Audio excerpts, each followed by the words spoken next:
Okay. You Well, think of that show? yeah, dude. I mean, I don't like those shows, but sure. I mean, I don't necessarily dislike them, but they're just not like super interesting to me. Um, You're not really, you might know interesting, but what would make because they seem just like people do things just because they're on camera. They don't um they don't necessarily act naturally.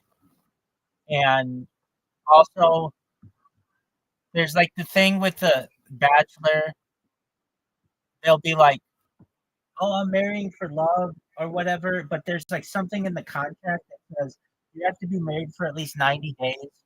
Like I don't like that. I think that it should be more organic. And I don't know if anybody from those shows has ever been successful.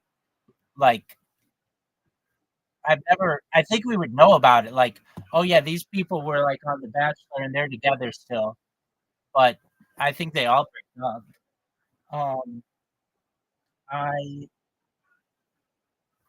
I think that I think it's the cast that they want to have different personalities necessarily be there. I mean, they all say that they're like trying to find love. There's like levels of sincerity to that, and people, like, the cameras play a role there more the TV aspect. right. Um, one where they had to be married for a year. That would be interesting to me. Because then you could see like Just, just, uh, no, not instant marriage, but uh,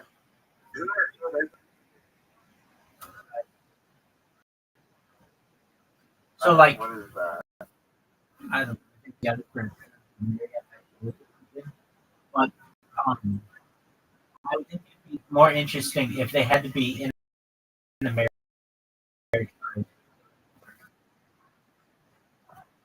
or just like Oh, 90 days, and then they have 90 days to get married or college.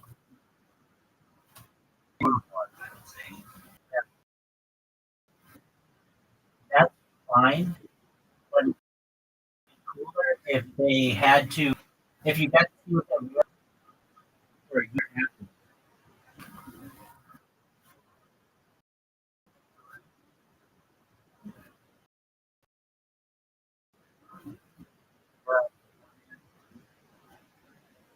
And I,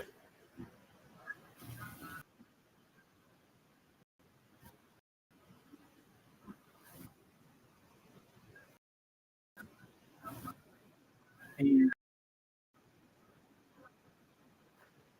um, other stuff. So, all right. everyone, Yeah, they're going for elections. Um, okay. What about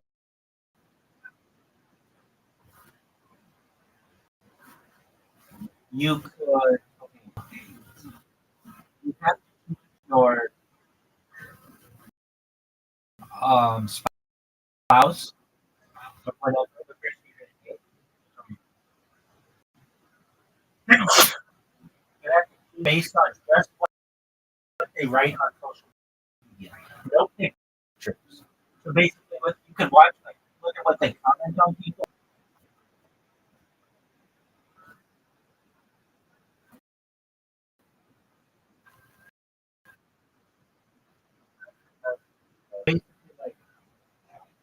They're like nice Is it person. not?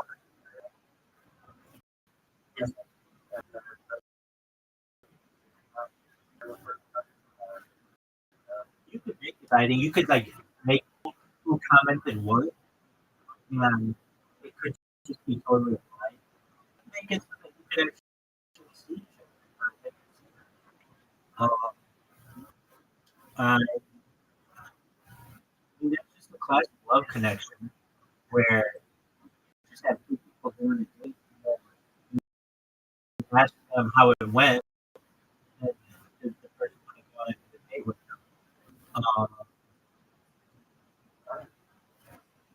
there, I guess this would be for older people, but okay, they used to do these things like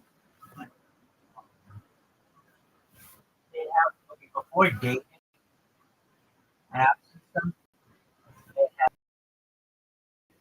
teledating. What do they call it? Where you would date basically a video date. Um, so I make fun of these guys.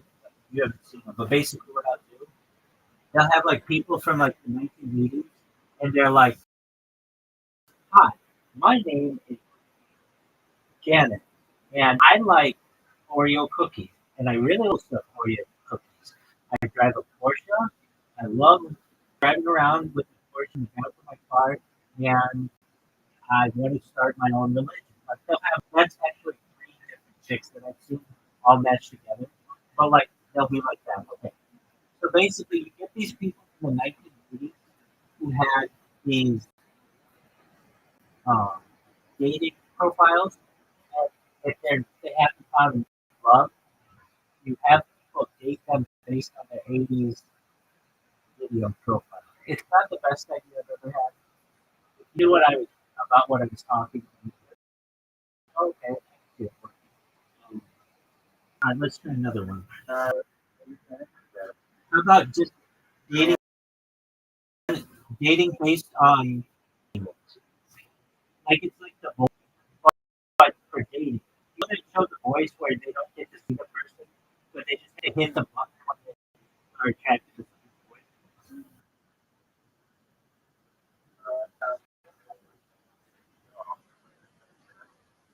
No, I think it's really good. It's basically already a show. It's just instead of being celebrities, it would just be some date. So basically, make a girl. Somewhere, like, and they all have to go try to find a girl and like find her and but they're all like weird cookies. That's cool. I like that. That's a good idea. What about?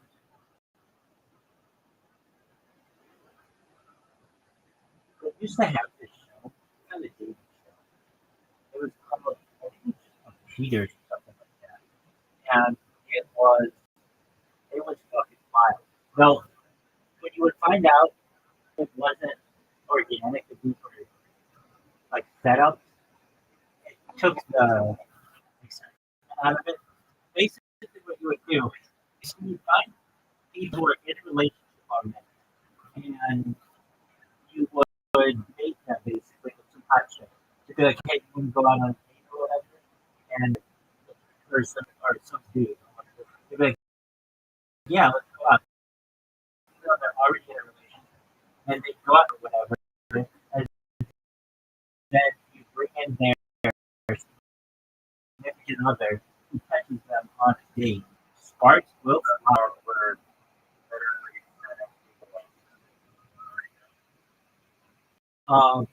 Yeah, basically. No, there was an episode of there used to be a show in the United States called Jenny, and they actually had a murder on it. It wasn't on the show, but it was kind of like Jenny Jones murder case. Okay, so it was, let's see what it was. Murder of Scott Amateur. This is really sad. Jenny Jones, an American daytime show, became embroiled in a tragic incident when, yes, Scott Amateur confessed a secret crush on another during the episode titled Six Sex Crushes. The episode never aired, but it led to a series of events that culminated in Amateur's murder. 3 days after escaping, Schmidt shot and killed Amateur, claiming he felt guilt and deeply embarrassed and caused by Amateur's defeat. Schmidt was convicted of second-degree murder in 1990, but was retried to be again in 1989. Receiving a sentence of 25 to 50 years in prison. He was released in 2017 after serving 3 years. The case sparked significant debate about the responsibility of the show in such incidents. Some argued that Jimmy Joseph was never been handled in the situation. Others spoke on Schmidt's actions as a primary cause of the death. And this that show. I don't know. I don't want people to get it. I would like people to put it up. So, what if it's just a show that? Okay. Oh, this is a good idea. This is a good idea for Tinder. Okay, so the show is this: you have to swipe right or whatever on your significant other. Whatever. Okay, let's say you met. You could tell the other person, "Do you want to be in this like game show?" Dating. Let's say they say yes. You get three who say yes. They blind date or not blind date. They met on Tinder. And the goal of the show is to be together as long as possible. So that means they can't see other people. They can't have an open relationship. They have to live together. And whatever of the three make it the longest, they get like $1 million.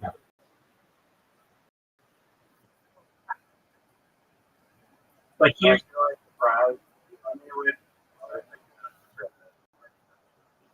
yeah, but they might hate each other. They might hate each other. Well, Now that's a contract. They're charging people every day $500,000 if you want to whatever. Like there's three people going on it, and if you win, please stay along and just keep them. but the people would just be like, "Hey, let's break up," but then we'll we'll just hook up next week. So but every day you have to take a lie detector test. All right, but people can do that. All right, what about you have um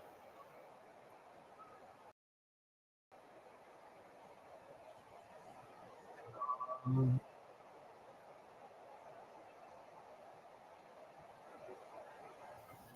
Lesbian person.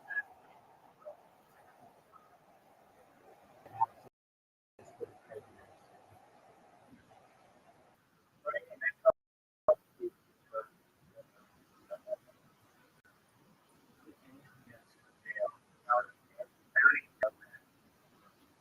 what about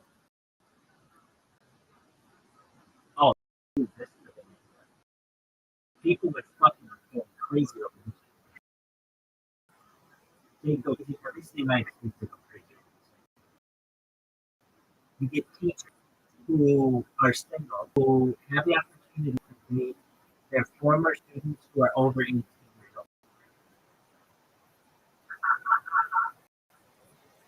old. People would go crazy. Now, there's a very famous Mary Kay Letourneau and her husband, her like, mother, this guy. She was like really young and she went to jail because of it. She was hot, and they had children together, and they like fell in love. They like were married for like 20 years. Um, people love that. That gets people going. about guy, guy,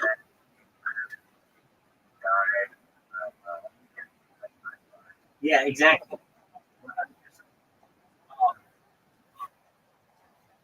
This was on Phil Jones. And 2 weeks ago, they had a professor. It was kind of hot. She was a, was she the comic boy first? No, the guy goes up and does a stand up, and they're like, "All right, well, tell us about yourself." I'm dating someone older than I am. She was actually my professor. They bring her up, and they're like, "So how did this go down?" And she's like, "Well, you can't date your students." But after the semester ended, I looked up his cell phone and told him he needed any help as like a met with Matt would help you. And they ended up hooking up like 2 weeks later, and they've been together for 10 years. And he basically just babysits.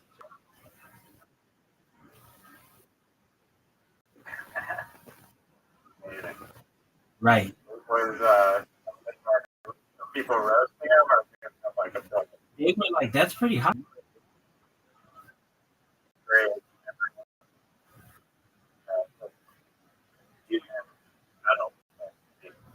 I don't There. know why one teacher said French teacher something.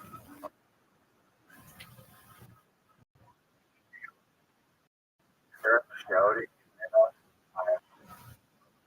sign up for that. Exactly. Like that, I think that would be a very popular show.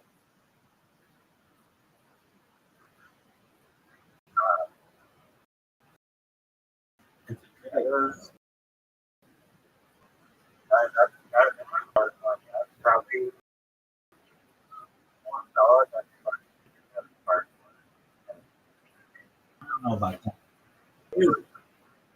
Um, do you know what the solution is to housing the developing world? What is it? Or has it? No, it's close though. Um, it's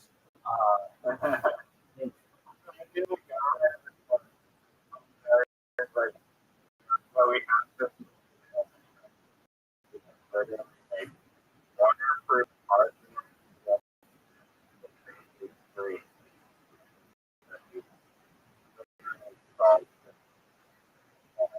so there's a thing called the vertical.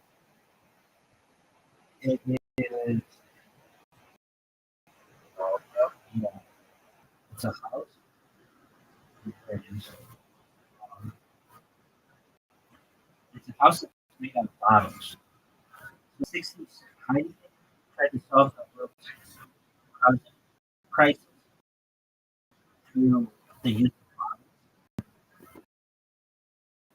Model. of bottles. But like in, they made their bottle not round, they made it into a square, into like a rectangle, and Literally just it works really well. It works really, really well.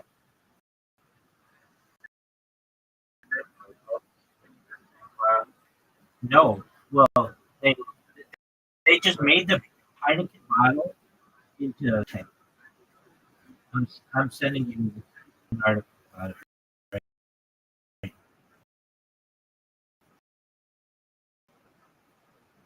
Heineken, take a look. Yeah, but it's a lot. That cardboard coating is gonna last for so long, but it could last. I think there are people. Yeah, they did it. Yeah, they did it in like 80 and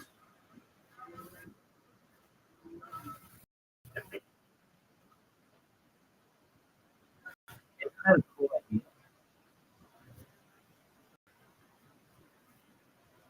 what happened. You know. So they did it in Venezuela first. Um,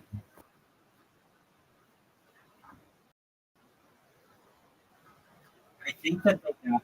Let's look at what ChatGPT says. I think the reason why it didn't work is because the people. Revolving around. Yo, dog, why didn't the Volvo house the Heineken?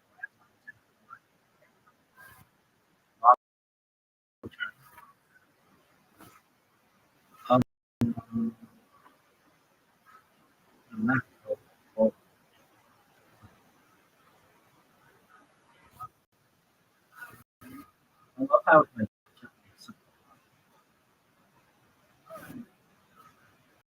yeah, it's a house that I created in the 1960s. Why that idea take off? It was using a rectangular vehicle.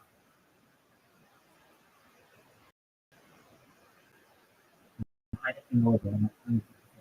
So, okay, so practically, the idea was definitely innovative. The flat panel grid that you could cut through it. Cut capability. I don't think it's a logistical nightmare.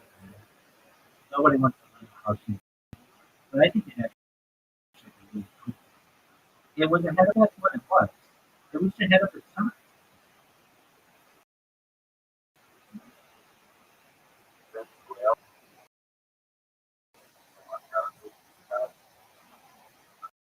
Well, the idea is you basically pick your way into a house.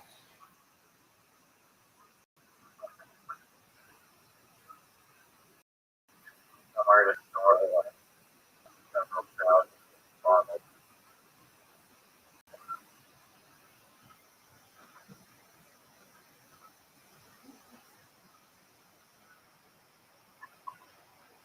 Um, That's why party organizers are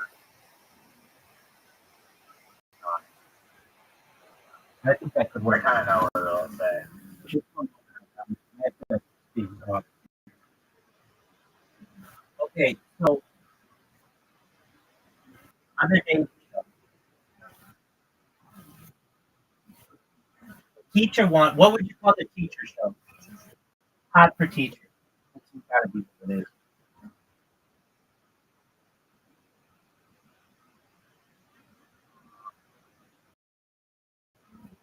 Or teachers. Uh, Okay. What about you could do that with a bunch of different professions. Like I'm sure doctors would be big. I'm sure nurses would be big. people don't want to. Yeah, they do. It's one of the big things that, especially women, want to fuck their doctor.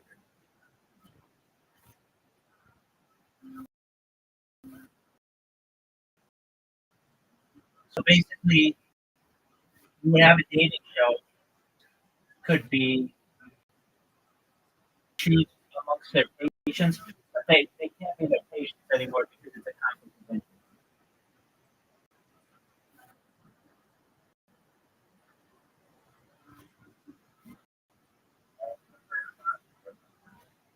Oh yeah, that's good.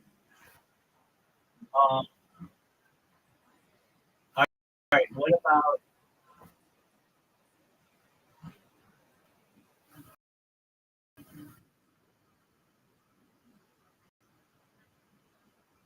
they had this one. It was called. I don't know if you remember it. Probably don't. It was big in the United Joe Millionaire. Did you ever hear about this show? So they took a guy who was looking blue collar worker and let him rent a big house, really nice cars, and it just felt like a millionaire. But in reality, he was just a regular person. And then, well, and so they had all these chicks who were all over this guy. And the other thing is, this was more dating shows were really big. Like they've had waves of them. This is when like reality shows were still pretty new in the early 2000s. So no one was thinking that this could be like a cruise, like basically a. So basically they had these girls who were really into him. They were basically he was a good, but they're in it also for his money. And then at the end, the girl who showed like chose. I don't remember exactly what happened.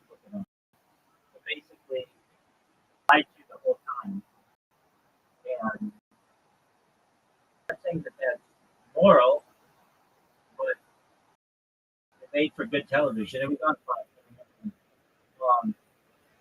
You know there was this Joe, really? yeah show made.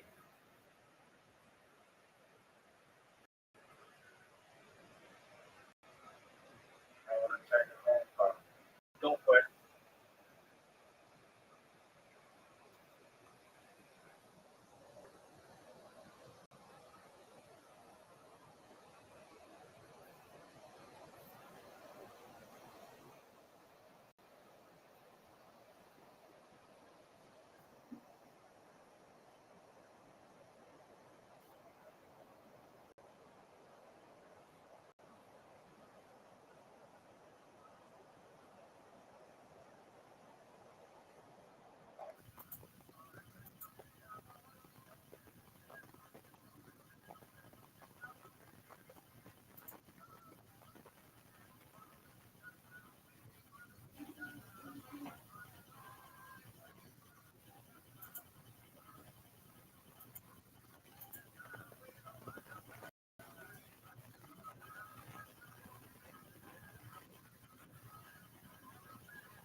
There he is.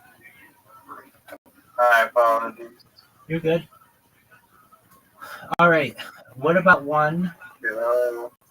Yo, can you hear me? Yo, I'm here. Yo, hello. I can hear myself. It's your device. It's You're your talking to me? yes. Oh, what? What's wrong? Can you hear me? Yeah. Okay, I thought you were saying hello, and like I wasn't answering you. Oh, no, I didn't say that. All right, one where the person has to choose just based on someone's emails. Oh, wait, I have one. Hit me with it. And I don't think the social media post is better than the email one. I agree. Called Rover, and it's about polygamous relationships. And so you got a group of polygamous people, polys, and they have to elect like one person from the relationship.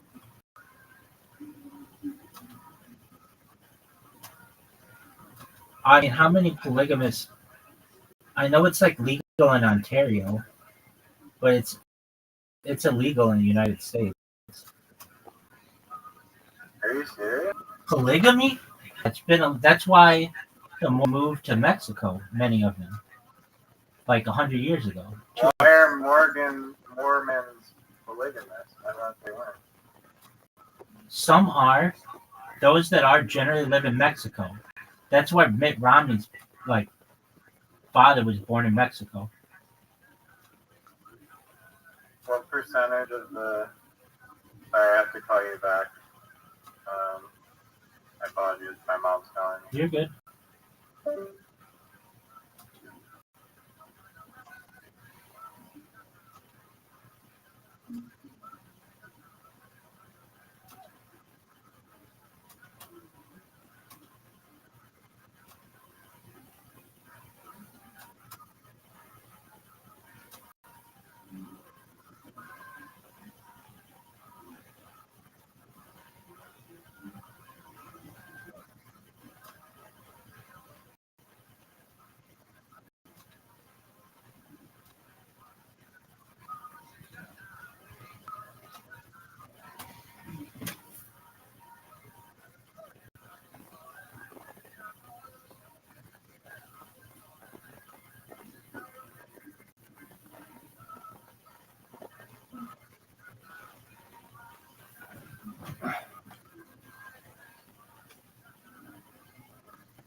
statue of Robert, a billboard, or a massive stone public monuments. Regardless of whether we're talking about a statue of Robert, a rocket billboard, or a massive stone carving, public art is precious and polarizing. Why are such a battleground? This is of course art history.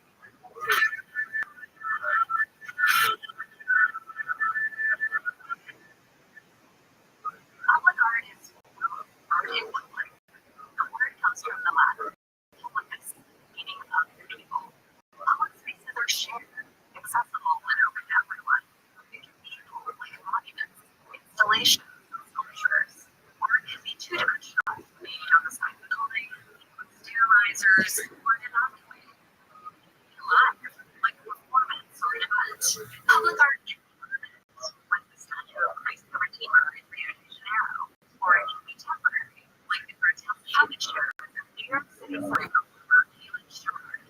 It can also be somewhere in between, like graffiti, which has no fixed date, but usually it's around forever. Think more about that in other forms of considered public art instances. But an ever-present public art is today, the idea of the public has been around forever. Only in the 18th century did people start thinking of themselves as a public. When more began to gather in social spaces like clubs and museums to enjoy art, music, and literature. Around the time, they also became thoughts and ideas from the growing print industry. This process led to a broader understanding of the general public as an audience for art, rather than only being paid. Because public art uses space and resources, we relate to it differently to a museum or gallery. It seems to be saying something not only to us, but also about us. Often in personally political ways, which begins to explain why public artworks can be so very costly. In fact, one of the most contentious pieces of political public art is also one of the most ignoble. We're talking about the War, which has a way more complicated origin story than in an effort to increase tourism in South Dakota, historian Dwayne Justin Brooks are honoring the West, including the faces of Native American and settler figures, to draw people's attention. Or a sculptor of the project, Upper Indians. He looked at the national monument across the globe, carved on the side of the massive number 4 in the Black Belts. His new design would become 4 U.S. representing the founding, expansion, development, and the country, looking out into the 6-story tall faces. Take 14 years of workers and $400 to carve were completed in 1941. But there was major perspective left out of this massive art project. Indigenous peoples whose land it was built on. Dakota is known as Stone Shimash, or Six Grandfathers Mountain, located on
independent public art argues that the unregulated nature of the form inherently resists the status quo. For example, while a commission mural may be painted on the side of a single building, independent artists might create a work that's composed of multiple properties, vague, population properties. The incarnation of this type of art began in the late 1960s when artists in cities like Philadelphia began certain acts on buildings. This sleep policies graffiti gave way to exploration of styles and techniques in the 70s, as artists covered subways with large-scale works.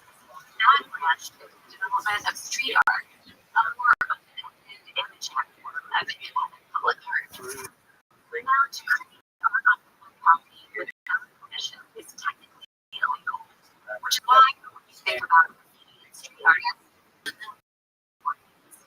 ready to be and the struggle between vandalism laws on one hand and the age-old design ourselves in public on the other, it leads to a quality that most independent public art share. Art is created in public, knowing full well that their work will lead to immoral or covered up by authorities. Next day, they submit that their art can change with added photos of other communities, and for many artists, permanence is the point. Law art and evolve with the installation job for Alora and Guillermo Keller. Their corporation-sized chunk pieces on tour around the world, and each location and locals to create conservation efforts. The work is collaborative, bringing people together in a specific place and moment in time to make their art. The artists want less than a chance to create themselves, to create creation. The nature of independent public art allows for works that are interactive and just plain fun. Joshua Allen Harrison's Playables.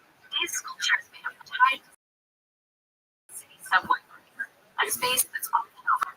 The bags blend with trash until a train passes, spitting exhaust into the air. This shares time of life as a poor, surprisingly poor, upward figure. But independent public art also can be far more serious moments of the voice to political movements. Although much of this work is a start, public can shift over time. For example, art illegally painted on the west side of Berlin Wall during the World War now lives in museums and public spaces around the world. The East Side Gallery in the Edge displays over 100 of the world's original murals. There he is. Doug, wow, you're a muralist, and I'm literally watching a documentary on murals. What are your thoughts? What documentary?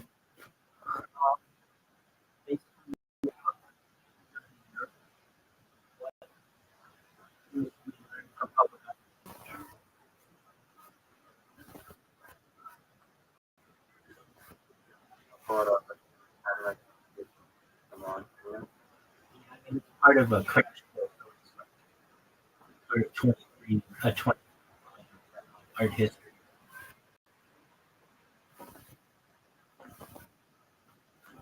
All right. Watch.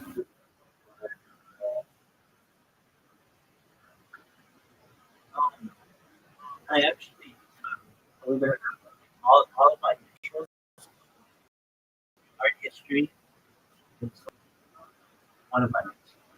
And I love art,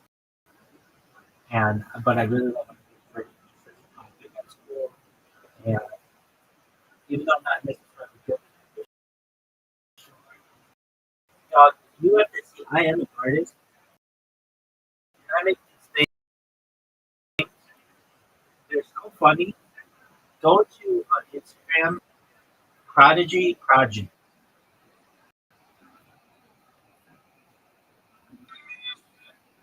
They're so sick.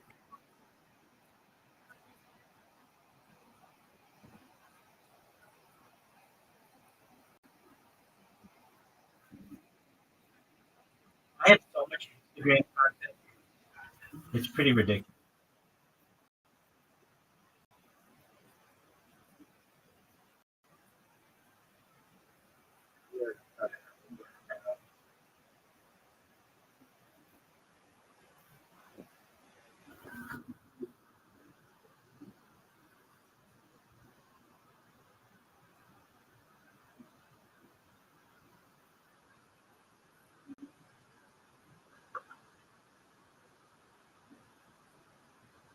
And while those things that I make are art, they're definitely art. And everything I do is art. It's not like traditionally viewed art, but I mean, it's music. It's like I make many music videos basically.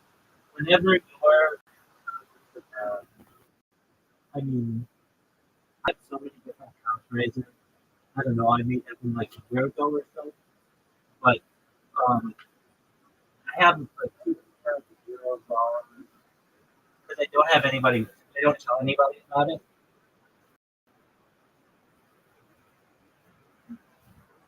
It's just this thing that I just have. No, I don't want to. I don't want anybody to know about that. I mean, I've only shown one other person, and it is, and it's cool as fuck, and they're really funny. And I mean, I think they're funny, but I think they're creative as well. They do a lot of air guitar, and I make many music videos, and I find them. It's what I do. I have this process, like it's like my day is like like watching podcasts and stuff.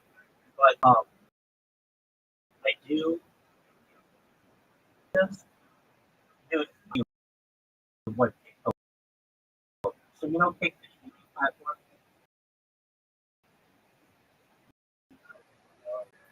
Okay, so how I spend.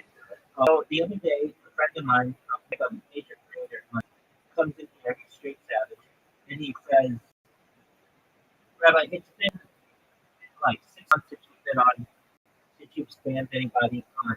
Okay, why don't you come back? Like, we'd love to have you back."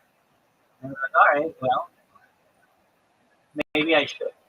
So I go, I create an and I do it, and I start streaming. And I stream for like 12 hours or something like that, and then I noticed that my account was banned. And so I'm like, "Fuck, why?" And it says, what it always says, banned. So I'm frustrated with the thing that they call it ban invasion because I originally didn't like let me understand, or maybe it's just difficult for me to say. But like, basically, I created 10 accounts way back, like in spring of 2024. I created 10 accounts. These were each on a different device, and I was live streaming from like different angles. And they were fine. They didn't get banned. But then um, it comes in, and then I started to spam people with like accounts number 11 through 100. And then they banned my accounts 1 through 10. I didn't think that was right because they call it band evasion. But it's not like I created those accounts after getting banned. They were before I got banned. That caused me to start spamming them. It's not direct. I mean, I just wanted more attention. So I started spamming them. I spammed them for 8 months straight. And to the point where anyone, the owner of it, he and I are friends on Discord, and many of their popular streamers, including Ross and Moran, they don't know who I am. They've been in my stream. They've talked about me. And I then starting January 1st that I'm not going to spam it because really because I just wasn't getting anything out of it because what I didn't know at the time, but what I know now is Kick itself is heavily botted, like incredibly high. So when I like Ross, for instance, has it says 59,000 people in every stream that he has, and then if you look how many real people it is, he has 59 real people. 59,000, 59 real people. So their biggest streamer,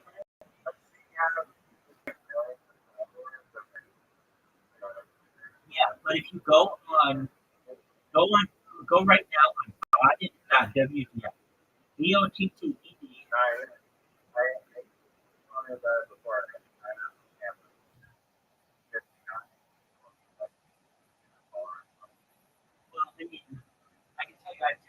I have 48,000 followers on Twitch, and nobody's watching me there. And I have 10,000 followers on Instagram, and nobody's following me. You can buy them. No, they're just bought. And his are bought, and I'm not saying all of them people. What they do is, they buy, let's say they'll buy a million. Okay, so they'll buy a million. No, I mean he gets 59 people watching him on Kick, more than most Kick people have watching them, but it's still not. It's just not a popular platform. It's not a good platform. It's not a lot of competition. Everybody posts anybody as streamers on YouTube.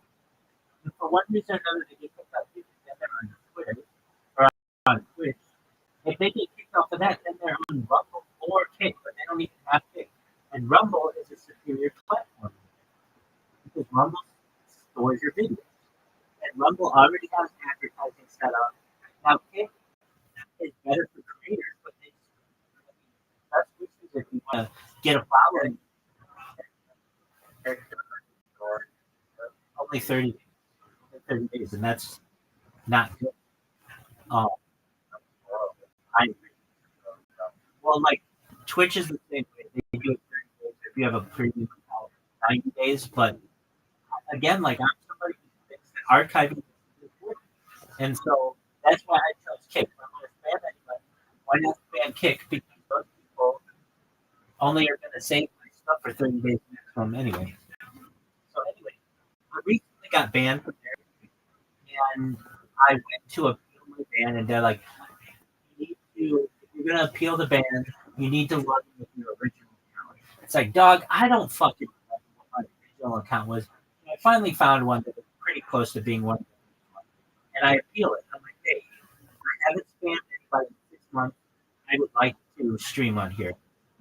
They're like, we're sorry, thank you for the information. We're sorry, but you've been indefinitely banned. I said, okay, well, what does indefinite mean? We're like, it's indefinite. I get it. I know what the word means. How long is it? They're like, it's indefinite. This is a back and forth of emails between their team and myself. Like as long as time from after before his brain bounces funny. Exactly. So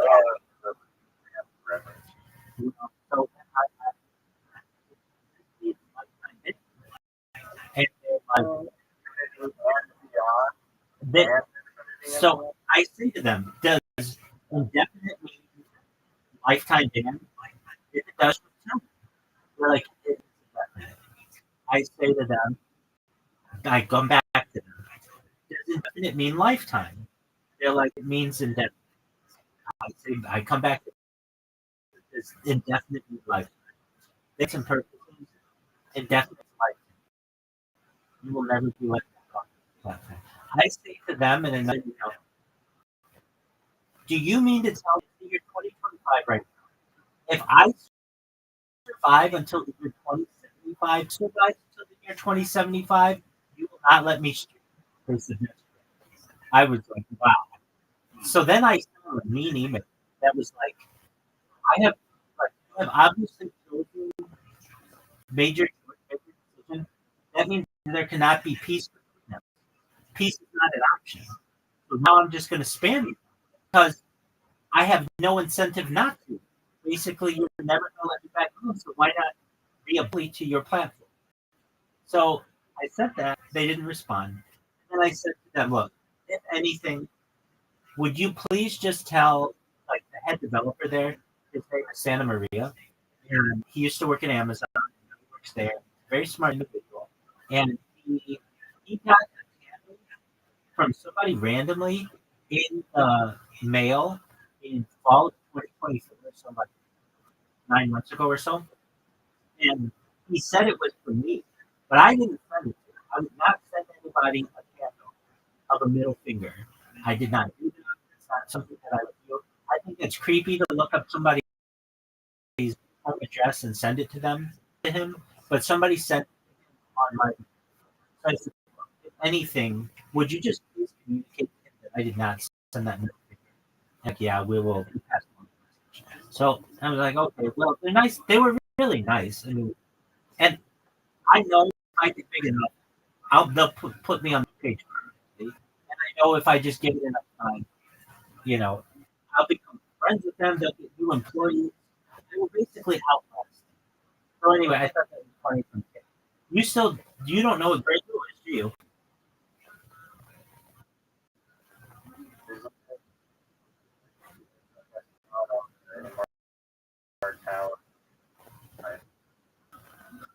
Um, I mean, I talk about it. So what it is the global traffic scenario involving molecular nanotechnology, which out of control self-replicating machines all biomass and perhaps everything else on Earth while building many more of themselves. It's an area that I call eco literally consumption of the environment. The original idea that super machines were designed to have the capability, while popularizations have assumed that machines might somehow gain this capability by accident. So I was thinking like not a gray goo that takes over the world, but just imagine like nano robot that could be like a goo that could be a plumber to be like as flexible as you. It doesn't have to be. You could have a robot, but ideally, you could have something like a gray goo. You can get into all kinds of like little things that you can put into.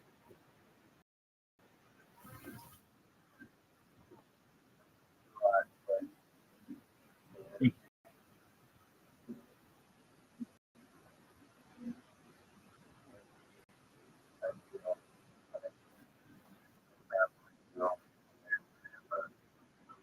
probably have it within 20 I years. have to say, I have to say that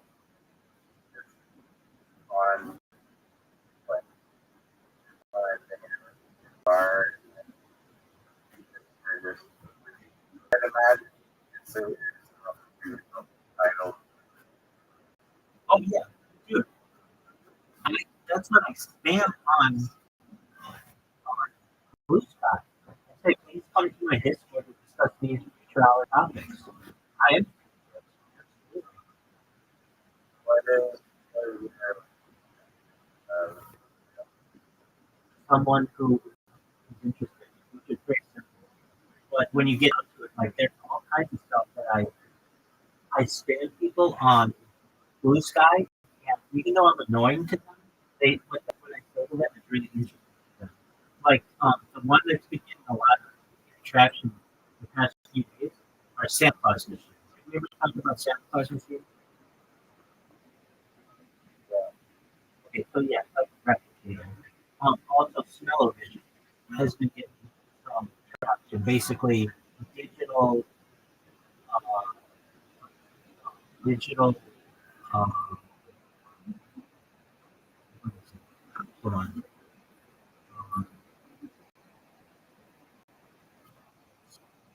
Digital, digital,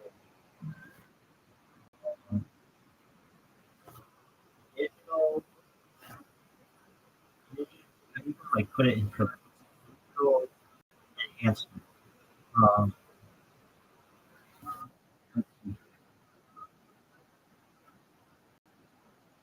um,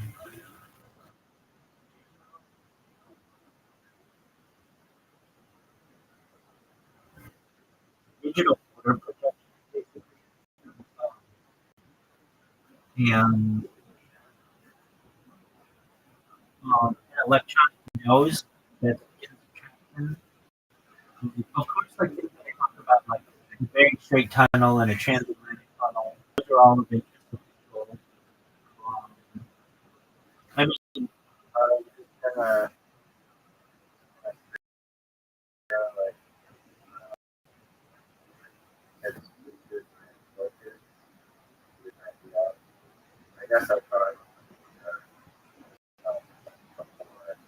whatever area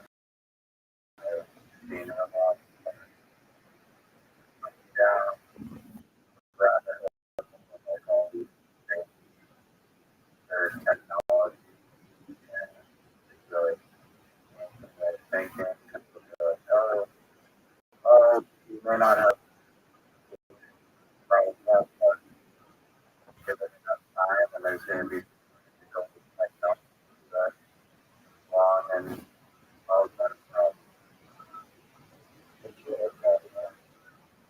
I wasn't like this always. I had this dream before I started doing this that it was not and I mean, I remember in the dream that there were things that we didn't then that they that were like it's ChatGPT right now, but I didn't know what that. I mean, of course, I didn't know what that was like 5 years ago, and it was like there's going to be an invention that comes out that's going to change things and give you all these answers that basically everything's right. And yeah, we're going to look that into the future. Well, but I'm not. It wasn't like super into science fiction. Just getting my friends. I had like normal interests, but I had this dream that was like within the dream, there was this question that I always had with my parents and my grandparents, and it was like something that my mom told me that if you knew when you were going to die, back then it was like a telephone. Somebody would call you, and you could know when you were going to die. Would you want to know? And I really thought about that a lot. Like, if I knew on what day I was going to die, would I want to know, or would I just want to become? And I guess I wanted to know because it would allow me to plan. And there were other people I knew who were like not as wanting to know when they were going to die. And so I remember in this dream that it was like if you remember how you had that conversation with your friend, and it was like yeah, and it was like and you always wanted to know what day you would die, and it was like yeah, and then in the dream it was like well, what if he told you that you weren't going to die? And I was like whoa, what do you mean? And it was like there's this thing on his mind floating that's going to be around her, and it's basically change how you view everything in the world. When before you would just be like, oh yeah, I want peace in the world. You're going to actively work because it's going to affect you and your family, your lineage. When you talk about things like space tourism, you're going to really want to protect it because you're going to or trans uh, uh, uh, terraforming other planets. When before it would just be like, well, I think it's okay for my kids and grandkids and stuff. It would be, you're going to have an effect on you. And it was like, just think about this dream. It just changed my life. Um,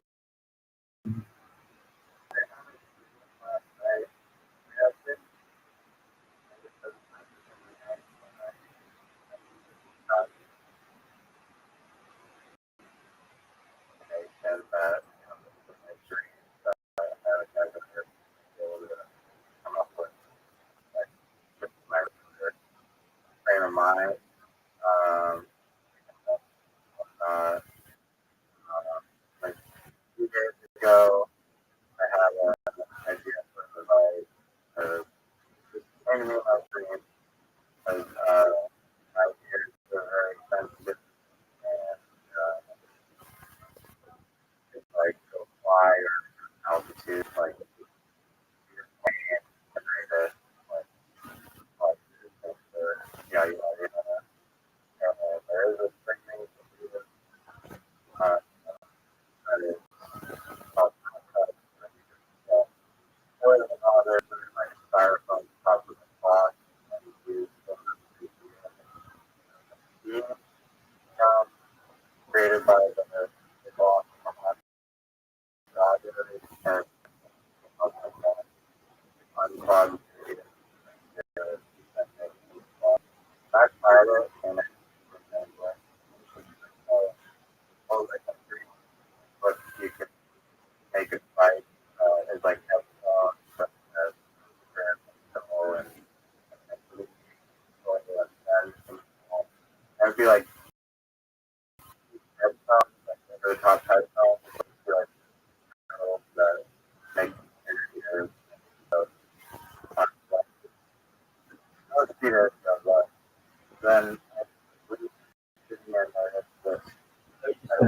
I They have already. much better.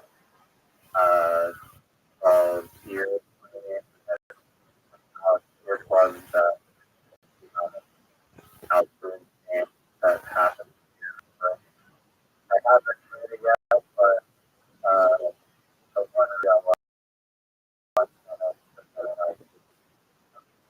Curious to try it myself.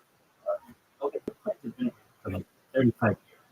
What you're talking about, the thing that makes your thing different is the sleep part of it, but they make you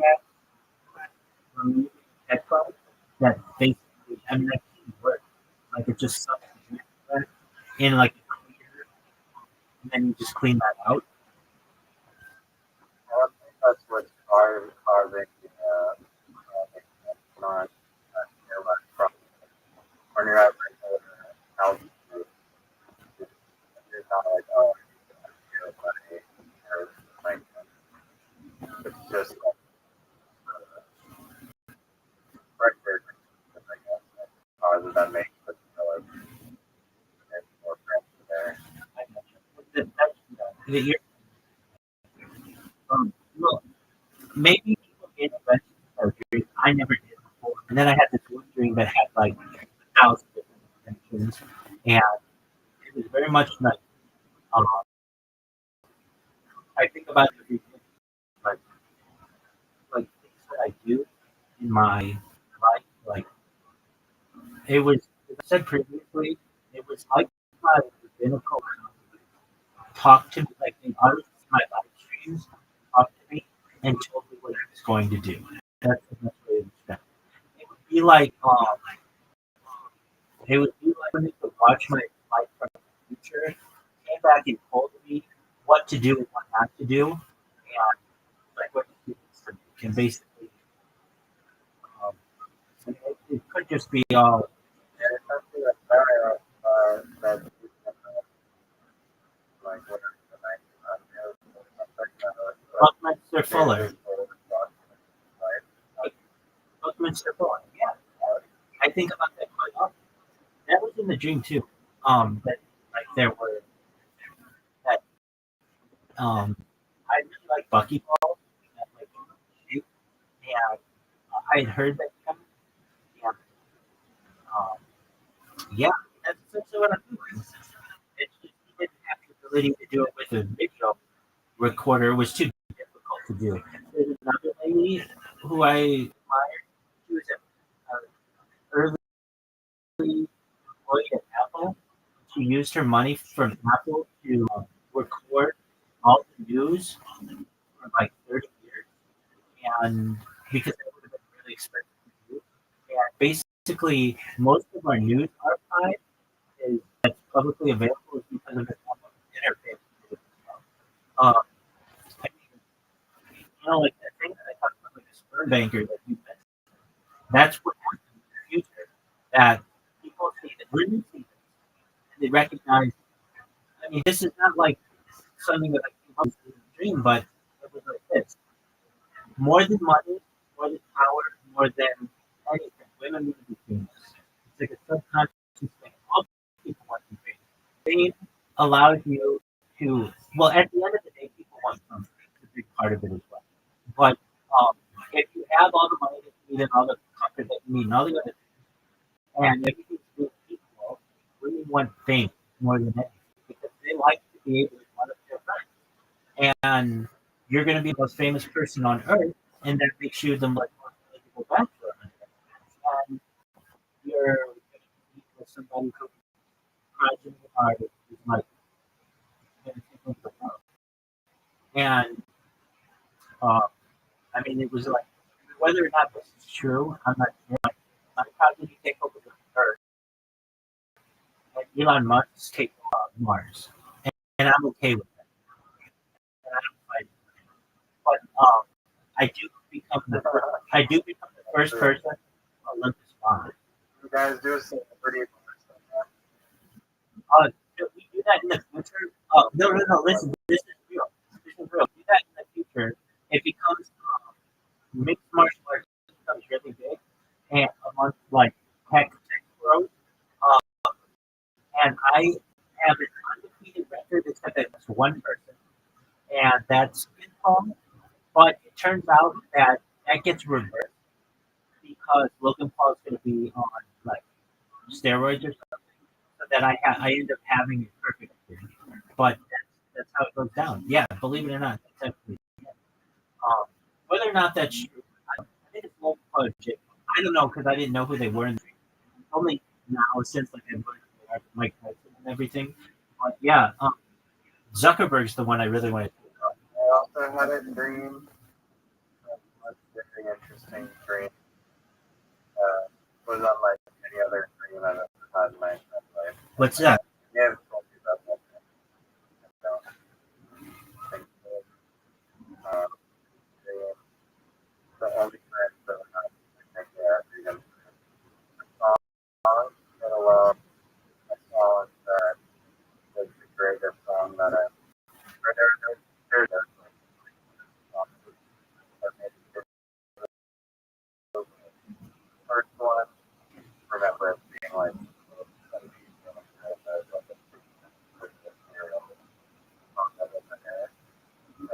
the combination of the sound and the I'm lucky that I remember it because I don't remember it but I remember it. A blue planet that brings time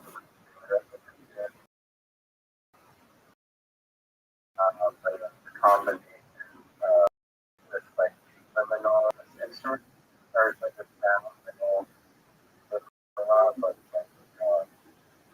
very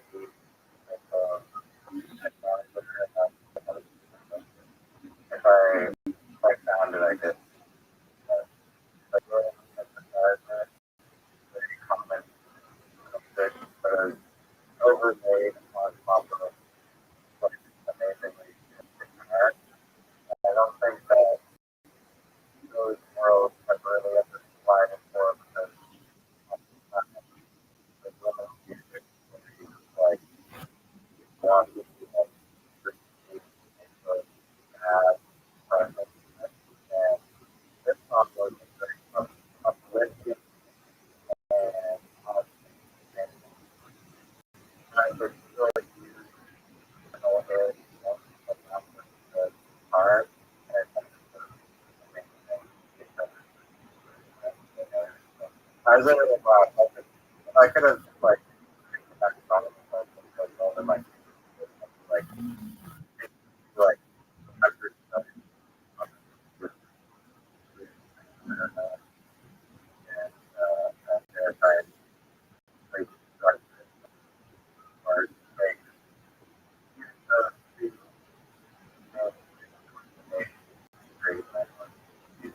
Do you remember the song? I don't remember exactly how it went. I just remember kind of feeling it gave me, and also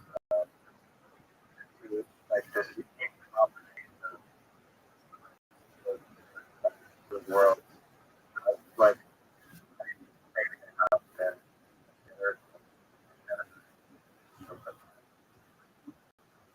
something I could have never come up with.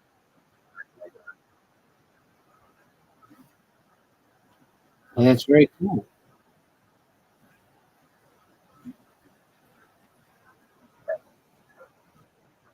Doug, do you remember?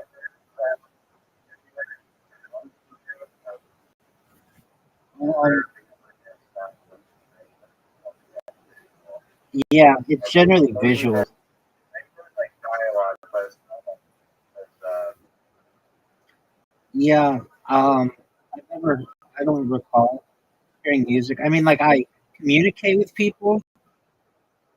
I think like I don't know if I hear their voices. It's almost like telepathic how I don't really recall like moving, but we're talking in the dreams. Do I have like a song? No. My thing, parody songs become really big. There's this thing that like I have that I re-record a bunch of songs that um so that they are grammatically correct. I just have a thing that I don't like when music is not grammatically correct, and so I just like change all the songs to grammatically correct. Um, but no, I've never heard a song. So you can't even describe what the song is.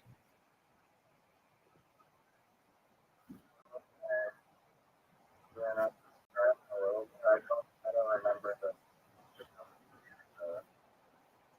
precise like notes of the song. I have to prove that, okay, these two instruments go together and like to No, it would be like you would hum the song if you remember the song. It's like, okay. Do you know how I've become like obsessed with this The Fighter and the Kid subreddit?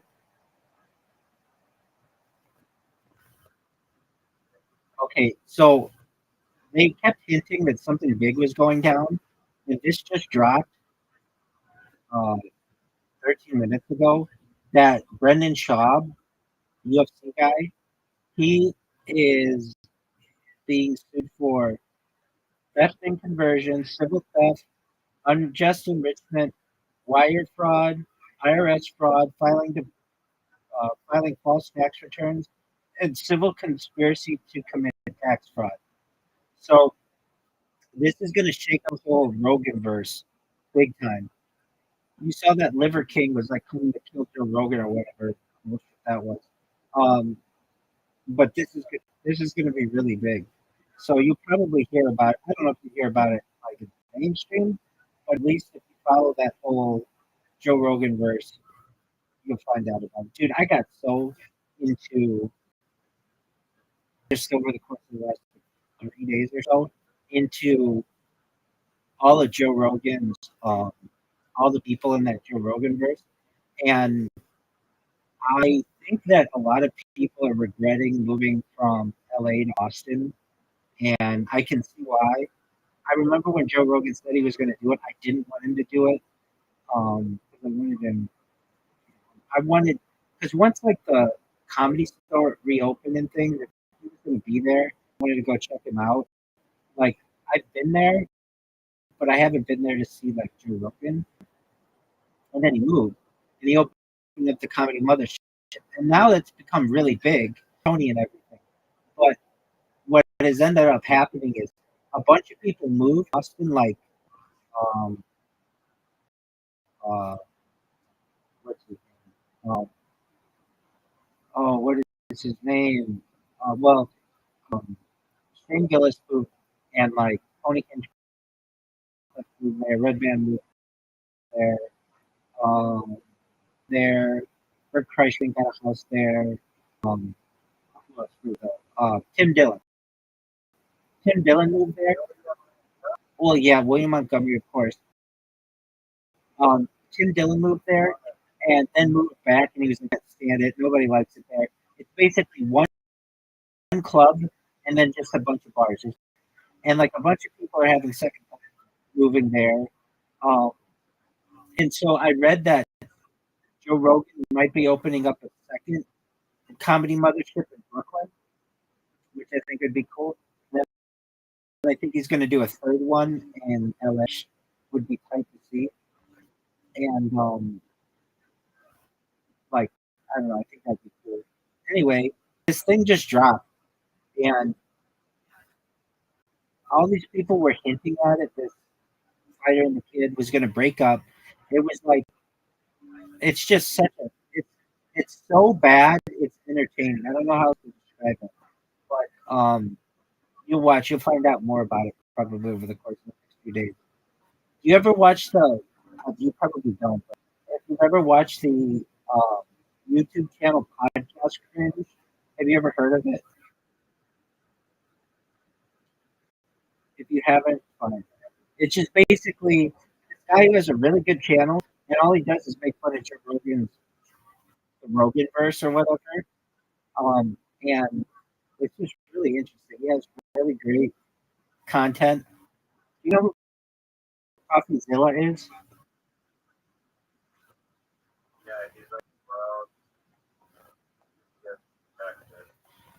I don't know about that. I watched him earlier today, and he had a thing on what happened between the fighter and the kid, and it's just interesting how this whole podcast world works, and how it's basically a lot of it is just based with the cards.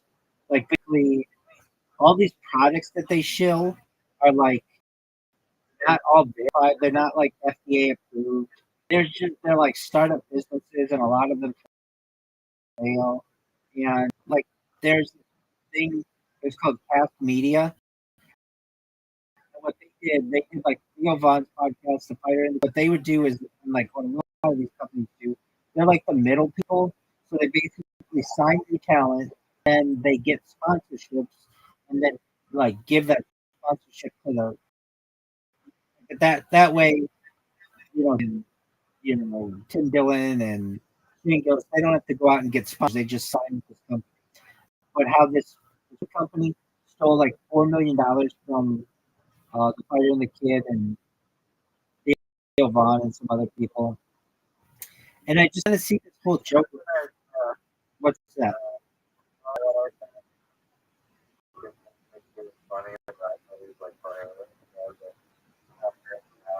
Yeah, the guy at the Dairy Queen. He was okay, but at the Dairy Queen.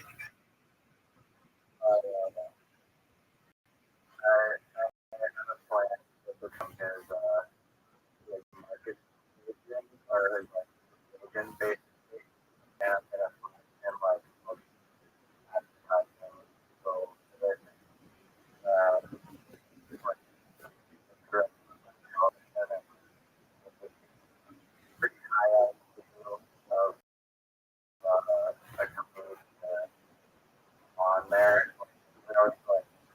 he's just like overhyping whatever it is. I think of good guy and all these like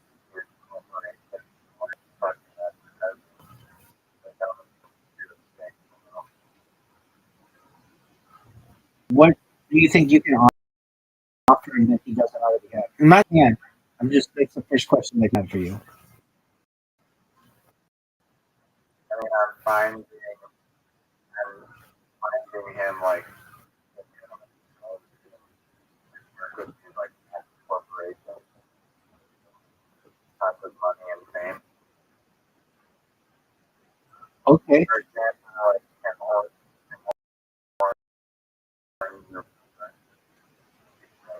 is all for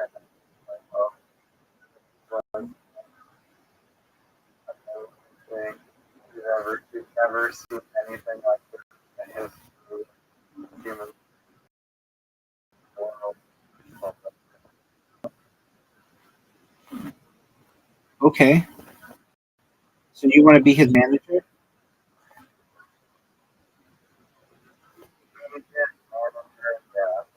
Just fine.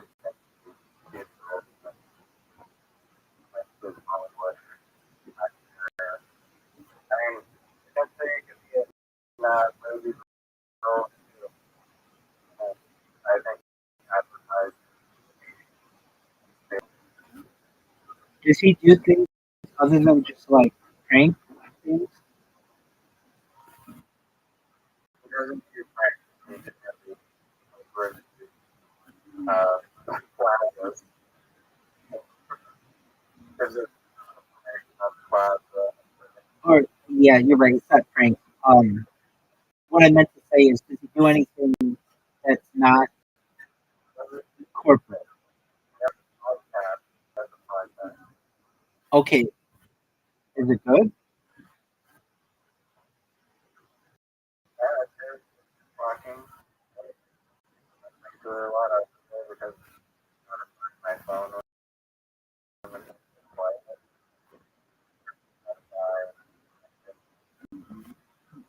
Are you excited for William Montgomery's movie?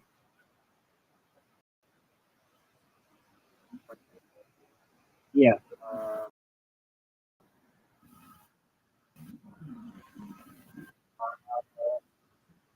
I don't know. I mean,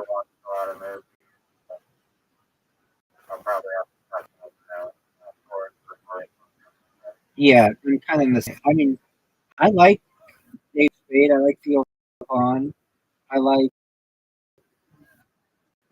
Cam Patterson in Montgomery and Pocket. So I might check it out. I mean, stream it or whatever. I'm happy for those guys to get.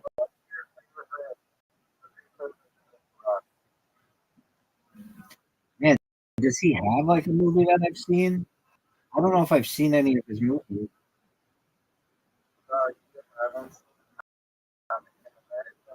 That's not Chris Rock. That's Eddie Murphy.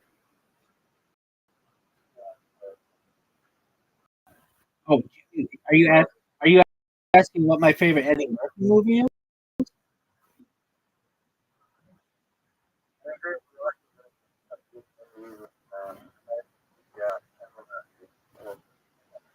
Well, he has two stand-up specials that are arguably like two of the best stand-up specials of all time. They're Delirious and Raw. I was going to watch them recently, and I'll still probably watch them in the upcoming future. And they're absolutely hilarious. I've seen them before. So, and those are well, they came out as movies, so like, but I get it. If you want to just consider those specials, that's fine. Um, they were number one in the box office. Someday. So if you don't want to consider those, uh, I know, but it came out in the movie theater. So if you're talking,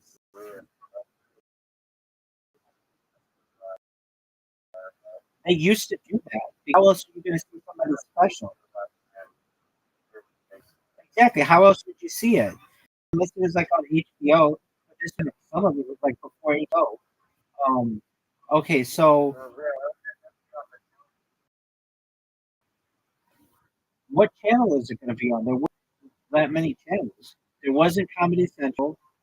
This was like in mid '80s, early to mid '80s. If anything, it would have been on HBO, but they knew they could get so much that it would be too big for HBO. Um, so probably Coming to America, but um,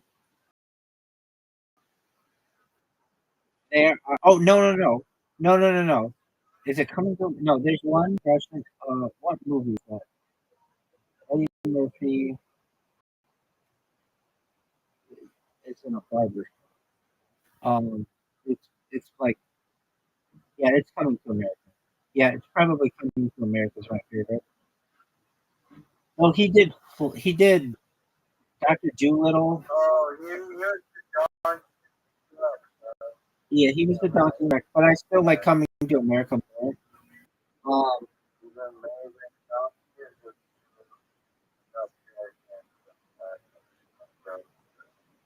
what about Puss in Boots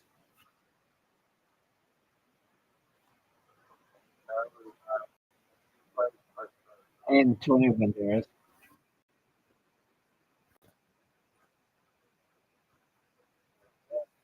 Yeah,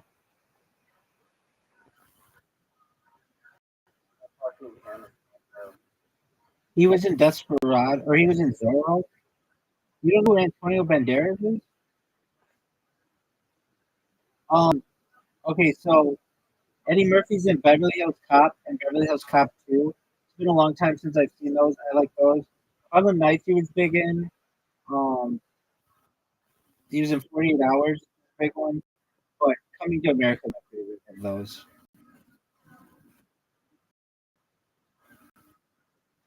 He was giant. I mean,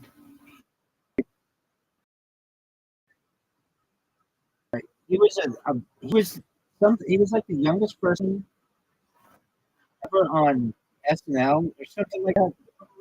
Eddie or like Eddie Murphy or like hosting SNL, youngest SNL. Like that's how I know Eddie Murphy is from SNL. He was um let's Eddie Murphy joined SNL, making him he was 19. He was one of the youngest. Uh, who's the youngest person ever to be on SNL? Oh, dude, they're so funny. Anthony Michael Hall was 17 when he was in that. Wait, yeah, oh, that was when he joined the cast. Wow. Um, but 19 still really young. Dude, I watched a bunch of Pryor. Do you know who Richard Pryor is? Yeah, I watched, he did Live on the Sunset Strip, and that came out in theaters, and it just killed people in theaters. And I watched a bunch of his stand up like a week ago or so, 2 weeks ago, and he was so good.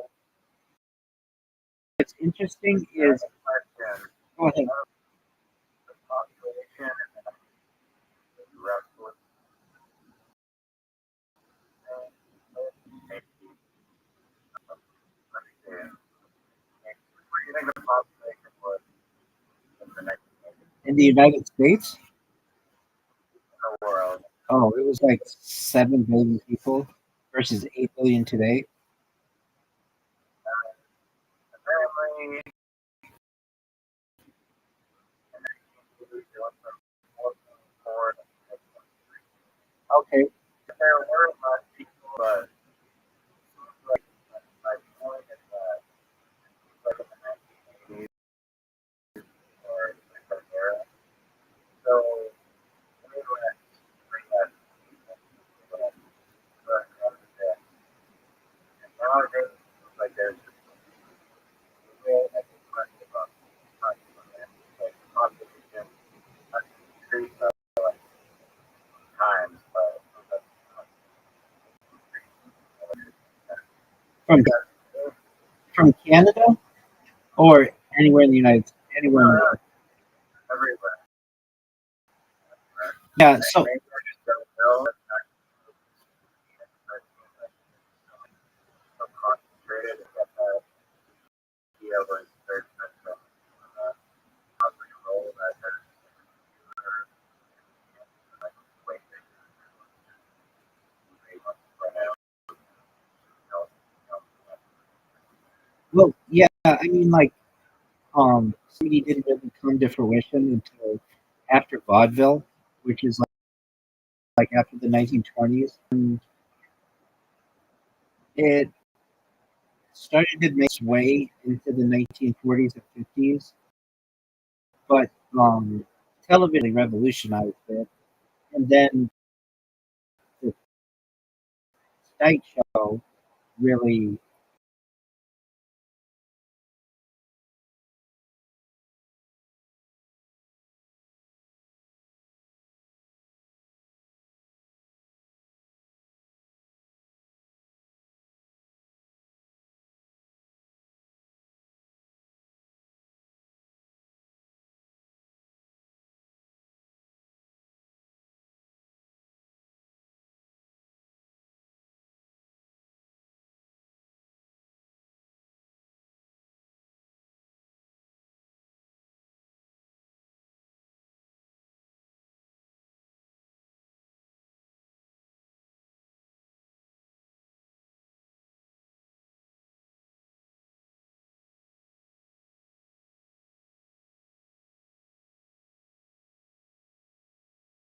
formed before, and it was so it was like something that people didn't even know they could do outside of a club atmosphere.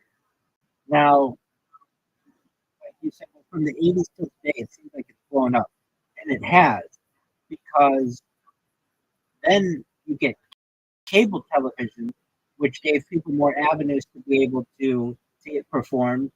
And then in the 90s, it became really big to get a development deal to get your own television show if you were a comedian.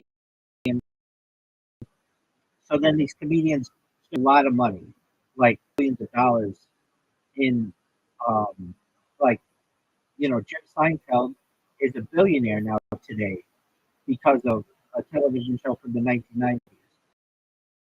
And yeah, but he is not even the most wealthy person in Hollywood from an actor perspective. Jamie Gertz is, but she married very well, so she's worth like $2.6 billion. There's one episode of Seinfeld that has Jamie Gertz, Jerry Seinfeld, and Elaine or Julia Louis Dreyfus, who comes from a banking dynasty, and they're like sitting in a row, and they're worth like $5 billion just a row of three of them. And at the time, they weren't worth that much at all. Julia Louis Dreyfus.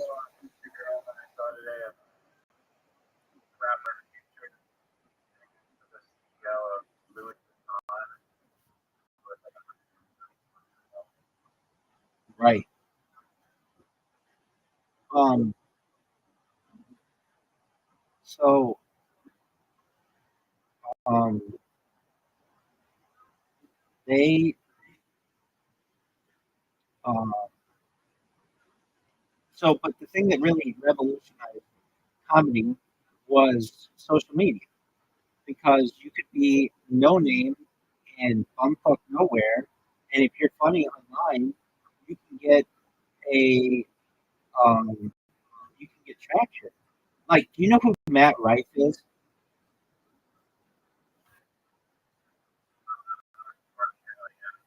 Okay, so he's like the number one comedian. Like, he's like number one or number two for what they gross. No, I know that, duh. But no, what gross a year? He made like $60 million last year just in his tours or whatever. It was, you know, who Ralphie May was. Yeah, yeah. Okay, so you know who Ralphie May is. Okay, cool. Ralphie May was doing a tour in like Ohio, and Matt Rife Reach out to much media or like social media, but he was like, yeah, it was, I think it was like Twitter or something, but he might have just emailed them from the website, and he's like, please, can I open for you? And Ralph was just didn't answer or whatever.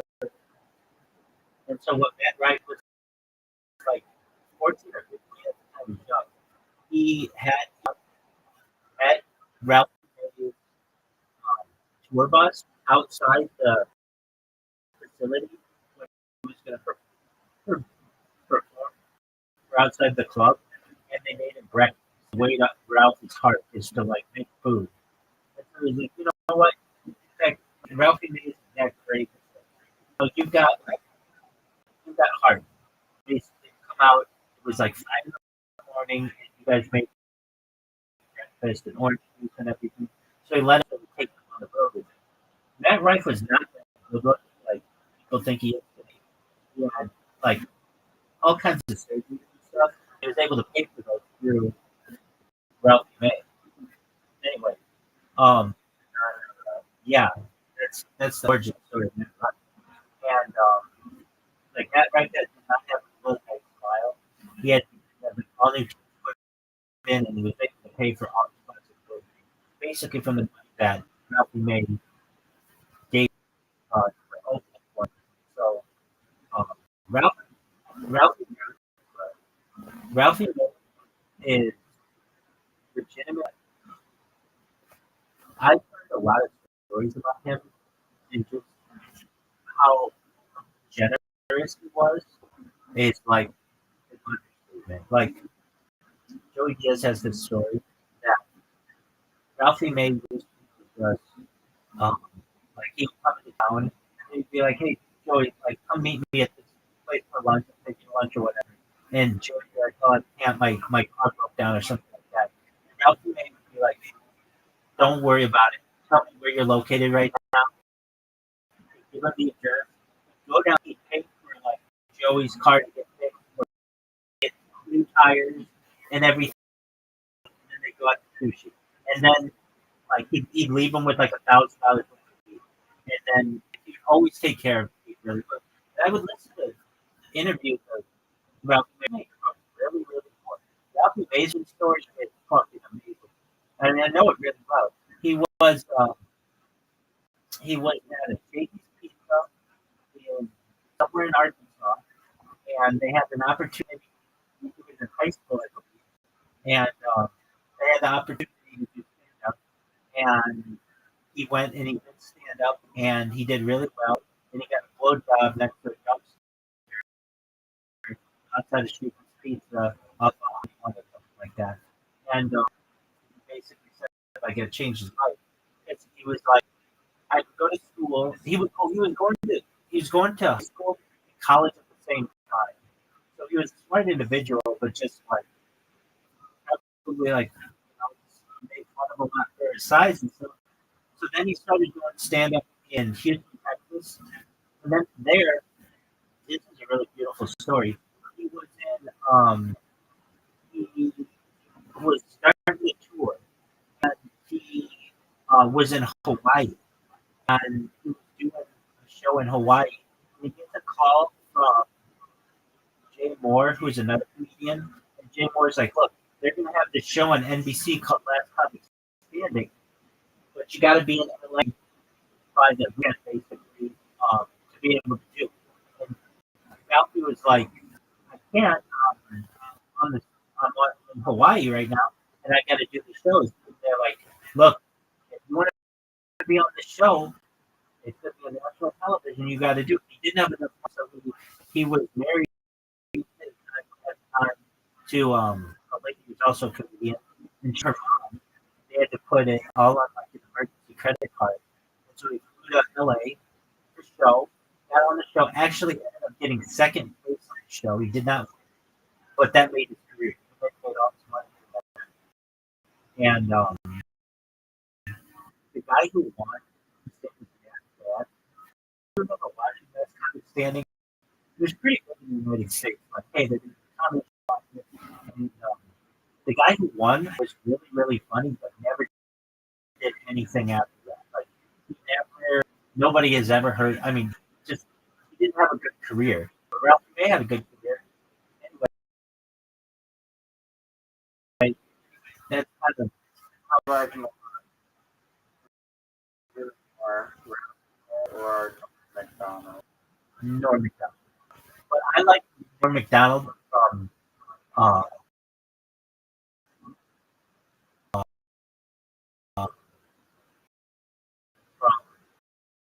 It's Better Than I Like. I was even kind of mad at my friend.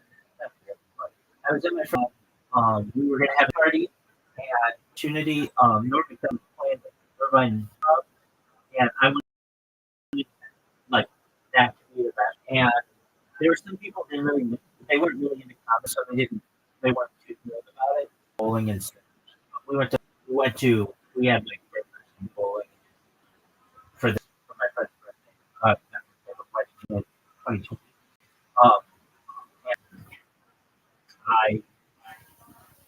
And I wasn't the best man. His brother was the best man, but I was like the second best man, like the second whatever. And it would turn out that my mom down would die within like a year or two of that. I've always regretted not doing it because of him. I would have liked this before he died.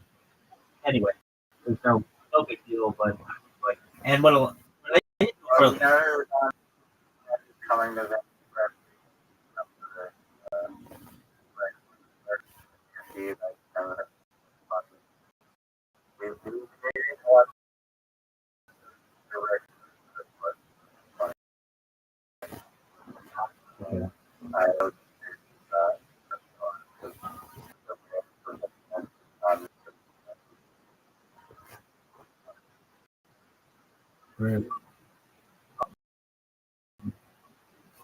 who am I listening to? I was listening to oh, dude, what are your thoughts on preparation?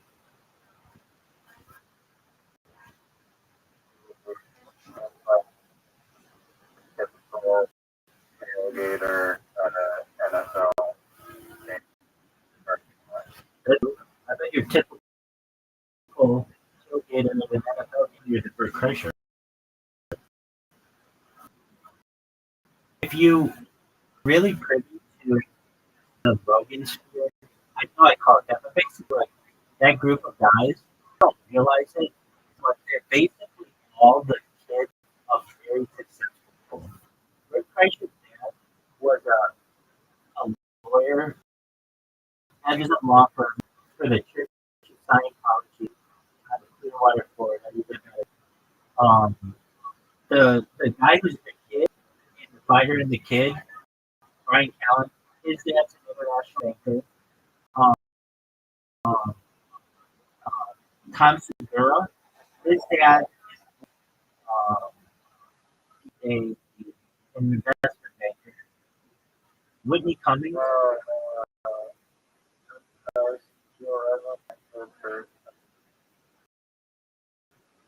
wait, what?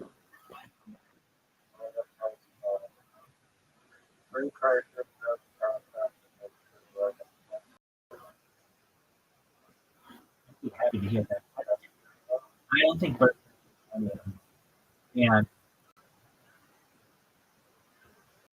Joe Rogan is reached for this friend. Like this thing with the father and the kid is a big deal. It's going to affect.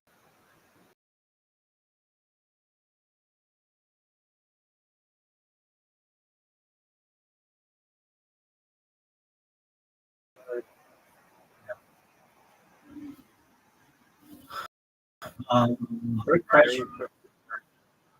You said? Yeah. Yeah. I mean, not super well said, but yeah. And Bert Kreischer's getting into a comedy series I see. I'm not really. Dude, Bert Kreischer made the same story. Like, the funniest joke about Bert Kreischer comes from Nikki Glazer. And Nikki Glazer said on the Tom Brady roast, which is, Bert, your story, or Bert, I'm such a big fan of yours. I love your joke. Like, not like I love your jokes. It's like I love your jokes. He tells this one story. He had a movie about the machine. Like, he's obsessed with him in college, and he had movies made on it. And he's not a typical stand-up comedian. He's just like a storyteller, which is a different kind of stand-up. And I'm not saying it can't be funny, but it is generally like I like people with really good.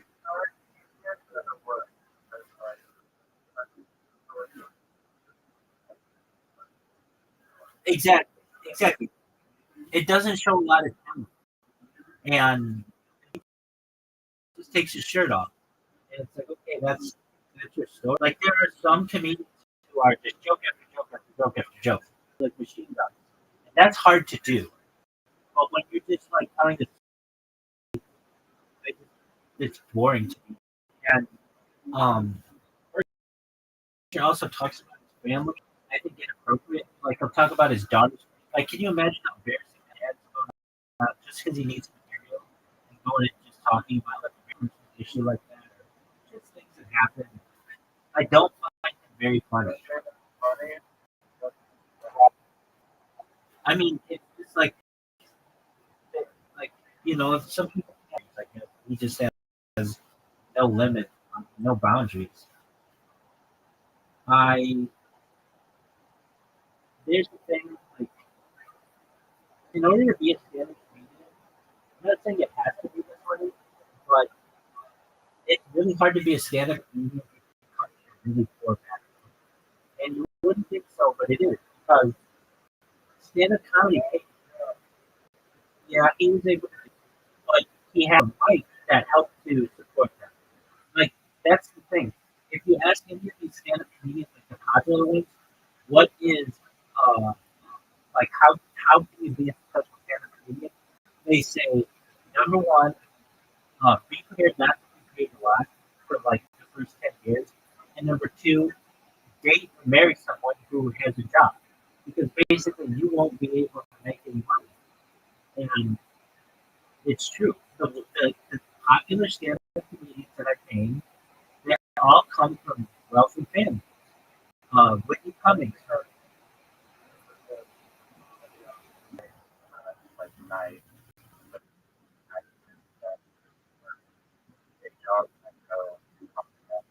I'm not saying that people don't do that. I'm saying that it's more difficult. Look, I mean, these people are paid like in the comedy store. Even like Joe Rogan when he plays the comedy store, he makes 200. Oh wait, is it $200? $20. Hold on. How much does a regular at the comedy store first? Um, not percent. It's so little. $25. Not $200. $25. So like you see Joe Rogan play the comedy store, he makes $25. There's even a thing that like when you get really big, you don't even collect that money. The reason why you do it is because they have agents and managers and stuff who go there, maybe get a show out of it or something like that. That's why people do it. But it's that's incredible. Like you don't make a lot of money, at least at the comedy store, and that's like the biggest place.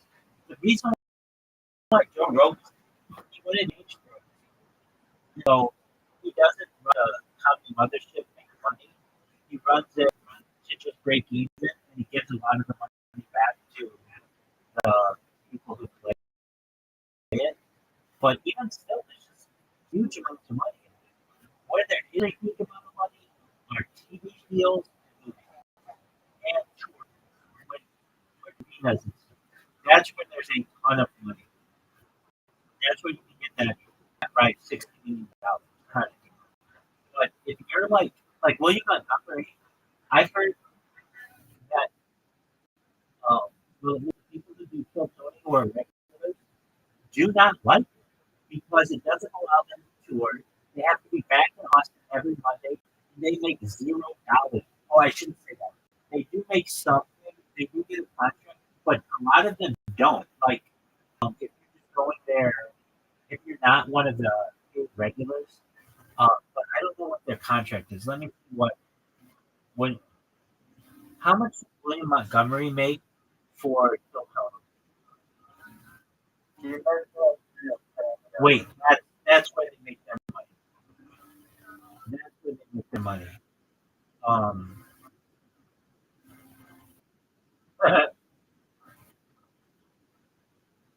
you know how he makes those jokes about being sponsored by Kirkland and everything? Um,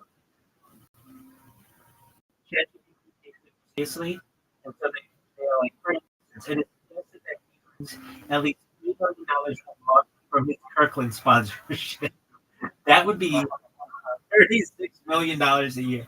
And I think we're both know he's not making that kind of money, but it takes it as serious.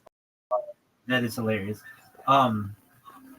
David Lucas did not like he was a regular Kill Tony for a year, but he said he didn't make more than he said he didn't like it. Now I'm sure he did like it, he's just saying this, but they don't pay you. But what they pay you it's like $25. It's very, very low. Because you have, they're not doing it's literally like 1 minute of work. So it's like not a lot. They don't have to pay you a lot. Though it's a lot of work to get that 1 minute. They don't have to pay you a lot for it. And like one of the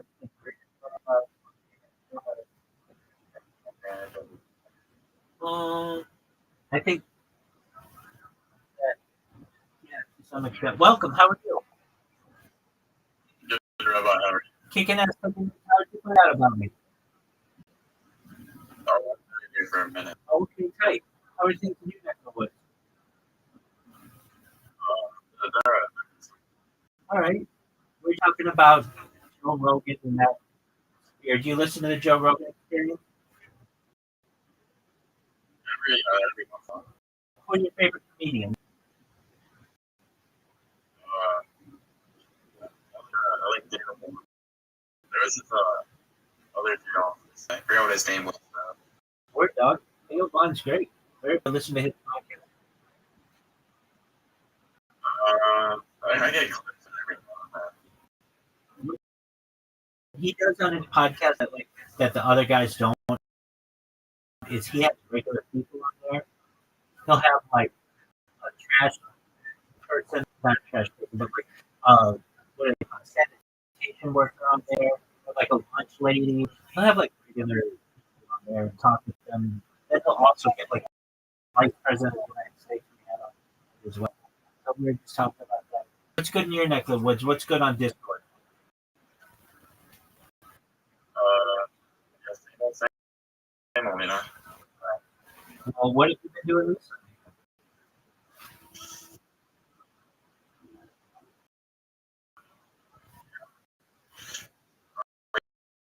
Easy, easy, Okay. Well, what's on your agenda for the rest of the yeah, I've just been, summer? Okay, that's good. What's your favorite exercises? you said, yeah, preacher counselor. Okay, definitely.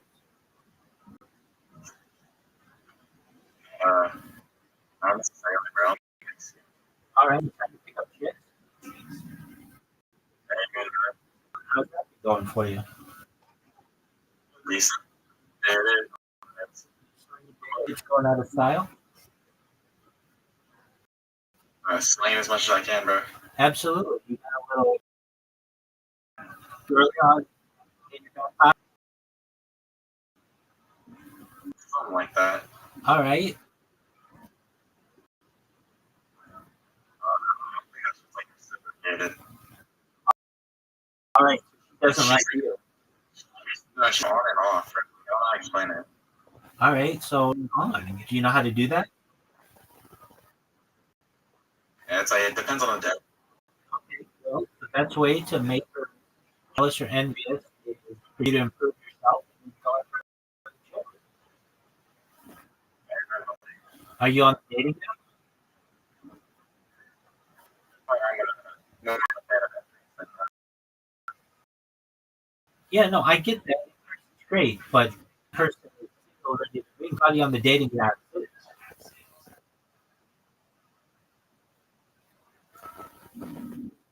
Do you ever do the dating? Right? Yeah, what you said.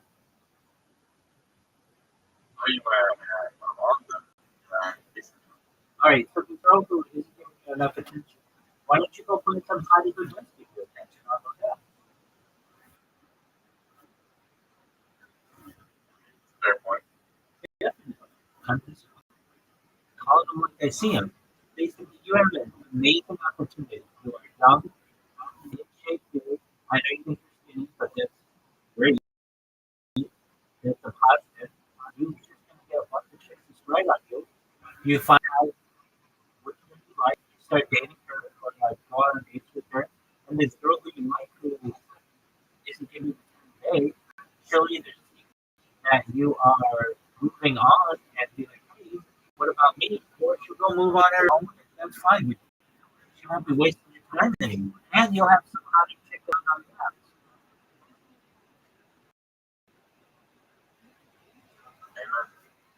That's what you do. Oh, myself to be perhaps the world's eligible bachelor, I just have to go file. So, for me, I've made that a conscious choice on the life I did. I dated a lot. I've got a huge body count at 42. I date all kinds of chicks. But the one thing that I'm intelligent, I dated men who worked at her. They actually worked at Rothschild and how it works, and how the dating is. I like to consider myself as being one to because I get every girl in LA that's quite there on. I have really great pictures done. I really good interests. I am an individual, but also the way that I get all these swipe right on is I would use auto swipe. I would just use like literally physical things that you put on your phone that would auto like for me, so I wouldn't have to sit and just wait for him. And I would just have to look at my phone, and I'd have not just dozens, but hundreds of chicks on the choose. And then, I could flip the chicks and be like, okay, what's your sign? All that bullshit that people do, which sucks. I would get the grass back chick on this line I would use. It was like 95% of the time, which is, um, let me get the wording right. It was, uh, give me your digits if you want to get jacket, or your digits to get jacket. And I would just get girls with sending them just in math. He was like, this motherfucker's not beating around the bush. He just wants to fuck, and that's all I want to do as well. I just get bitches numbers. Fuck around with, what your age, what you sign up for. And that works. Just getting down to. Now, I'm not saying, you can't play around a little bit, but then we have matchmakers, so I've done that as well. Where basically you have a third party that places you with someone. And if I were a normal individual, wasn't live shooting my life, I would have found it right that way. Then we would have been talking to the subject. But I realized there's an opportunity perhaps to really change not just my life, but my children. So I created Dynasty, and that was through data. So I basically said my life more than 2.5 years. It all shut down. And I'm able to live stream my life. I just had to go back to being normal. I go back to being a project manager, which is a certified project manager. To get up the house. The one that I use is called Cellular Sign, which is a matchmaker system, which are Jewish matchmaking platforms. But I've also used Tinder. We have Jews on Tinder. We have Jews on Hit. Uh, I know a girl who worked. She was like a campus representative for Bumble, and it's the one where the girls make the decision on what to do. So I've gotten some insight on that.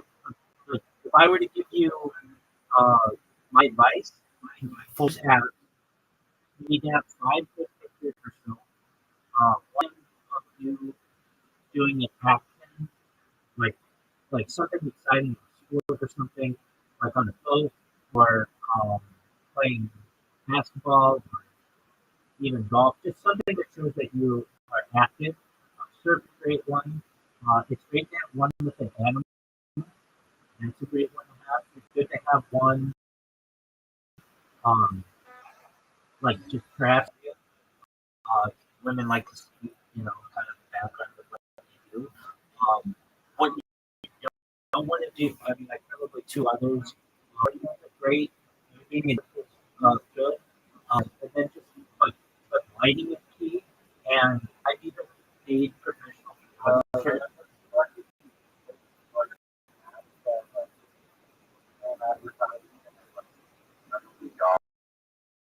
So literally using AI to enhance your photos or just and then like photos come to onto like professional photos like really setting your up like casual or goddamn knowledge with AI. Yeah, I pay photographers to take pictures of me, or just me because I recognize the value of taking pictures, and that's really really cool. Another thing is not about good pictures, so um, and like clear pictures are really important. Lighting is really important because you want to get your best visual and nobody necessarily think that AI is the way to go. People can discern that it's AI, but also if you're like, let's say surfing from AI, and then the chick is like, hey, you don't have that body. Also, you can surf, and you're like, oh, Oh yeah, I don't surf. I just tried it once. Like you were able to stand up on the board. Yeah, I mean, I don't know. If you want to, I mean, of course you would be as on, um, or within reason. Um, then having a good script. I I know one that I have. This is one that I did like way years ago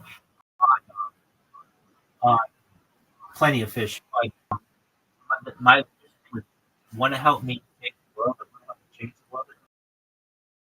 Like that. And I don't know just in who I was of profile name. I mean, it's fine. Okay, that's cool. It doesn't really talk that much about the girl that much. And then like I don't know your what's your career? What do you do for a living?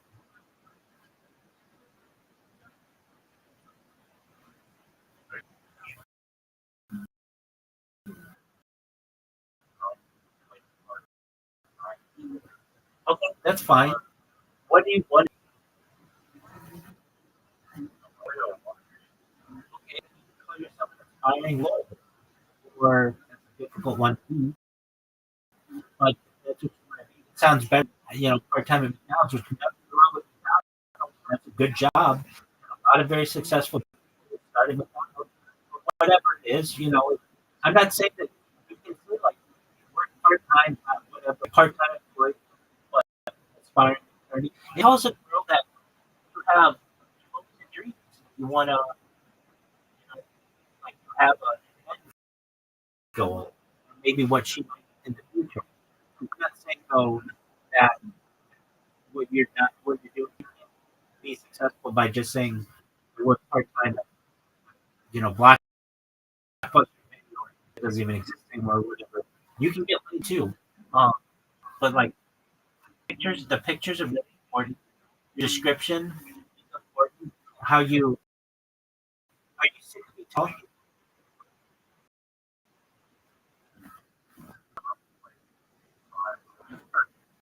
You can say that you're 6 feet tall because when you wear shoes and socks and everything, but that's the key one. You get 50% more chicks expecting that I'm 6 feet tall. And, or like those are the big things. You're working out. It shows that you care about yourself. So you'd be like, employed. That's a big one. So you could write like if I were going to write yours, you don't know you employed, aspiring attorney, work out, and over 6 feet taller.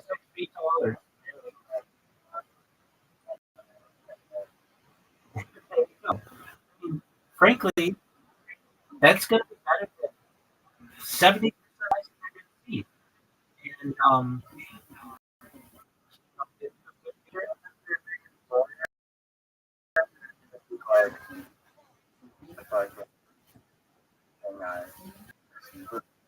Scrooge McDuck. Absolutely. I mean, but you're gonna have to wear this. You're being honest with them. They're gonna know that hey, it has they're goal oriented. I mean, that's another thing you can say, goal oriented. And I know, you've got this other chick we're seeing or whatever. But if she's not into you, don't waste your time. You're young. You have the opportunity to score some really hot chicks, and that other chick, when like the thing is, you're gonna make her jealous, and she's really mad at you. Right now, she has no competition with you, so she can dangle you. But the second that she's got competition for you, she's gonna be all over you like bees on honey.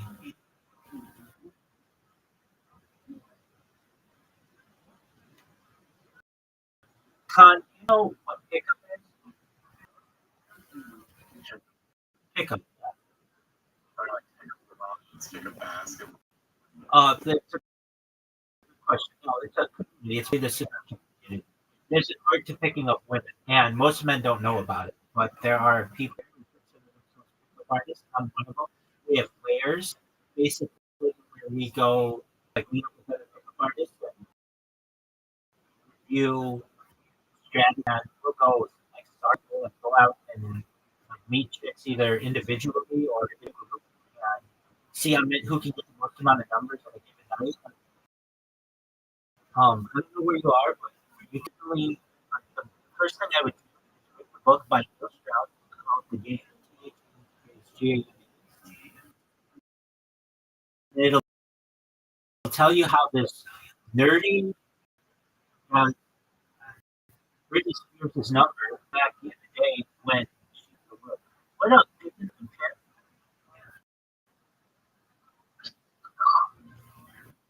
Higgins, what's new? What's good? What are you up to, man? You watching YouTube? Excellent. Higgins, how old are you? Okay, very well. What do you watch on YouTube?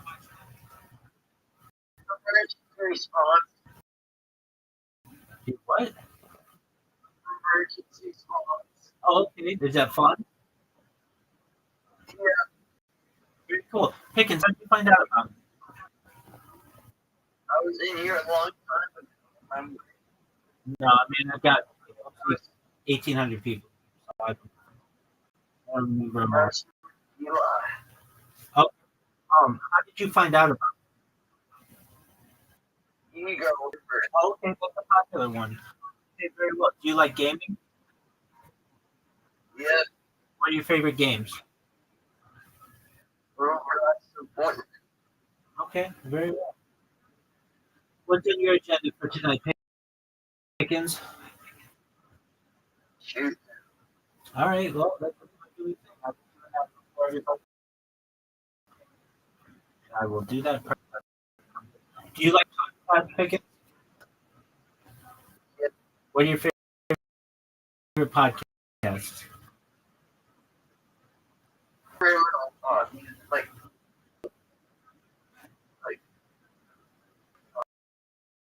podcast. Oh, okay. You want to be a person or Like, a, like, trying is that a good one? to search about. It's a baseball player.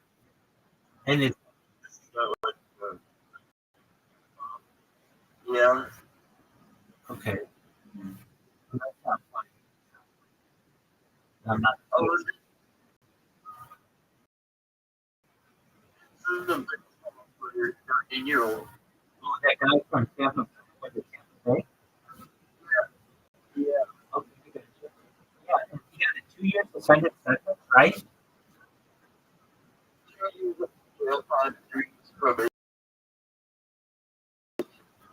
Yeah.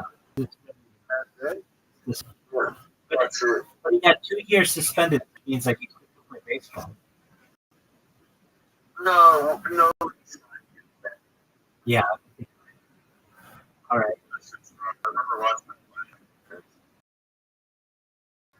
Was he good?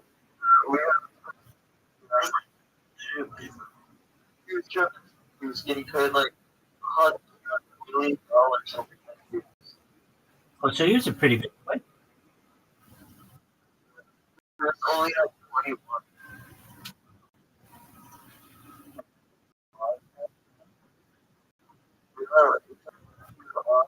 Fast.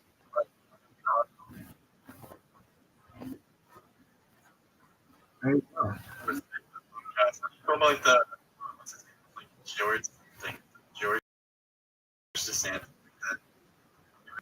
like New York, like one of the boroughs, Right. and now he's arrested for tax fraud already, Right. and now he has. I um It's George Santos. Jewish son. Did he serve his time?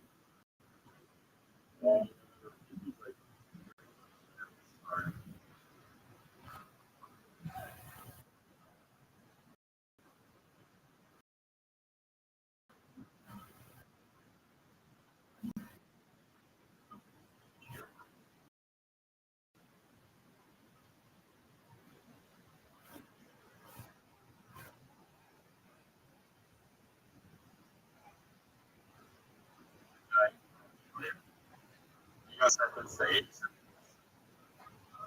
There you go.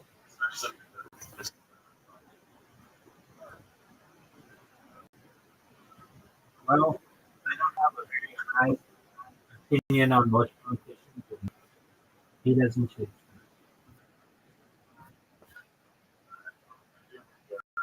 Absolutely. You're always welcome here. Get yourself a new little lady friend if you can, and if not, get the other one.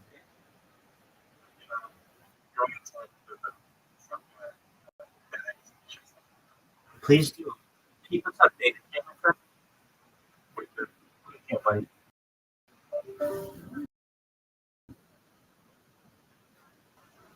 All right.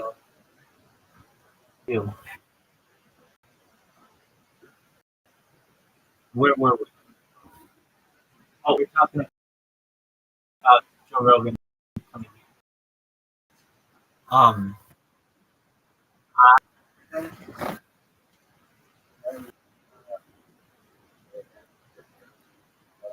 Dude, I've seen them all. I love Nathan.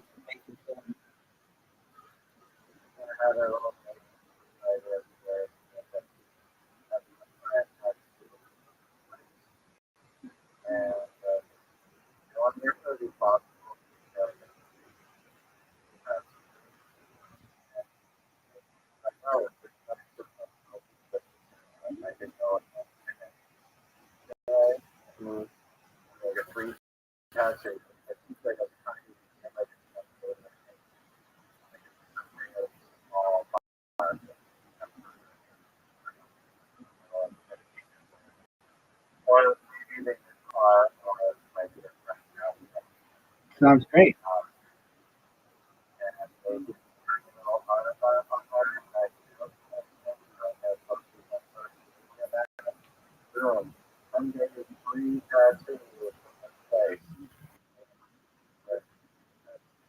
Okay.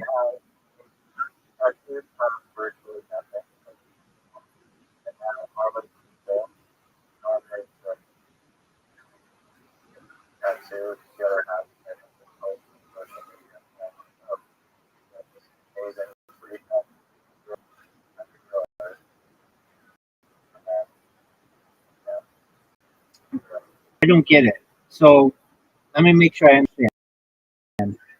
You have no prior shot. You go there and get a small RR on your arm. You post that to social media. People on social media see it and then go to the tattoo shop wanting a free tattoo.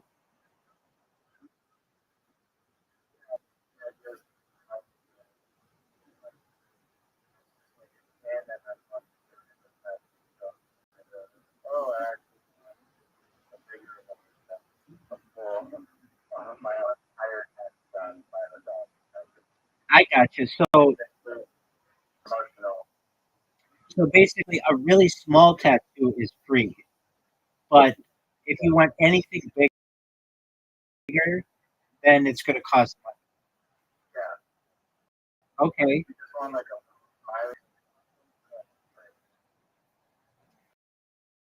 Okay. I are you going to have an agreement?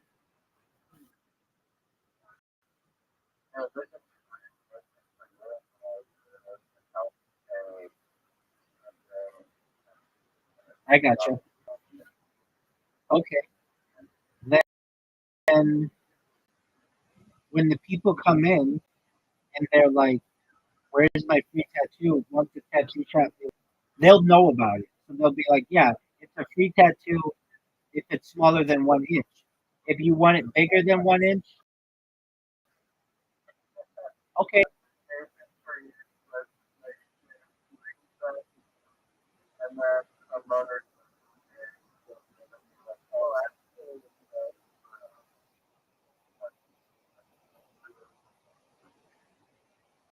Yeah, that's actually a pretty good idea. Like a Nathan for you kind of deal, where he, dude, did you ever see the last Nathan for you?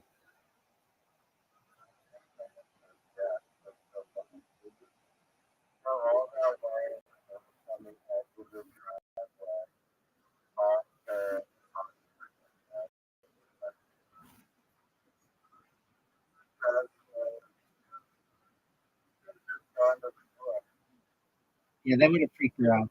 Um, what were your thoughts on Nathan with that prostitute?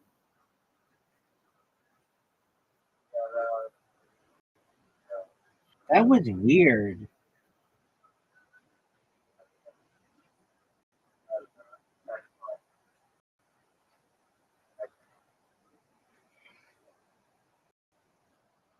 I think it was, but it was like it was weird. He's so awkward, and um. Okay, so you finally found it, or you finally watched it. Yeah, but we haven't talked about it. Um, yeah, I mean they spent so much time trying to find her in like old yearbooks and everything, and have that like reunion where no or whatever. And it turned out like she didn't even like it, like even dating or whatever. I don't know. It wasn't like because he made it he made it up to be more than it.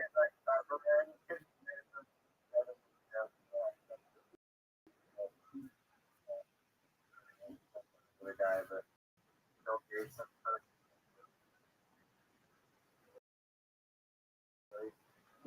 There's something that I can never get out of my head. That song that he sings, like I'm a diaper dandy or something, whatever the fuck it is.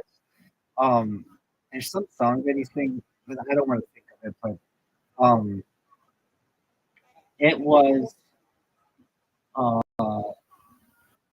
it was, it was a weird. It was so different than the other episodes, and I thought it was really beautifully shot. Like um, the camera work they had for it, but I like that they're following story arc.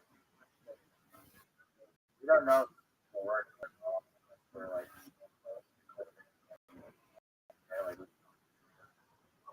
imagine, soundtrack by ending like a right, and then they had just the off sound that he stole by pretending to be a part of yeah, it was something. this. That's right. Yeah. Um, I thought she was really. I thought she was really nice. She even just like not hanging on in. She was just like obviously like she had a successful life. She had a successful children. She had a successful husband. And that guy, the Bill Gates guy, didn't really amount to anything that great. And um, he didn't look at like Bill Gates at all. Like I don't know, he just didn't. Like if somebody was like, "Here's our Bill Gates impersonator," it's like you're supposed to look like the person. He just was an old man with glasses. It's like I wouldn't necessarily think that he looked like okay, okay, that's fine. I don't think he's a ganger by any means. I don't think that's what it like if you're doing a Donald Trump voice. And,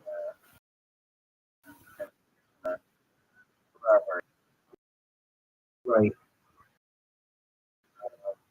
I don't think that is actual Bill Yeah, in fact, he didn't know anything that much about computers, and so it's not like he could sound really tech. And he was just too old to play Bill Gates. Like he's got to be 20 years older than Bill Gates, so or something. Anyway, I felt really bad for him. I felt really bad for.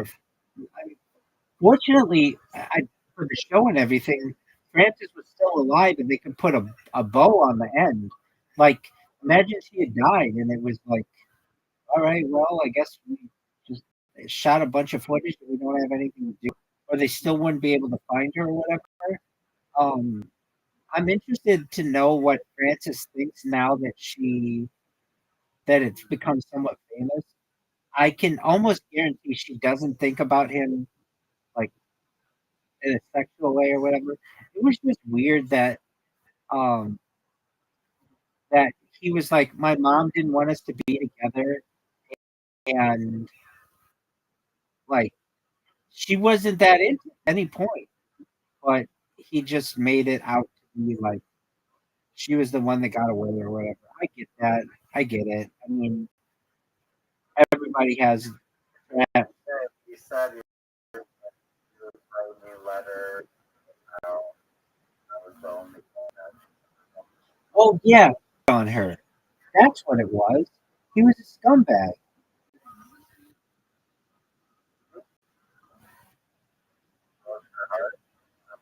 I think so. Yeah, with some other girl. I don't know. Hold on, let me look that up. Nathan, for you, the final episode, Finding Francis. Did the guy cheat on Francis back in the 1960s?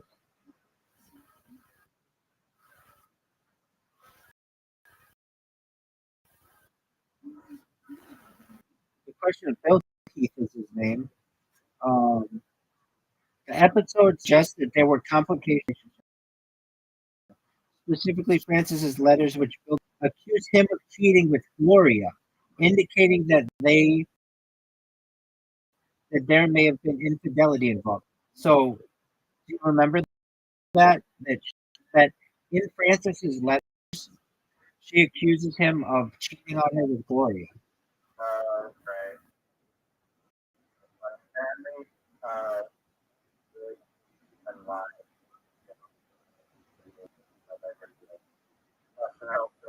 Some person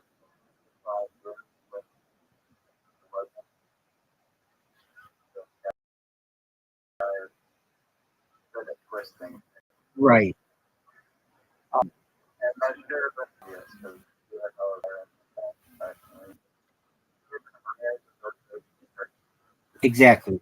And if you're going to hire an impersonator, I think an impersonator should look like the person.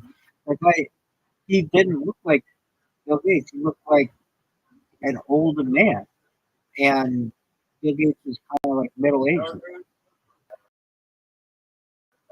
Yeah, I mean, he had like, yeah, it was a while ago, and I don't know. Bill Gates still looks a lot younger than Bill Gates. Um, okay, so exactly. Um, I felt bad for Bill Heath. Did I? Do I know? Is this correct? Did he die?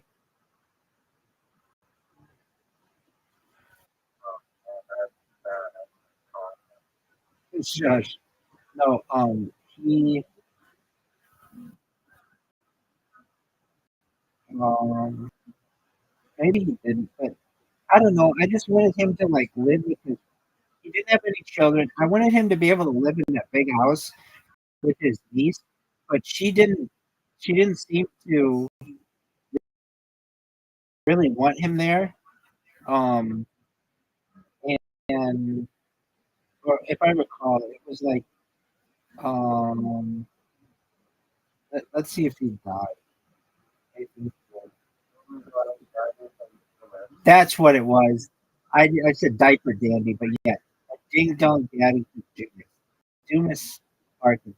That's what it was. Oh, so he moved back to Arkansas and he's in an assisted living home. So perhaps I'm in the Nathan for You subreddit. I I thought that was a fascinating show.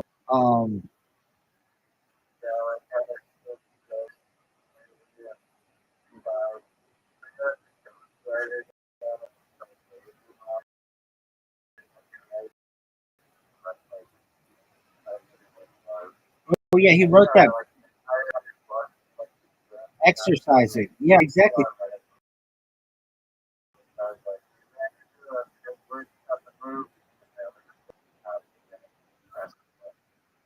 Dude, that one guy got a show off Nathan for You. That private investigator. That security guard guy that I but that guy There was a show. Weird. One of my favorite characters. I never saw him. That's what I keep saying. Yeah. Um.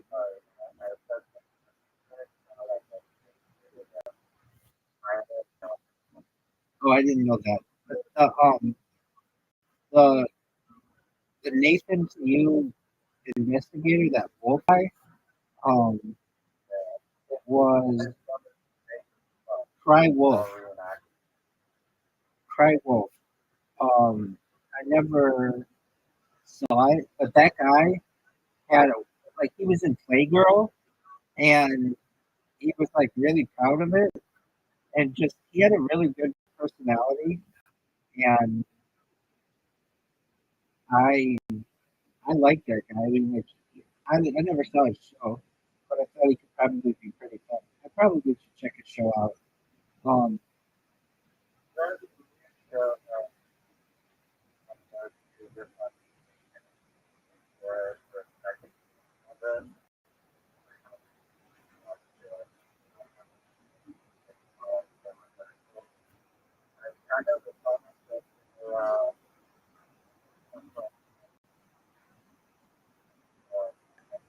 Type deal.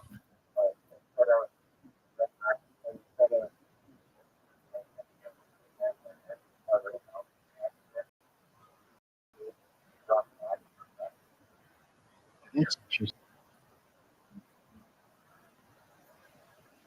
I haven't seen that, so I can't really comment on it. I do like it. I like his other show. I don't know why they got rid of it. I know that the Nathan for you. Yeah, I don't know why they started. I don't know why they stopped the shows. I mean, I know that like it's about ratings and everything, but it has like a cult following. People really like it. Um, and I know they can probably run out of ideas and such, but there were some like characters on it,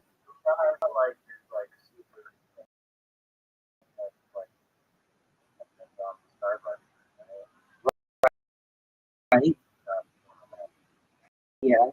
Um, the that one definitely blew them up because it was on like local TV and stuff. Um, and I think made national headlines, but no, at all, because they saw it as a threat to them. But, like, they could basically, you could have some steal our logo and then just make it an art installation or whatever, and have people lined up around the block. And you could do that in every major city in America, and dumb Starbucks would become more popular than Starbucks. If I had the opportunity, yeah, it is. It does. It actually becomes the biggest um, coffee place in the world eventually. That episode, because you got to think, like, 50 years, people are going to look back on that episode as being like really artistic, and that'll blow up. Um, yeah. Also, McDonald's. Um, I know you're thinking like, oh, these all just came from movies, but movies and art comes really big in the future. McDonald's is overtaken by McDowell's, which is in Coming to America. You know that brand?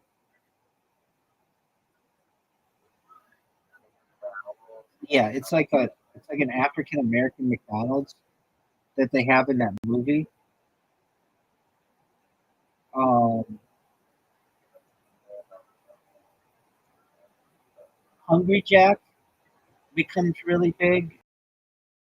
It actually takes, like, Burger King takes over.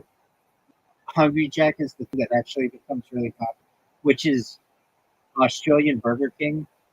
But people find out like, oh, they embrace it. That Burger King can't be in Australia because there's already a Burger King there.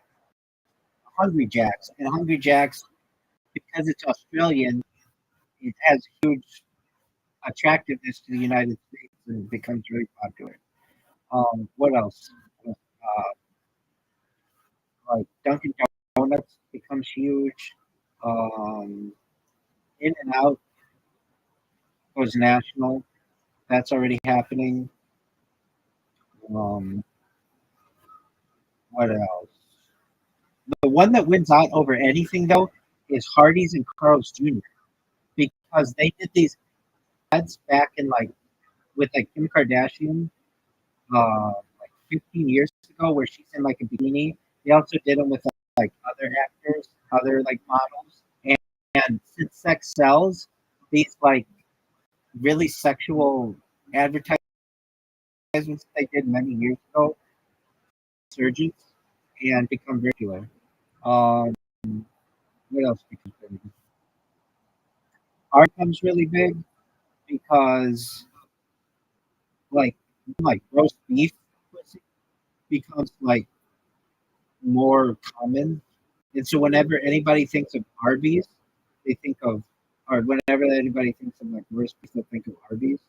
Did you know that Arby's, it's spelled ARBY apostrophe S, but it's really like a short for RB, like roast beef. Did you know this?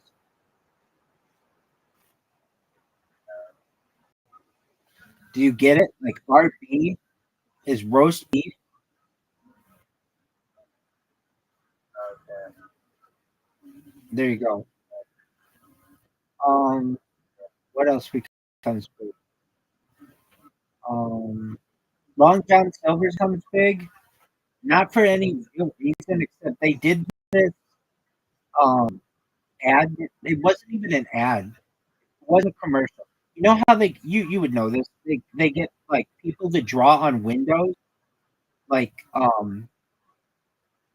just like art on windows with like a marker. There was one in the United States. It became a meme. There was one. Welcome, Mr. Chris. How are you?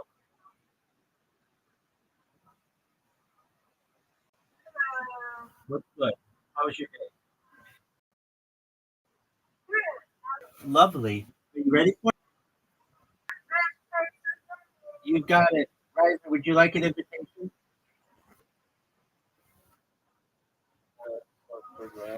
Bowling? Oh no. No, we play bowling. You want an invitation? No, I didn't. All right, Miss Aquarius. Just the two of us. Just send you an invite.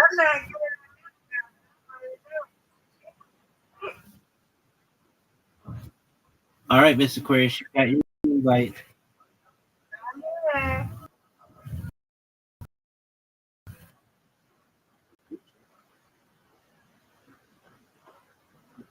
Riser, he's been in here, but he comes in at like 6 in the morning, and I don't have time to be at night with him.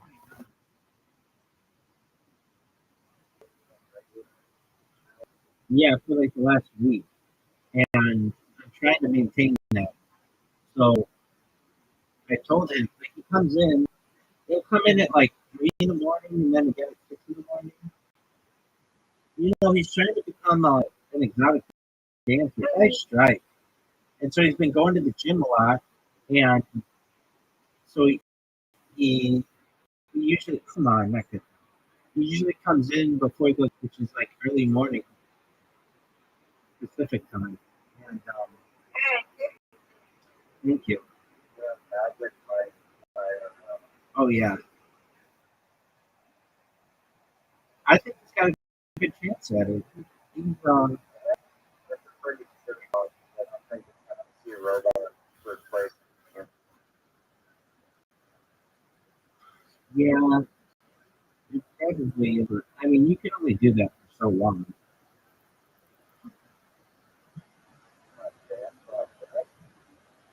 Yeah, I mean, you've got to maintain like a really good body for a long time. Thank you.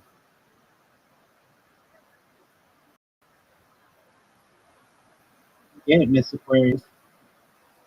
Oh, what a strike! That was a big strike. Come on. All right, I gotta get this here. That's a spare. That was good. All right, Mr. Aquarius. Last frame. Coming in with a strike. Ooh, that was good. All but one. Look at you. 64. You got this. Oh, nice spare. Mr. Aquarius at 66. Get that strike. Put it out of reach. Oh, you did. You put this game out of reach, Mr. Aquarius. Beautiful. You're welcome. That was great. Ooh, I could come back. Let's see. No, not with that kind of round. Oh, wow. Good job, Mr. Aquarius. That's right. All right. I'm going to send you an invite for one more. You should have the invitation.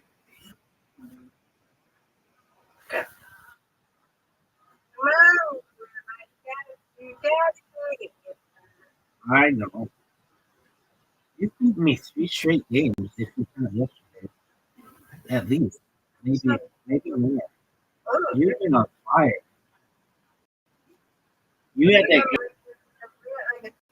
That's right. You had that game where you had 104. And you did really good.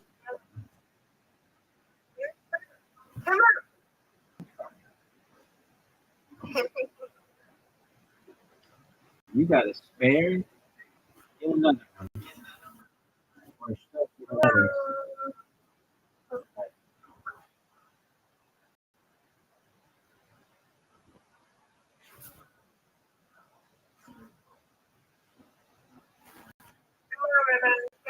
Oh, for sure. No doubt.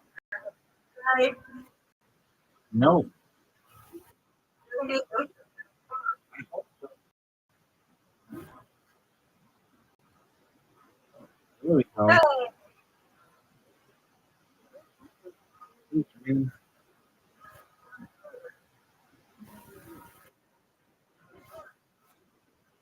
Oh, look at you. Look at you. That was great. I tried. I was like it was going to do it. Get it. Got it. Oh, you, my friend, got a strike. 2 in a row. Almost. For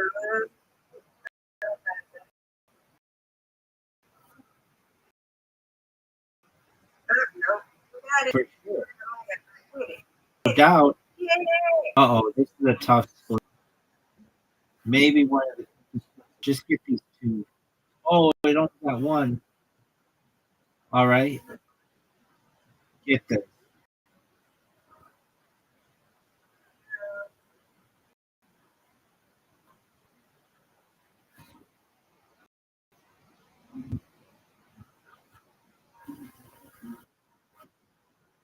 Uh-oh. Uh-oh.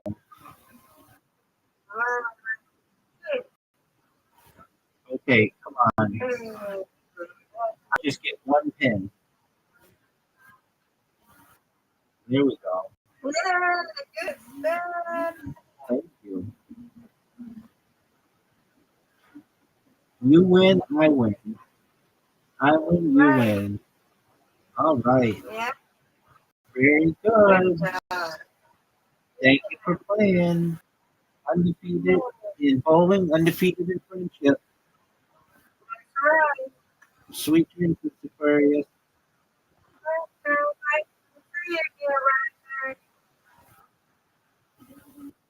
Riser.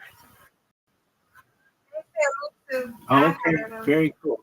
Excellent. Good night. See you in the morning, Mr. Aquarius. Take care. Thank you. Riser, isn't she the nicest lady? sound like you're 1,000 miles away.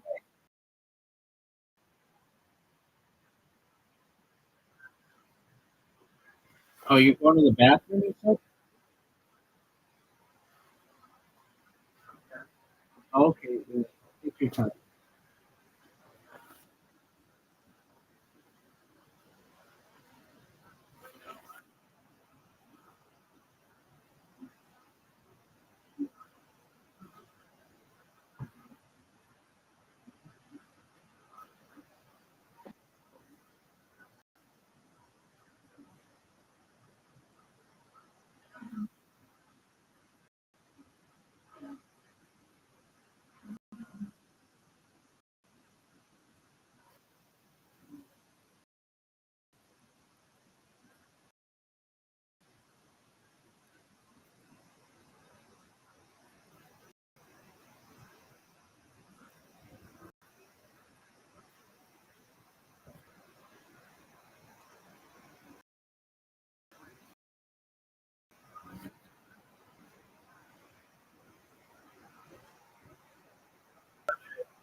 How much did you pay today for one? Is it a school? Yeah. $5. $20.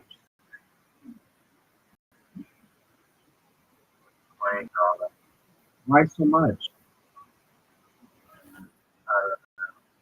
Maybe like, I don't know. But yeah, great. So let's look at dollars on that. That's no one paid for the second $5. $0.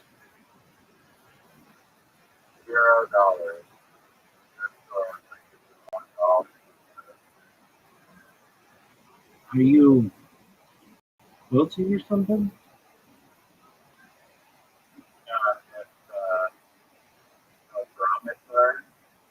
The like metal things?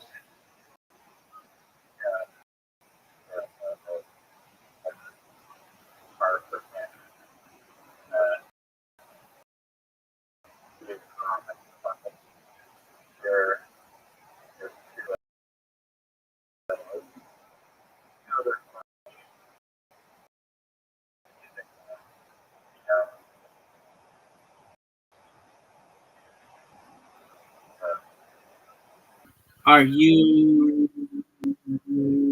You said that.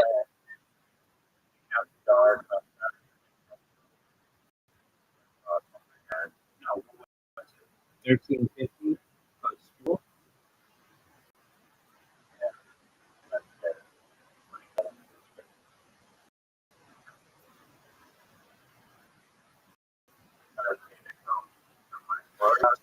Do you like architecture?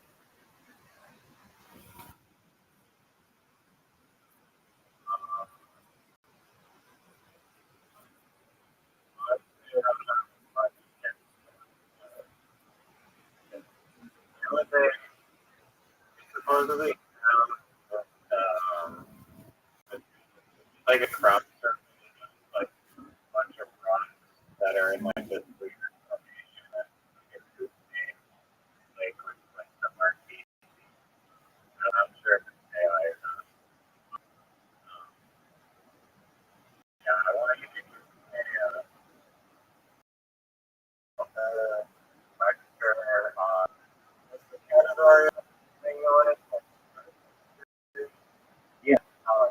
The history, what like, or what's in our history, like one like crop circles or No. like mine.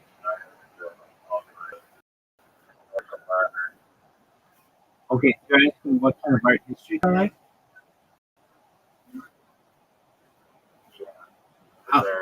Yeah, I like architecture. I like architecture a lot. And I like modern art. My favorite art is um, it's so simple. Just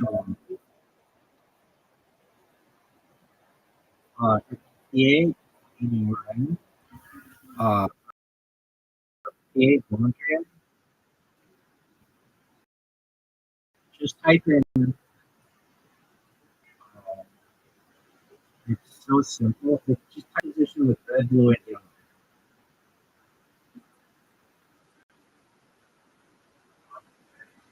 Composition, composition with red,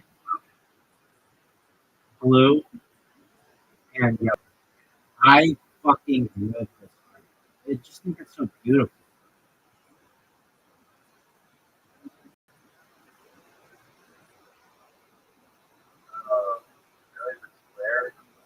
I fucking love it. Isn't that weird? Yeah, it's just so simple, but it like uses the it uses the primary colors. I don't know. It's really happy with it. Like I look at it, it's, I like it. And the reason why it was popular in the 1930s is like no one had done anything like that before. And when I see it, it's just like I just think it's absolutely gorgeous.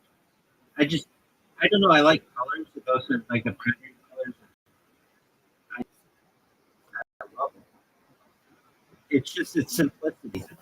It's something that I really like. Um, This is like if I saw this gallery, that would be like, like, it's just like so like there's stuff to be okay, but this one or like I feel anyone could do it, like really good, you know. but here's why it is because no one had done it up until the 1930s. Nobody put these together. Here's another thing that like just because it hasn't been done does not make it something that you're doing just automatically. Maybe. I'll take an example. There are these I saw it on Instagram last week, and this real like the followers that like this artist like make like portraits by like smashing glass with that hammer. Oh look, those are good like smash like a piece of glass. One look it's good. I feel like one is just talking with guys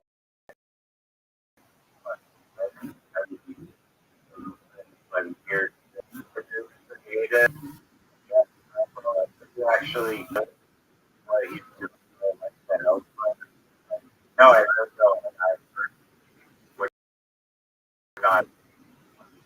We're not I don't mean like he's a terrible artist. Just Like summarize it. What do you mean? just because something happens before or something. I gotcha. I gotcha. Um,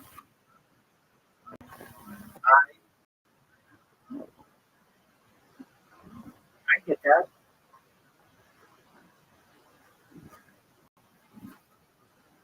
I mean, there could be a guy that just drew triangles, so the triangle of that guy himself because it hasn't been done before. I don't necessarily think that it.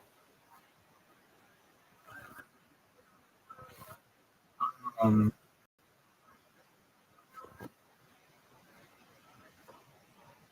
I mean, it would have already been done to some extent. I can do it. I actually probably like that, so I might be the wrong person to ask.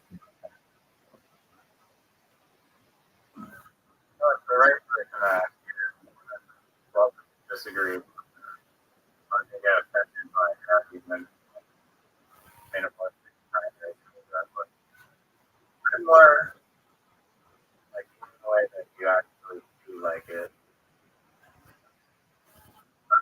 Are there other minimalist sites or other? I like that. I like the colors of this one a lot. Are there any others? You know, people talk about Jackson Pollock. They really like it. Uh, yeah, there's one. Actually, it's different, but um, I've seen it recently, and it's like, what would I find? How would I look this up? Artist, um, fucking,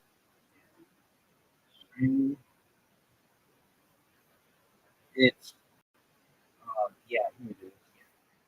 Wait, is it this?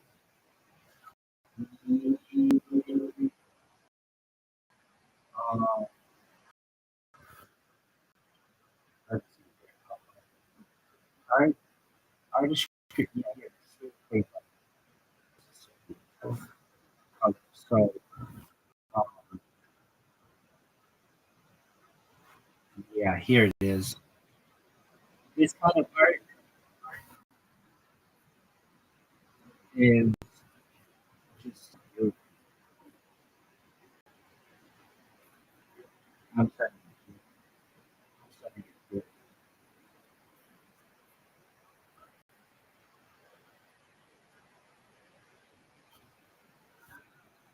There's a video.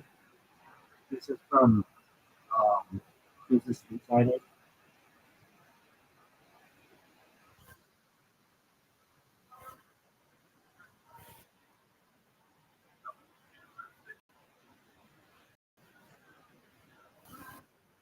Oh no!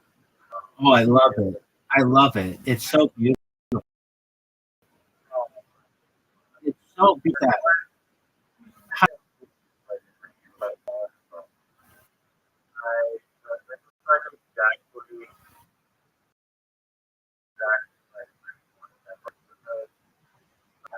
done before. It's not the first person to wrote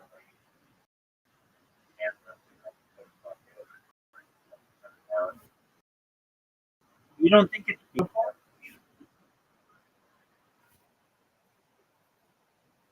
personally for me. I don't. It's very rare.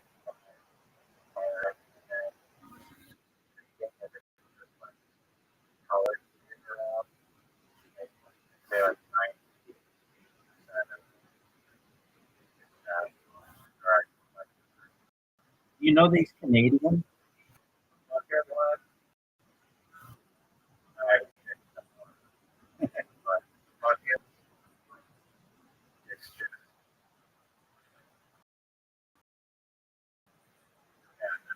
It's so it looks, man. Stopped it after like the first win and just let it Well, he has some. I mean, depends on the reason why I like it is because of the colors. I love the colors.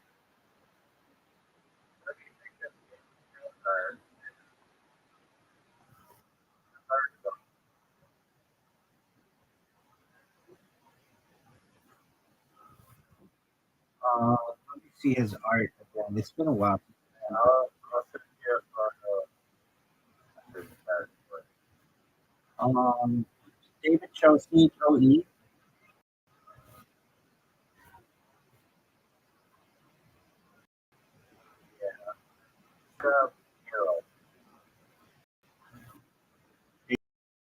David Cho. I like pop art, so I like Andy Warhol. That is not that important. Oh, you know who I really like? Um, I'm gonna just get so right. I can't think of his name. Hold on. Um, like 90s art.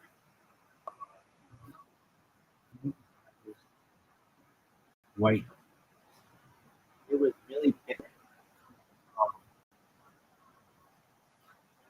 And Keith Haring. You know Keith Haring, right? He died. Yeah, it's very popular. It's going to be So, popular. Not close. Yeah.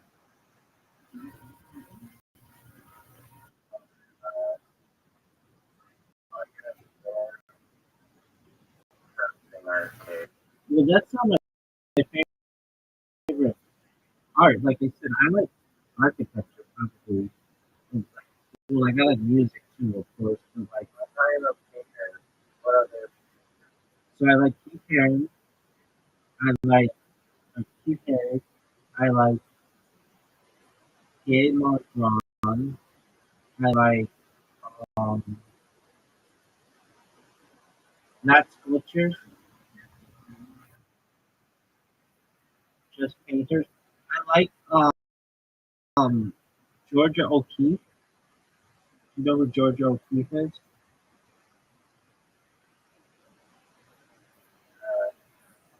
All her shit looks like pussy.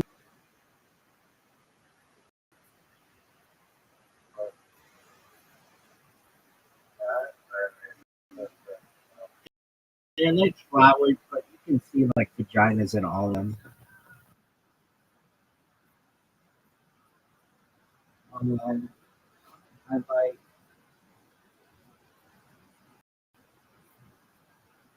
whatever that paint bucket guy is, that Canadian guy. I fucking love that. I just think it's so beautiful. I like brightly colored art, and I'm not afraid to say it. I don't understand people don't like use it more. Like, you can use literally any fucking color you want. So they use browns and dark greens. It's like boring and ugly. Why not use bright red and bright yellow and bright green and make it as exciting as possible? Um, I like Andy Warhol. Do you know Andy Warhol?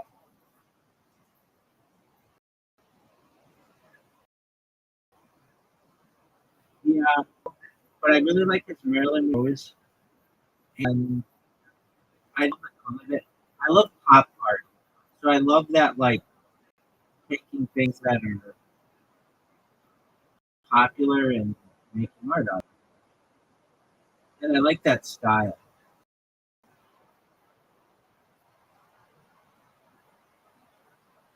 Who else? I need a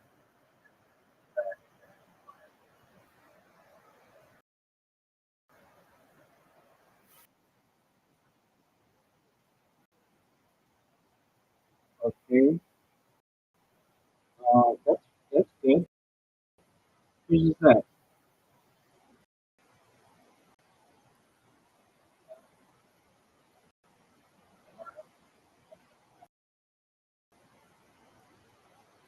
Who's my favorite? The colors could be brighter, but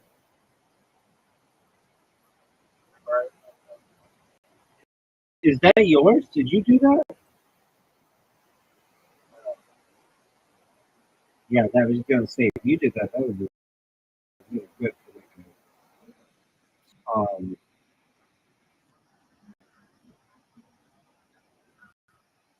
I like.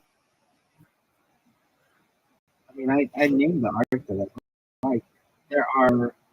I'm sure there are other artists that I like. I just don't know the name. But again, I like architecture, and I know that some people don't consider that art or a different kind of art, but becoming more and more an architect jump, not necessarily. have you seen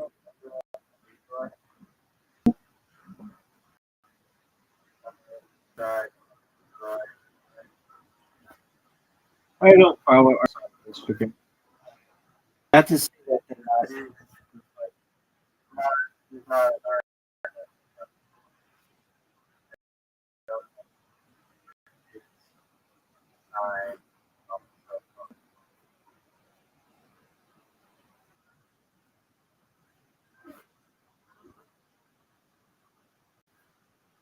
Um, who is it?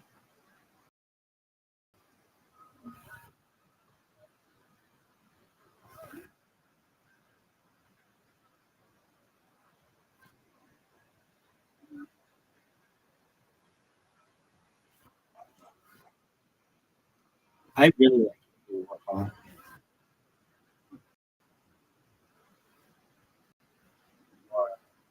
His stuff is so brightly colored, and it like the popularity of it connects with me, and it's like symmetric and uh, sometimes multiple of them. I just think that they're beautiful, beautiful colors. Colors are just amazing. Uh, like like impressionist painters. I like Monet. I like Van. There's like pointillism a lot. Um, so like what? There's another artist that I like, but I don't know his name. Like famous pointillist.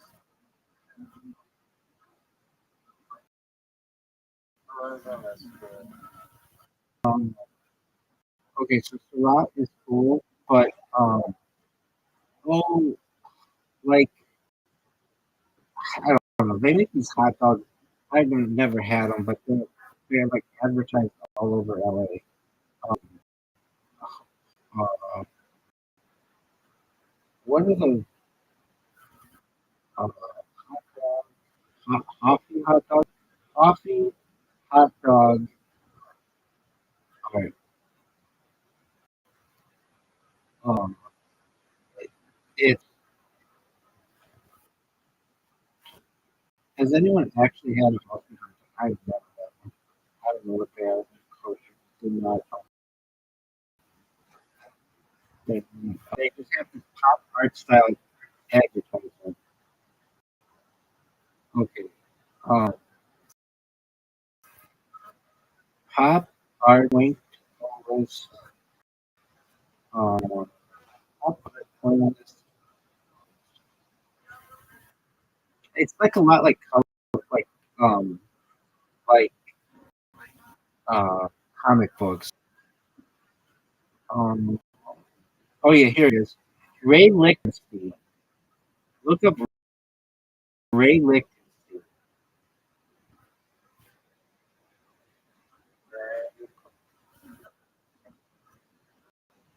Yeah. So it's L-I or Roy Lichtenstein. Yeah, exactly. I like that. I like Roy Lichtenstein. Yeah, I like it a lot. Um I like that kind of art. It's like pretty to me. It's just colors and I like it's like comic books, but I love it. Is it pointillism though? No, I think he does something. Oh yeah, it is pointillism. Yeah, I love it. I love pointillism because of what it can do. Like just like each point is independent of the others, but together they make up a good artwork.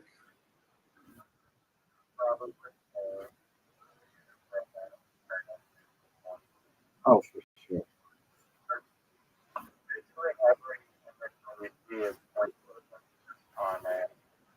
Agreed.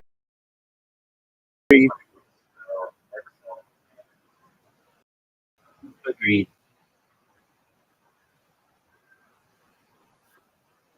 And like, I guess the difference is just what the human eye can perceive the negative space in the middle. But yeah, you're right. Every piece of art technically is poetry. or ever. And our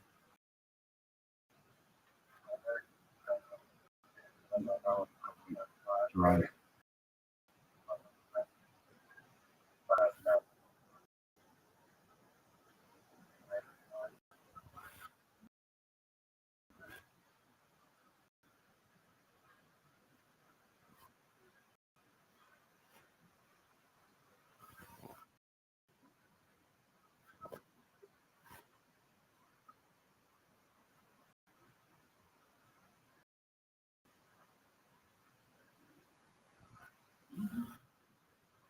What kind of art do you like?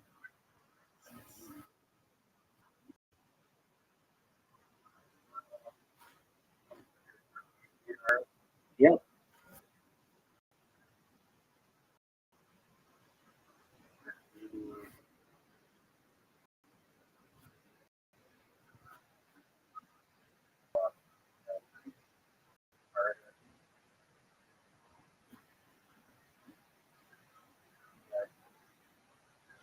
Um, there's a kind of like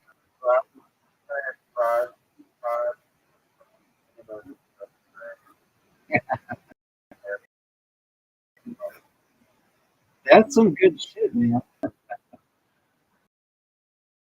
You're funny. You're fun.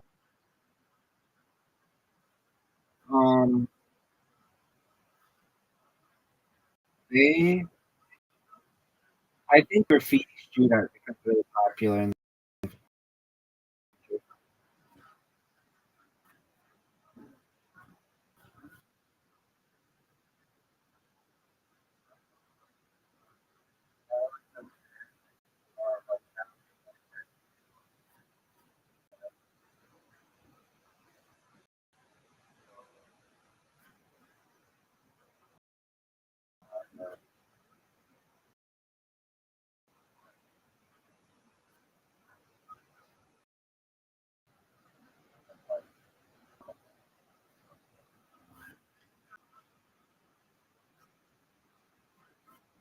one thing that I don't understand is why nobody knows who Banksy is. It's like everybody knows who everybody on earth is. How don't we know who Banksy is?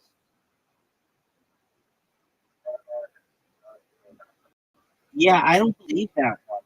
I think that is a made up group.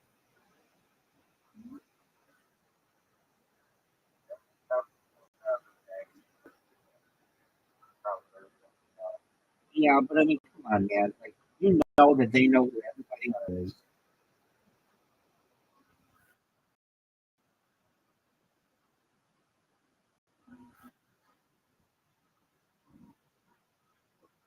There's this kind of art. I do like some street art, like graffiti. Um, there's some that I don't like some that's done graffiti street art, uh, Twitter talk. I don't know. I don't know why I put Twitter in there. Move to it. I like pop. I like whatever it is. If it's colorful, chances are I'm gonna like it. If it's not colorful, then it's not that I won't like it, but I probably won't like it. I can't believe you don't like that bucket.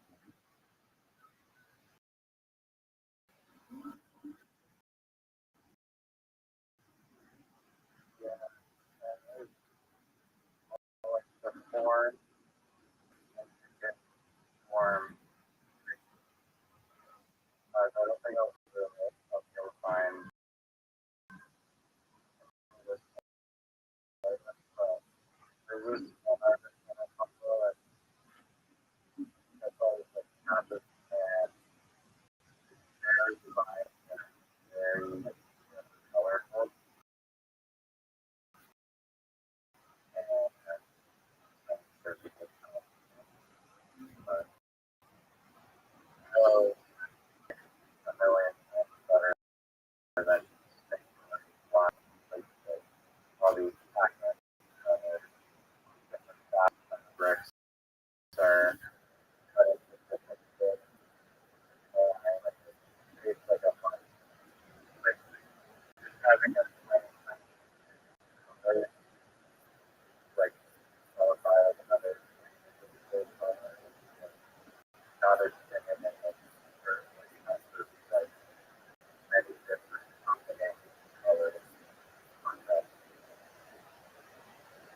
Okay. I I fucking love K-pop. There's this. How do you define pop?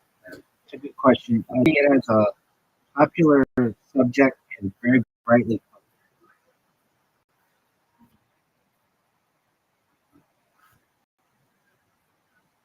Or not like I love it.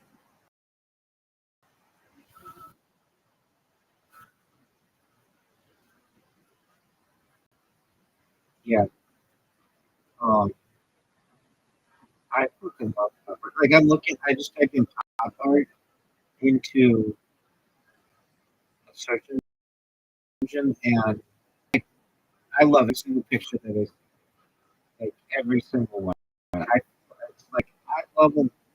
I love them all, which tells me like this is my kind of art that I really do. I love it. It's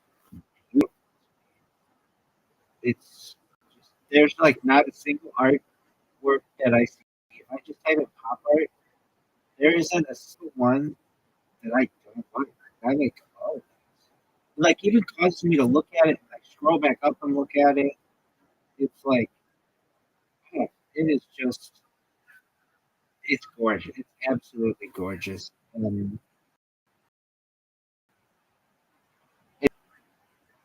I I don't know if it's my favorite art, but it's I don't right now know of an art that I like. It's I like pop art. It's my favorite. There's so much you can do with it.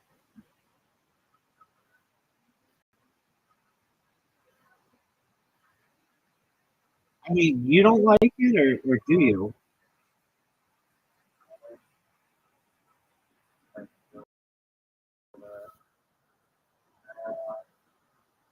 very like comics. Yeah, amazing.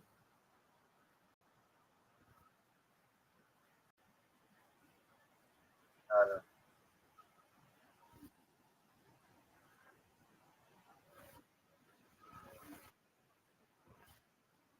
How can't you like that? I think there's Every single one of them is amazing. You know it.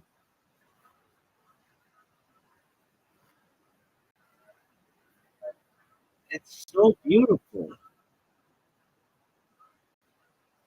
I, I, I really mean this. I didn't know how to describe it. I did, but I just didn't use the word. I'd be like, I really want them to try. Like I like pop art, but I absolutely. It's very 1960s, and I don't know. I just think it's a cool time. There's this kind of art. I don't know how to describe it. Okay, it's similar, but okay. There's this song. It's called Sunday.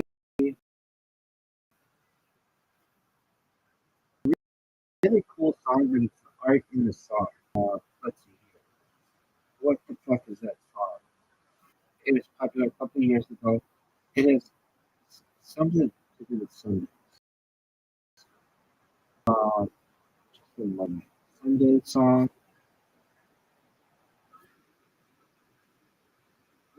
Sunday song. Pastel. It's by like no. Uh, what in the fuck is this song? It's like very Barbie Dream. Um, it's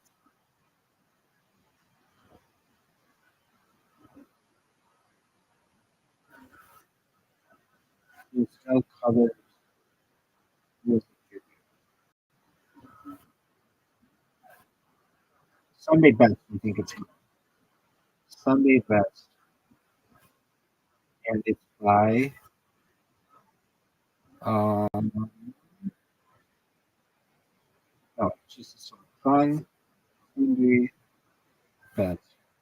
very Barbie Dreamhouse, but I like that. It's called Surfaces. Have you ever heard this one, Sunday Best by Surfaces?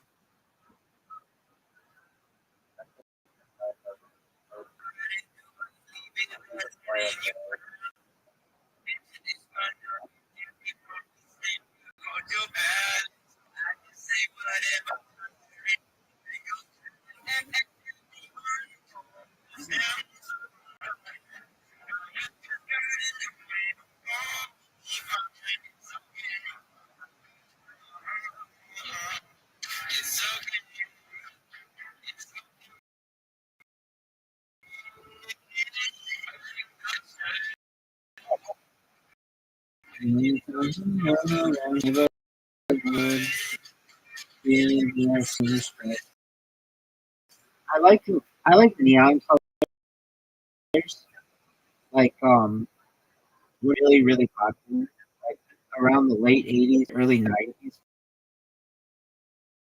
Everything was fucking neon. I remember like just chill would you didn't want to be like red or green or blue. You wanted to be like hot pink and electric yellow and like those kind of colors, like shocking green. Like everything was like really.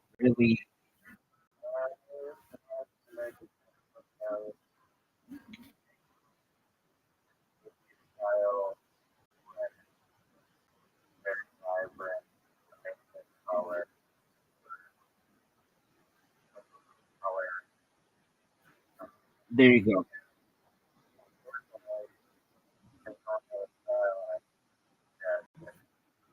Yeah, that kind of coloring is was very popular, and then it went to this weird world of purple and teal for the '90s. Purple and teal were very popular. It's like teal, especially everything was teal. It's like that Dixie cup like logo. You know that it's become very popular. And it's like that logo that was on Dixie cups, and now is all over. That's very '90s. And then the 2000s didn't really have the same color pattern. I think of like 2012 with like the rainbow colors, but and then like 2020 was like Black Matter, so I think of that as like yellow and black and brown and stuff. But the '80s were very um, neon colors, and they made this material color change from the '80s. It's called hypercolor, I think, or something. Um, yeah, hypercolor that would change when clothes were exposed to different elements. So if you like slapped it like with heat, it would change colors. I think like people don't do that anymore, but I think that could be really popular for your ski company.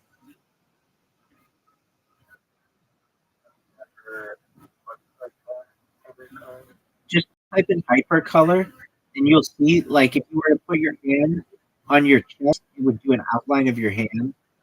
The reason why it didn't work that or the reason why it didn't last is because literally if you wash the stuff, it lost its like power. But if you didn't wash it, it would like it was really cool. It would change colors to whatever you had on your hand.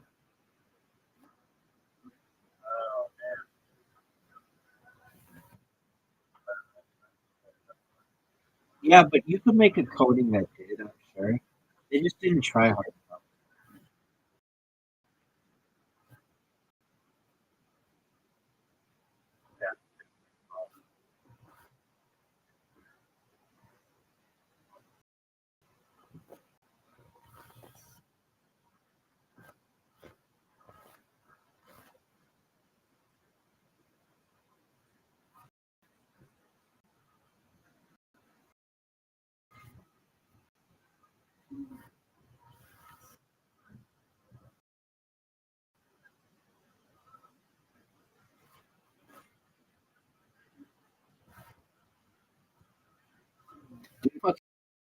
to love pop art so much. It's amazing.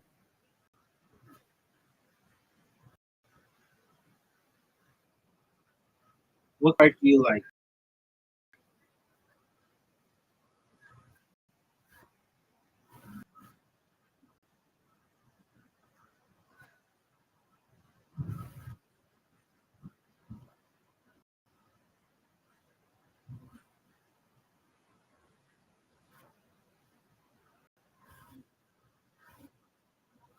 What kind of art do you like?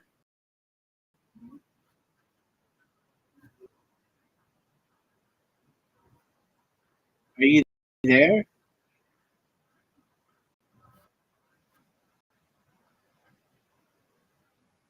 Sir?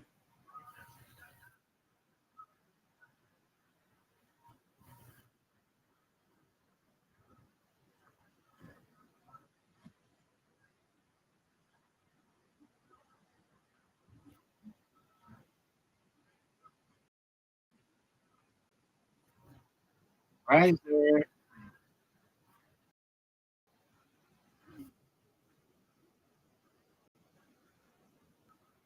riser.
There he is.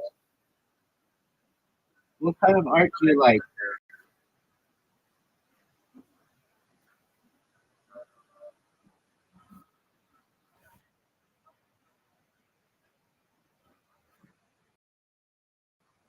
That's very. If I had more energy, I would be able to have a do the real that I can just Leroy. Oh no, I didn't. Let me take a look.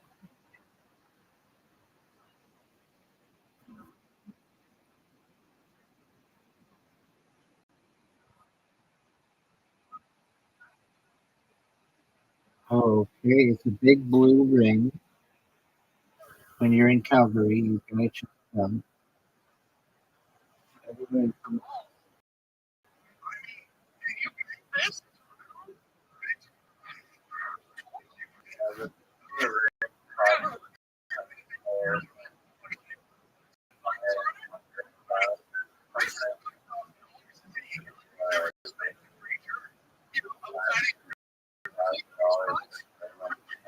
Oh, hold on 1 second. Hold on.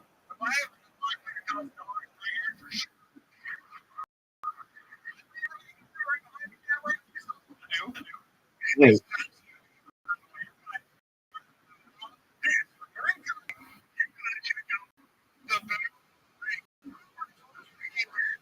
The city of Calgary just made a big blue ring.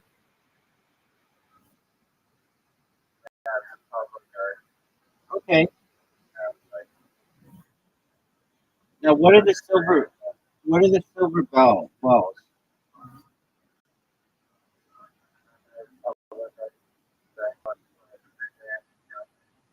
Okay, I like the big blue ring. I don't like the silver balls. The big blue ring is cool because I don't know, Calgary doesn't have anything going for it, so at least this is like a tourist thing. But the silver balls, that just looks like a pile of rocks.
There's a tower downtown LA that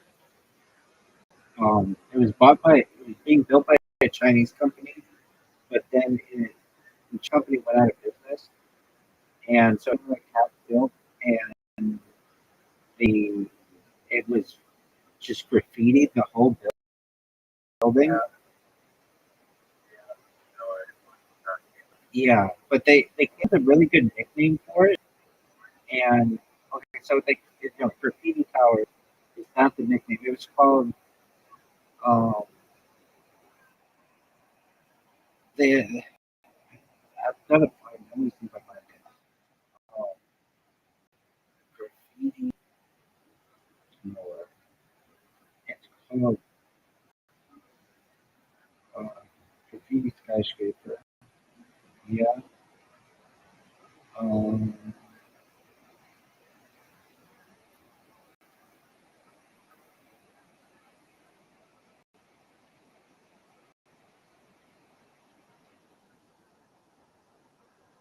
it was like a really good name.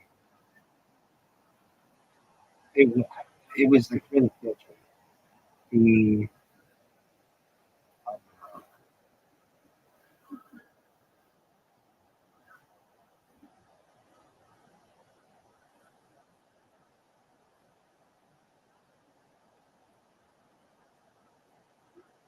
wasn't Tag Tower, but it was better than that. It was like a really good nickname.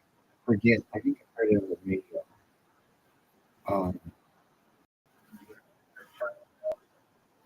no, it didn't have anything to do with the country. It had to do with it was like the portmanteau of graffiti or graffiti and skyscraper or something. Um, let me see if I have.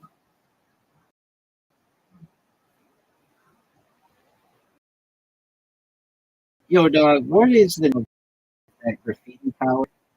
It's next to crypto arena name for it. It's not graffiti tower. Like tag tower or fly scraper or something like that. What is it? What is the nickname?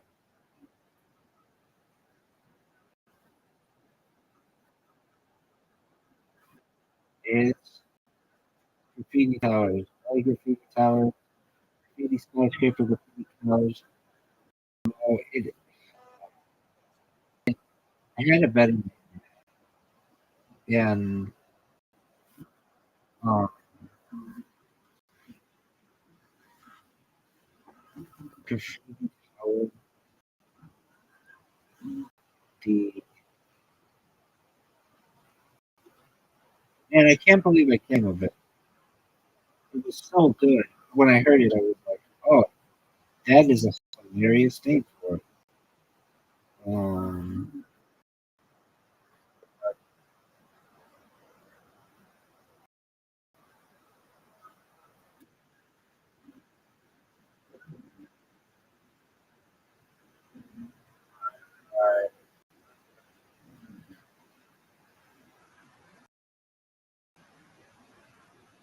oh, maybe it was the spray skater.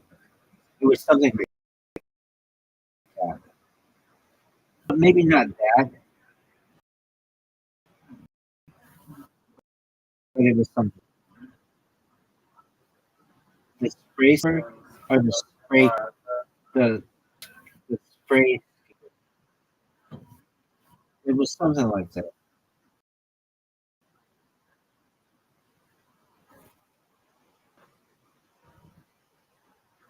or maybe it was just a spray. No, it had a better name, but it was like the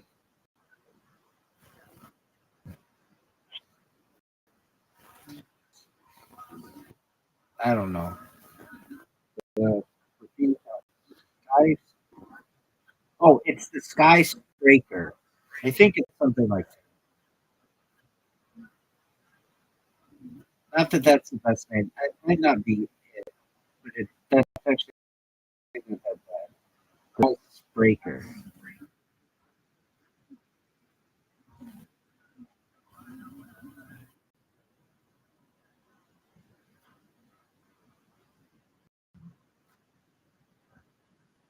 I don't know if that was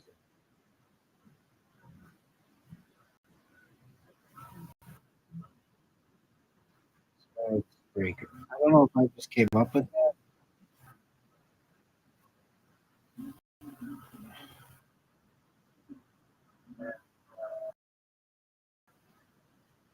They another sent it off. Yeah, and they have to have the LAPD there 24/7. Yeah, and I feel like the Chinese company should have to. I mean, I get it. I get why they don't have to, and they want to. Other buildings that are covered. Not like that. Not like the whole skyscraper.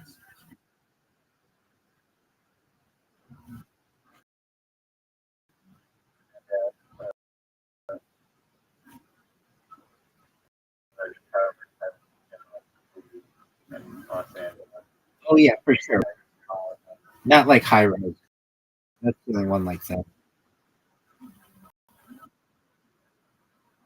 But I feel like that building could potentially be really popular in the future.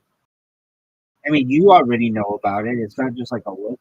So There follows that I'm sure most people would have followed.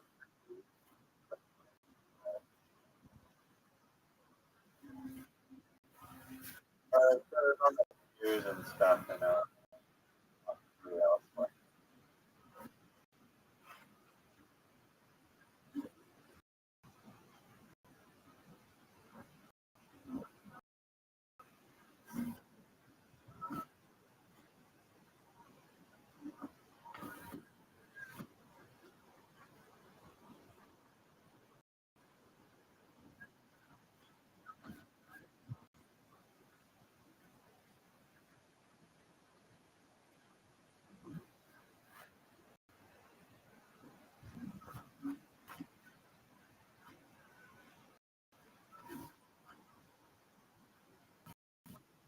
so what kind of art do you like?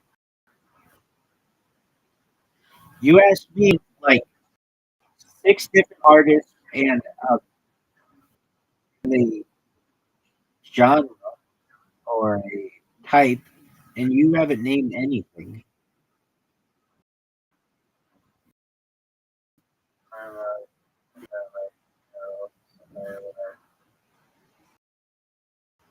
Name artists. No, name an artist you like. Oh, that one that you said. That one.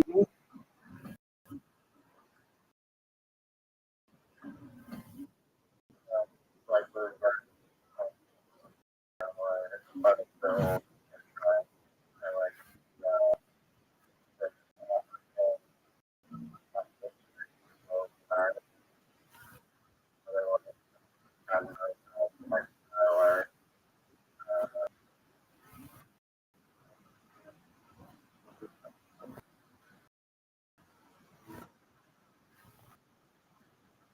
that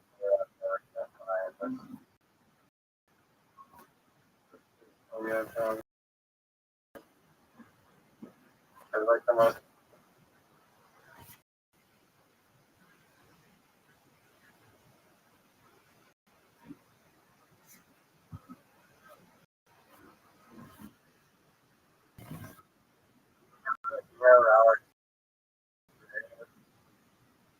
Yeah. What are you? He's a UFC fighter, right?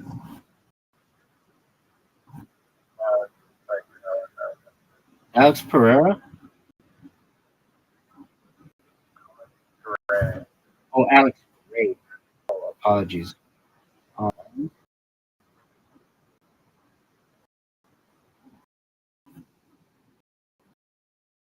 I really like his art. yeah, that's cool. Oh, I like that a lot.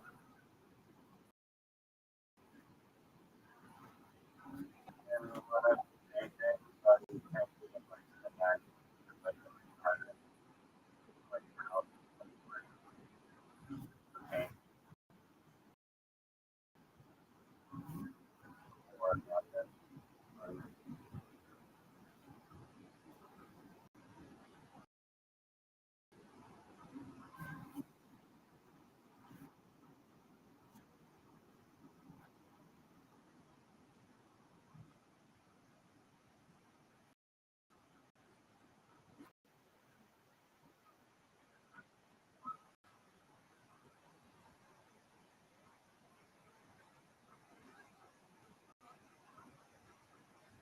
What were you saying? There was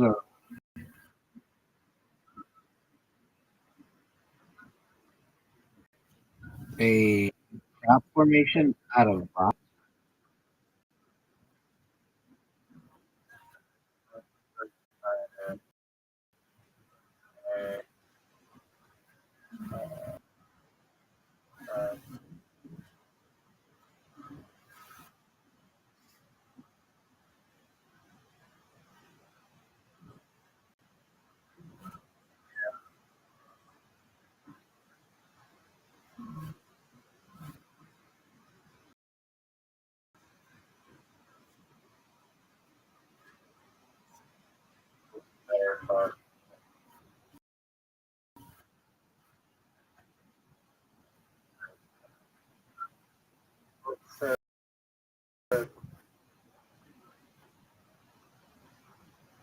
No, just tell me what's his Google.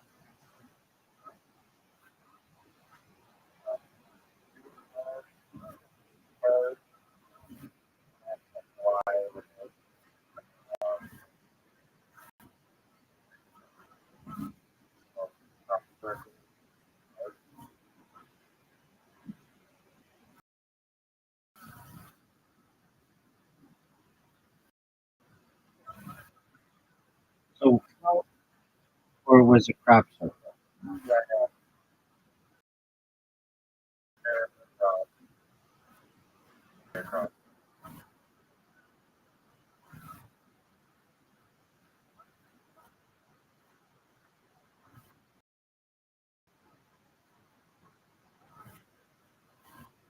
It's underground, underwater.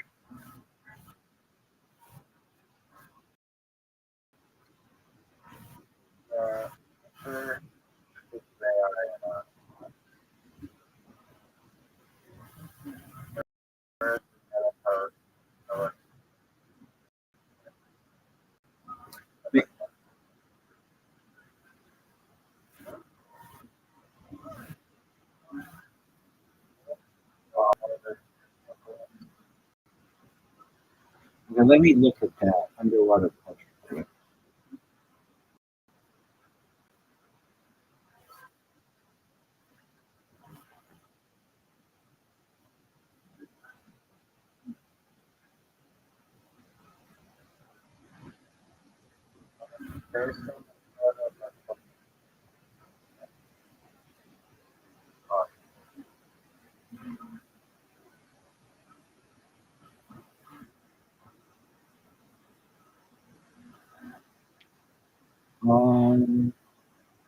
Looking at it, yeah, it doesn't really look like anything. What are the mysterious? Okay, oh, now I see it.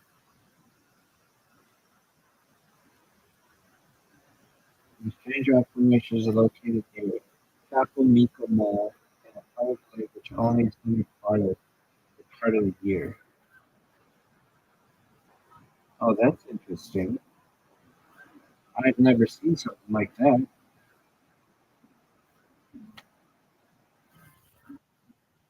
I like that. Whether it's natural or uh, artificial, that's cool. Have you seen this thing, or is it just something you learned about?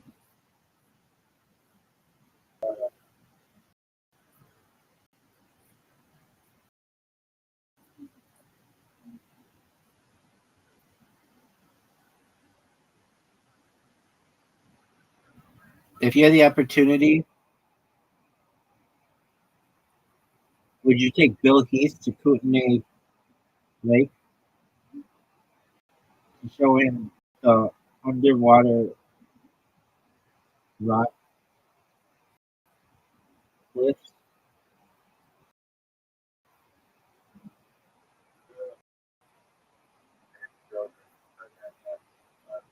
What did they say? He's Bill. Bill is short for William.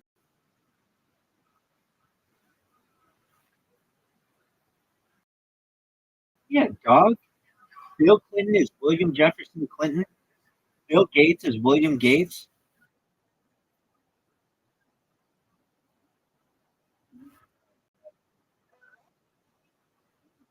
How didn't you know this?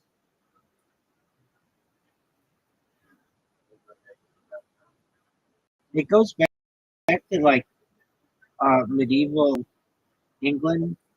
It was like seen as funny. So like someone with the name Richard, they would eventually call that person Rich, and then there's a shorten, and then Rick, and then they would play on it to be Dick, and that's Robert. Same thing. Robert was shortened to Rob, and then they make it so that you had like a nickname.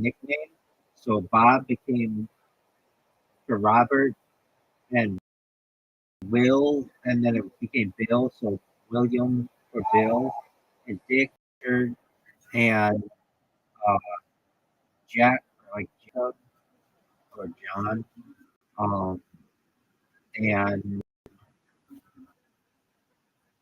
like Mick.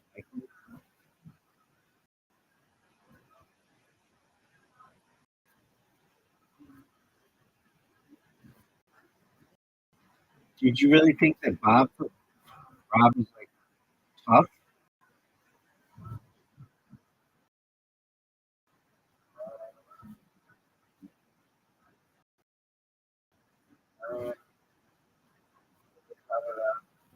Like weird to me. I like Liz or Elizabeth. That one I isn't that obvious to me. Another one is Peg for Margaret. That's an interesting one. Um, I think like Dennis. It can be like Danny. That one makes more sense. Um, oh, uh, Candace and Candy. Um, there's there's like a weird like I don't know. There's like Dot short for oh I know one. Dot was short for Dorothy. That's a weird one. And Trixie for Beatrice or Beatrix. That's another one that's like I don't want to say weird, but it's like people don't really use it anymore. But it used to be very popular. There's another one like that too. I was just thinking about the other day. Um, Trixie. What was it? I don't recall at this time, but it was. It's like one of those names that isn't used that much anymore, but was once very popular, and it had like a nickname to it. Not like so. So is Trixie. It's just like I. No one calls their kids that anymore. Um,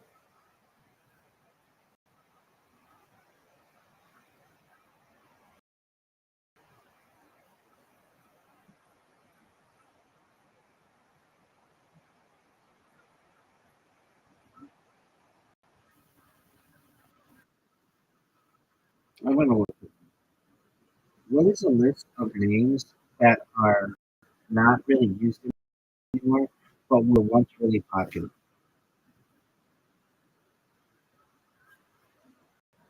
Unused popular names. Carol, Bob, Debbie, Pat, um,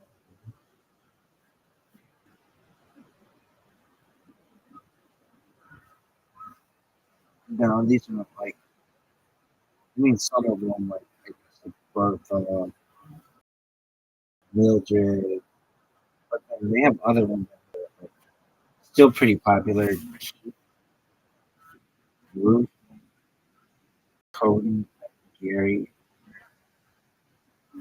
um, Jim, Robert. Those are still pretty popular. Yeah.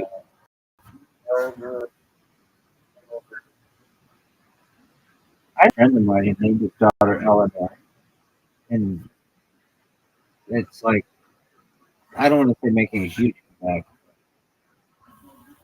to some extent. There's some that are making a I comeback. heard it's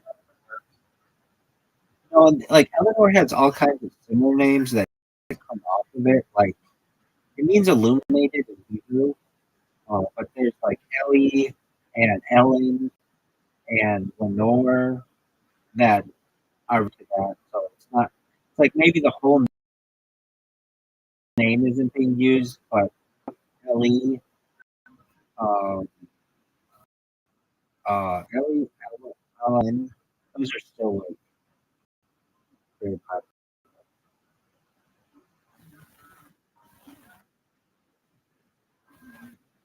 Super uncommon. Um, more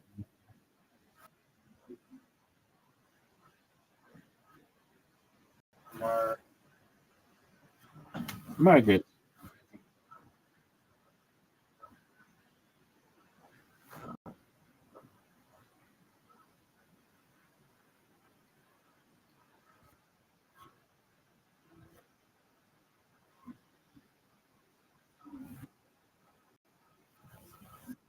Um,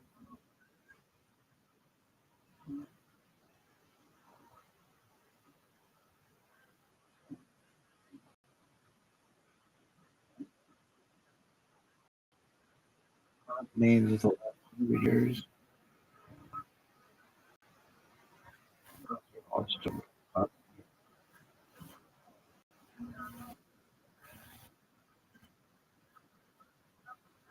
Oh, maybe it was Larry, Lawrence, Larry.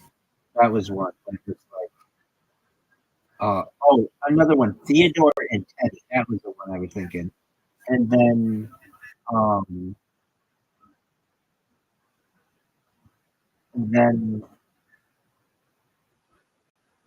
Edmund or Edward and Ned. Those are all like they're just nicknames, but they don't make sense because we don't find it funny to use like a rhyming nickname like that anymore. But apparently in England, like 500 years ago, that was fucking hilarious.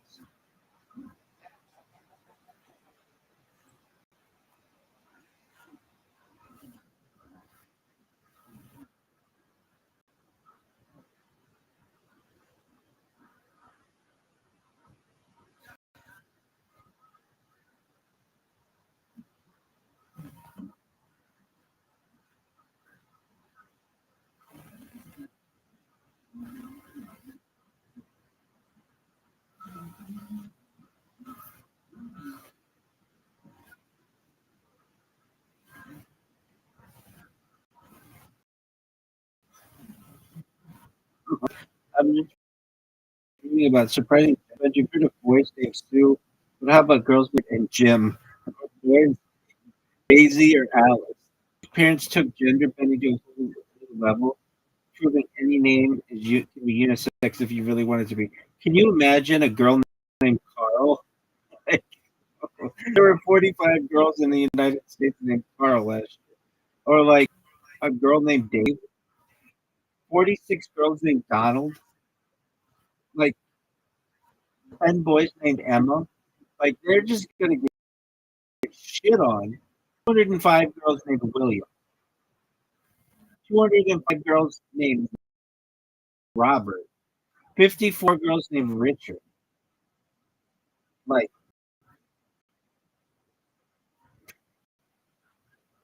yeah.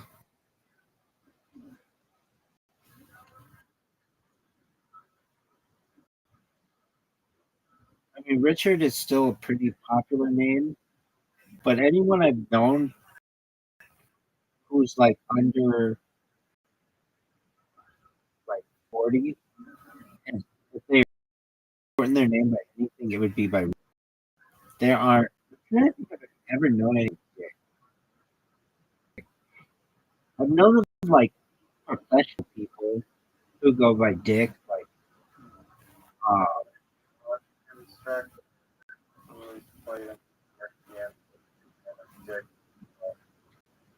Yeah, but who would have known named Dick? They've always been like famous people, I guess. I don't even know famous people named Dick though. Dick. They'd be like Dick Tracy, like like not a real person. Dick, famous Dick, like Dick Richard Nixon is the big one. They call him Dick Nixon. I don't know if I'm gonna just type in famous dicks, which I literally just typed and I didn't hit enter. I don't get a whole bunch of garbage. I fucking shit.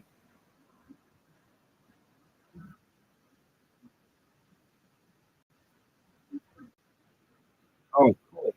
I got somebody new on Blue Sky found out about me 13 minutes ago. Apparently, Rabbi Rothschild is on here. Good to know. I've never encountered him until now. It's always good to meet new people. I am just torching this fucking platform so bad.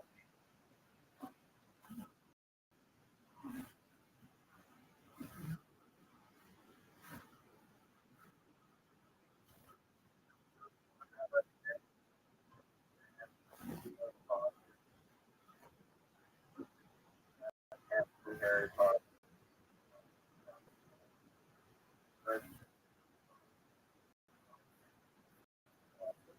But A sponsor of a company,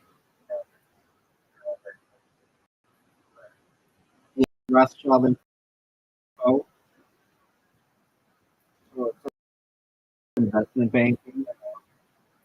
But like, if we're talking like a Fortune, like a Fortune 300, Fortune 500, um,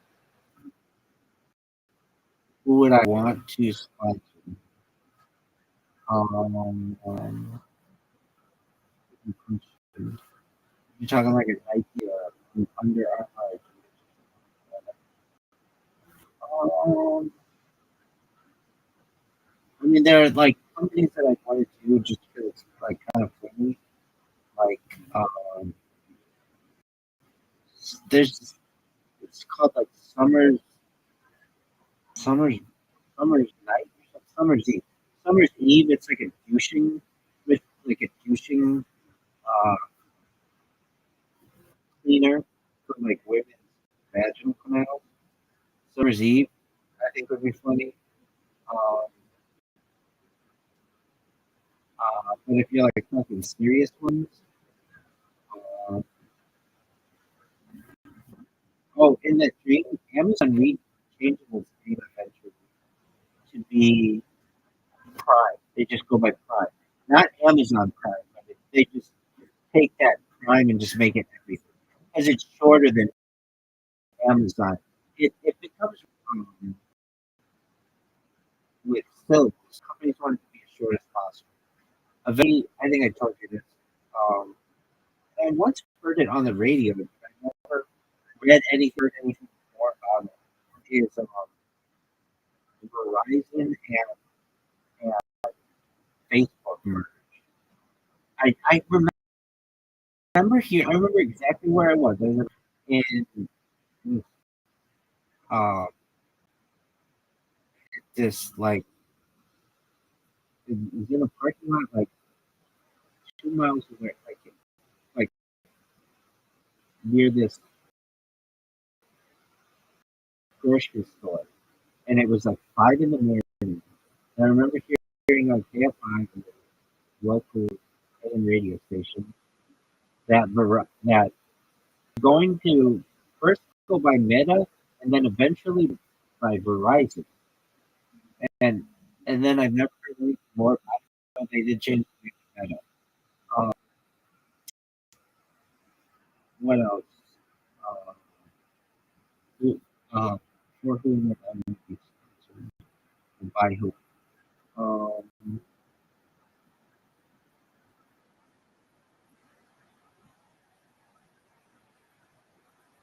JP Morgan would probably be pretty cool. But if you're talking like stuff that people know, like popular stuff, Alphabet would be cool. Amazon would be cool. Um, Pantone. Do you know what Pantone is? They're the company that like make all the colors. I would I would like Pantone. I'd like Crayola. They like are the ones who define what colors are. They have the Pantone grid. Uh, they do like they have a color matching system.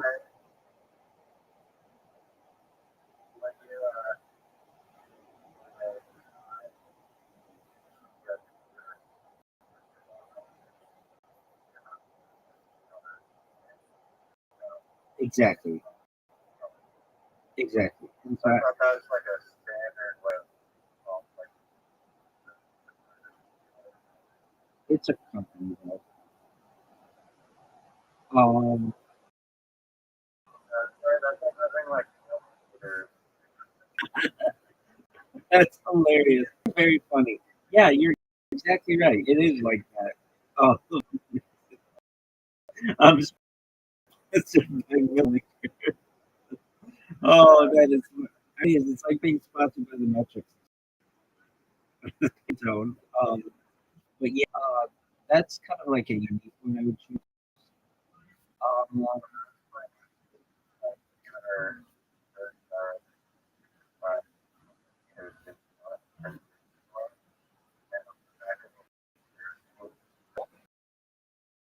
stop supposed to a year from you know, their stop manufacturing. hilarious.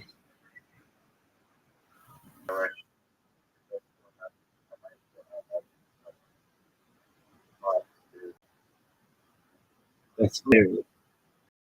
Um, but that's like there are foods that I like that I would want to be I would want to be sponsored. Like, I like this Rothschild company. I've seen that on clothing. Called like Oreo Frongs or something. Something like that.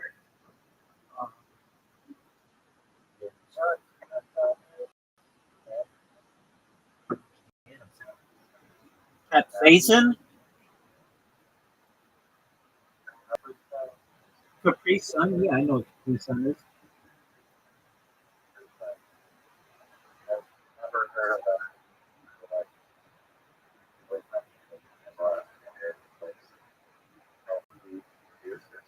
It's not healthy. It's just sugar water. The thing that makes Capri Sun popular is its packaging. It's like in a um, remember that packaging that we.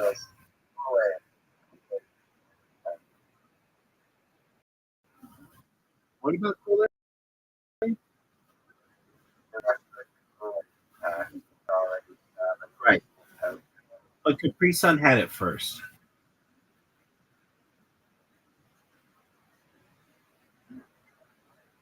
Yeah. You know what makes me sponsored by you?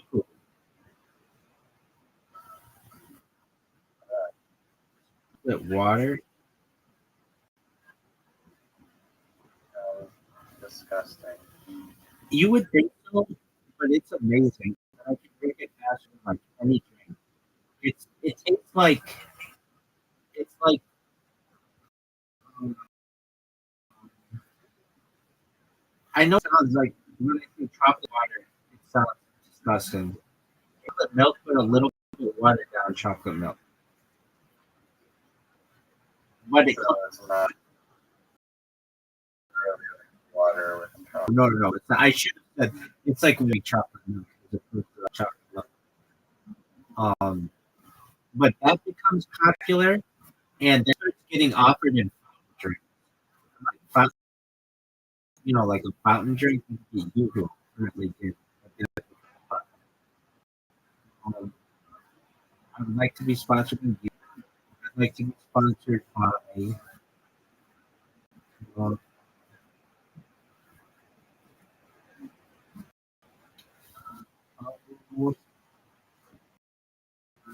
what like Philadelphia cream cheese? I fucking love cream cheese. Bagel. There's a kind of bagel. It's called Dave's Bagel. I'd be really cool to be really cool to be sponsored by Ken Dressing. It's like a restaurant dressing that's in popular. Dressing. I would to be sponsored by like Coca-Cola. Um, I'd like to be sponsored. Actually, Coca-Cola is fine, but Cherry Coke. I'd like to be sponsored by Cherry Coke because I think that Coca-Cola does not promote Cherry Coke as much into their sales. Cherry Coke is very popular. Like, if you give people the opportunity to drink Coke or Cherry Coke, a lot of times people drink Cherry Coke over Coke. I'd like to. Never had it. Oh, done. You're missing out. I. You What know what grenadine tastes like? It tastes like cherry something. But they used to make it.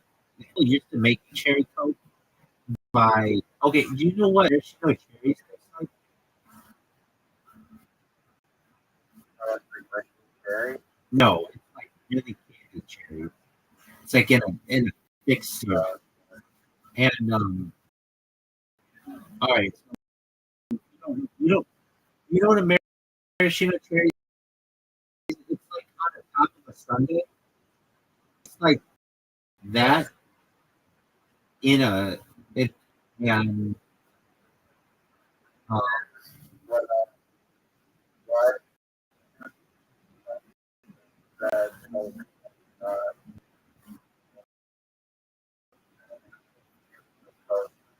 if you want to use they make machine Coca-Cola freestyle, and I think you can get like because you can mix it together. But just in that machine, they're like over 100. I mean like actual like and like cherry. Oh, I'm in the credit, so I get to see it. Like they offer all kinds of hold on. They offer a lot more kinds overseas. So do you want to count overseas?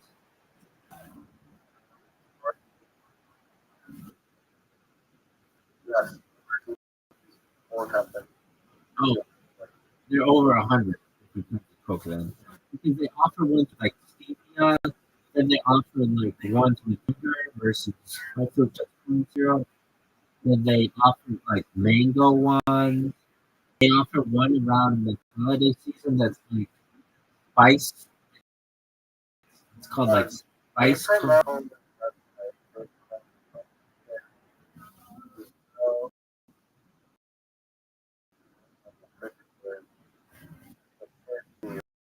When you scroll, not even regular stuff. I think you're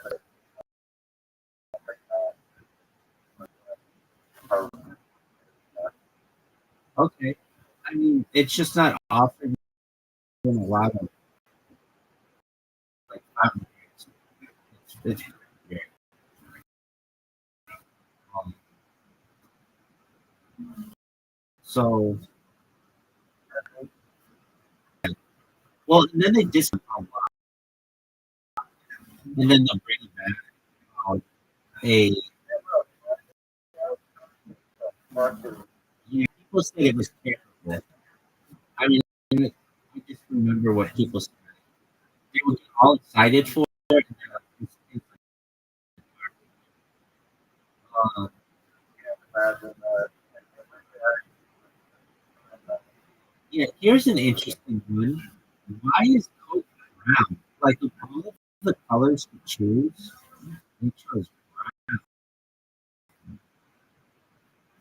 would think that the world up were clear.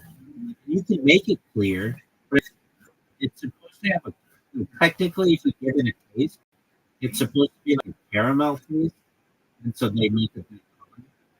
But it doesn't have to be. The end,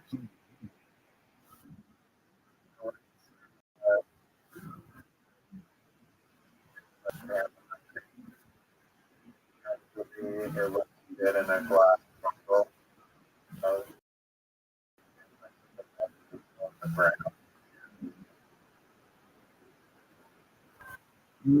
I think you can probably look at it back then. It looks I mean, like it does. it does kind of look black. No, you're right. But it's like why not just make it black? I'm sure this is why is Coke brown? Not a different color. It is due to the caramel which give the beverage signature dark color. The color is not a result of ingredients themselves, but rather an added coloring agent. Companies found that customers expect cola to be brown, and clear colas have not been as successful in the market.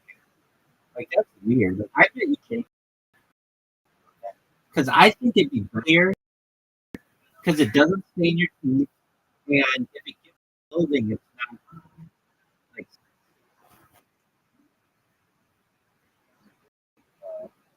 yeah. I would like it clear.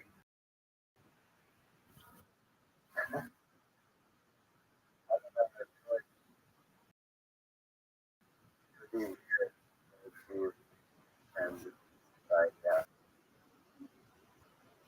I think they'd get over it. If you told them that, hey, it's not going to stain your teeth and it's not going to stain your clothing, I think that's an easy selling point.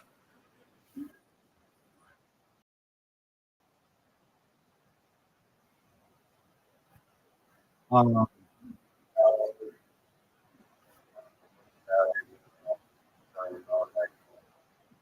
I'm kidding. They just don't have anybody to push it. If Michael Jordan came on and started drinking clear coke, people would think that's baller shit.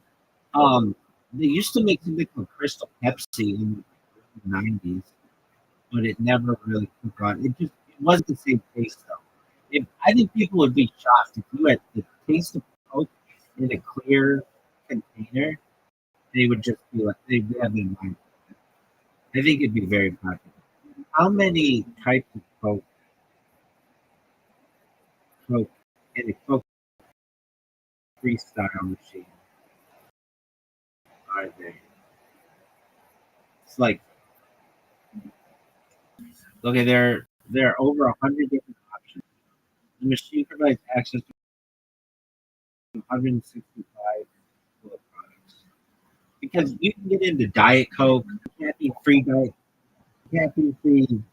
Diet Cherry Coke, caffeine free Diet Vanilla Coke. And there's like, and then you get into Coke Zero. My neighbor has like You know why they offer Coke Zero? They want to offer a low calorie or 0 calorie. Um, they want to offer a 0 calorie drink, but targeted at the male audience because they have found that men associate Diet Coke, women, and don't drink. But Coke Zero, if you ever watch like at least in the United States sports, Coke Zero is like advertised a lot, and it's supposed to be like more manly. Though, if I've ever had it, it's like aspartame, like really like artificial. it's like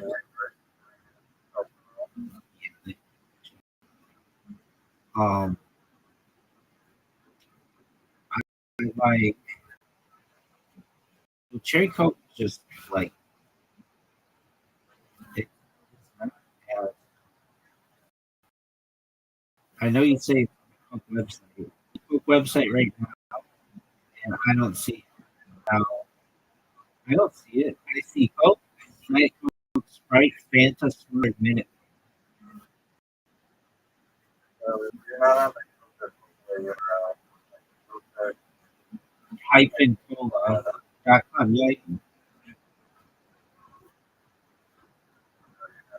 Yeah, I am. The Coca-Cola Company. Coca-Cola. COCA hyphen COLA.com. yeah. Uh,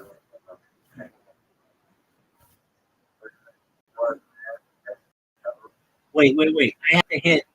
I have to explore the brand. Okay, so I would expect it to be on the Coke. But it's not like it's on the front page of Coke. Okay,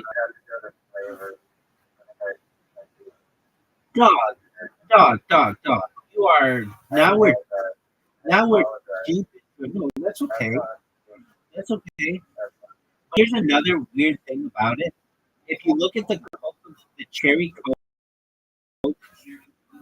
label, it looks just like the cola.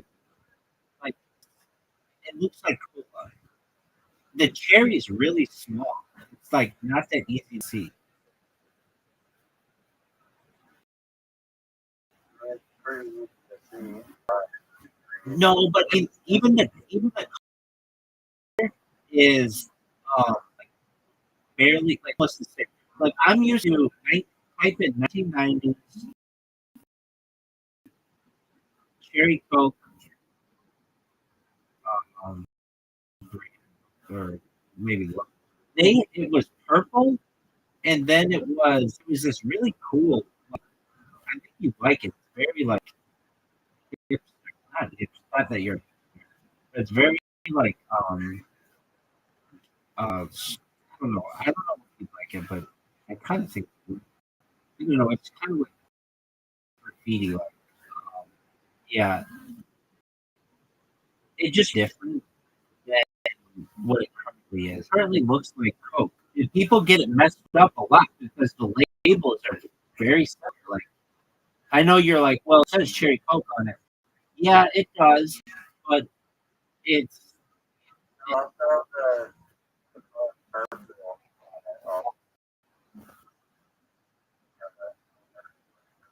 yeah, but it's not like that obvious. Like it's not like it's like or it is, but it's not like we're looking at them like the Coca Cola's in black, and I don't know the Diet Coke is like in silver. Um, the orange cream is different. I don't, the cherry Coke is I don't know orange cream. That's new. Um, they have California raspberry. I've never seen that, and I know I've never seen it anywhere in California ever in my entire life. where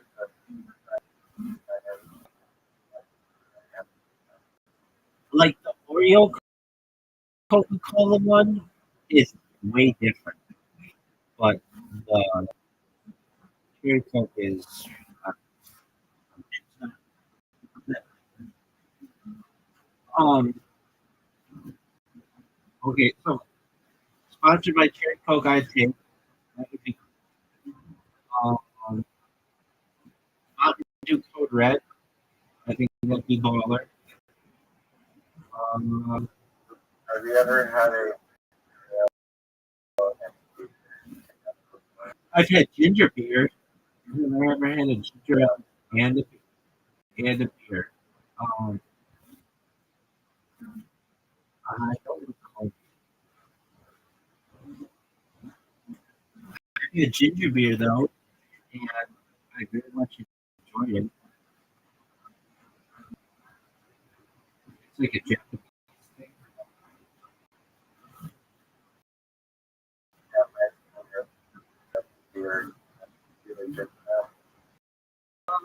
It's okay. I don't think I'd ever order it. Like there are literally like 30 things I would drink. But if I'm having like some specialty drink that has ginger ale, then I'll have it. It's literal old fashioned drinks that people don't really drink. Um, I don't think the last time I had a oh, do you ginger ale? Do you like Canada? Not Canada Dry?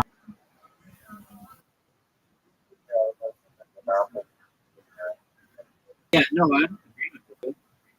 Um, I didn't know. Is that a big thing in Canada? Though? Do you drink that?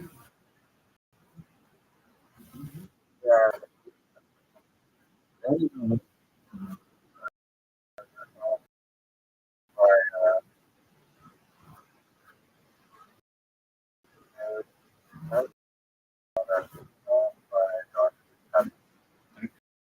Pepper West.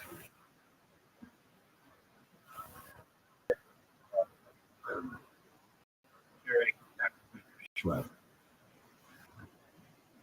Um, I who else would I want to talk to? Trojan condoms. Be kind of funny. Um, um, um, there's like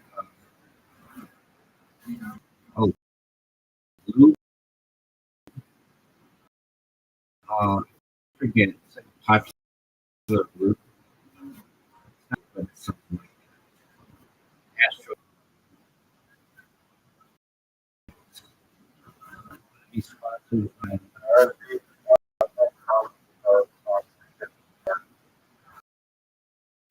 I know Rothschild, but video game company.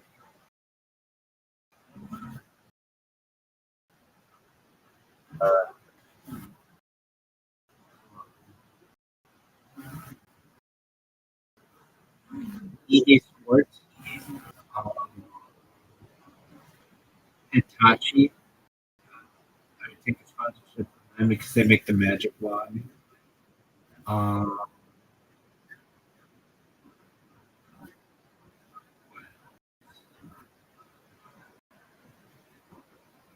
um, Tesla would be cool enough, but for their robotics, Boston Dynamics would be cool. IBM, I really like IBM. Microsoft.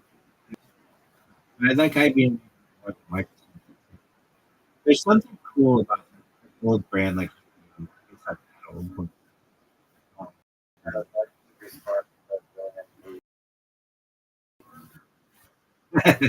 That's hilarious. Yeah, I would be sponsored by Starbucks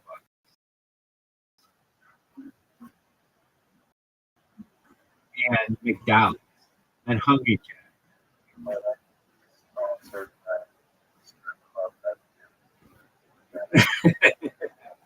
Right. There's a berry company like it's called Dribbles Berries. It's really good. I like them. Chiquita, what used to be United Fruit Co. That would be cool. Um, which like literally like used to like like was more powerful than the governments of like Nicola and stuff. Um, there are like meat stores or there's one that I really like as well. I really like to write that. Oh, there's a bakery. It's called oh, it's a, they make the book game now. That would be cool. If we're talking, on American companies, but it's on a global company. Um, DJI, do you know what DJI is? They're the drone company.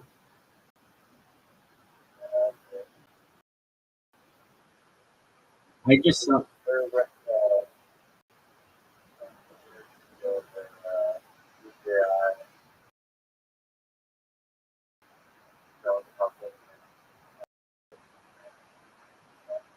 Oh, that's interesting.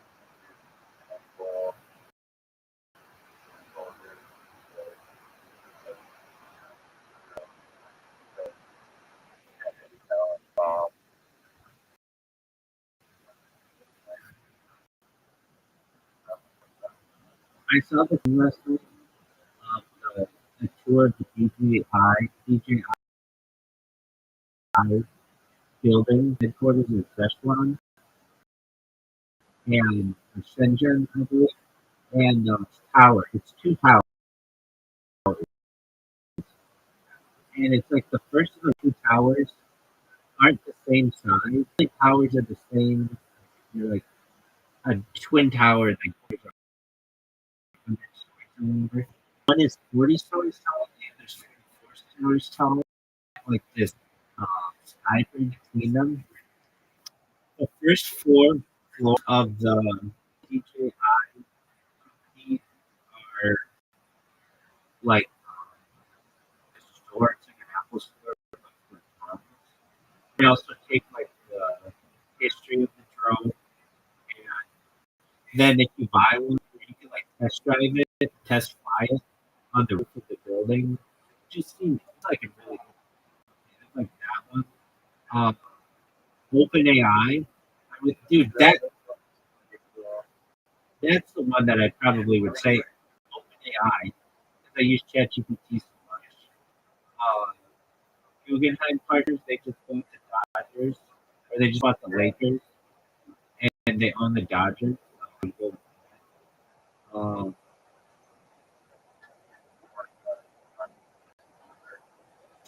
yeah, that would be tight, but I don't know. Uh, those Canadian companies gotta be Sponsored by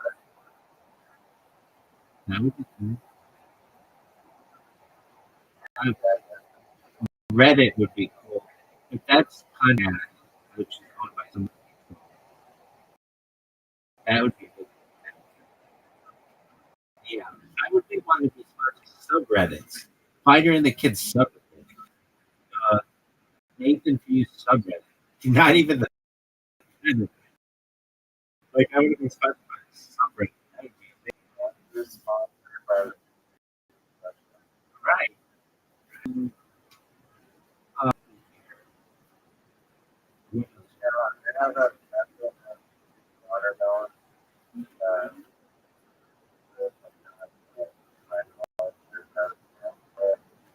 basically, the watermelon. You start eating it like for the like watermelon. yeah, Like, no actual I do that. Bowling. I think it is called that. I didn't want to know that. Yeah, bowling. I guess bowling is already one is bowling and nothing to do with Or maybe it's just called. I mean, outside of the aspect of that one, I mean, I like it because then you can drink the watermelon juice. For it. It's like it doesn't get on the plate. It's like a almost like a coconut. Yeah. Um, bunch of Lockheed Martin and Boeing, L3, um, Harris,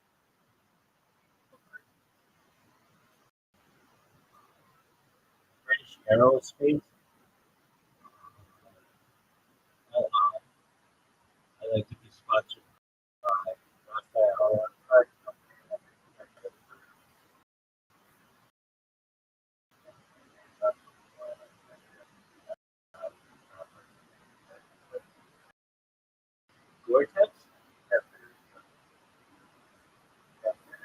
Skechers?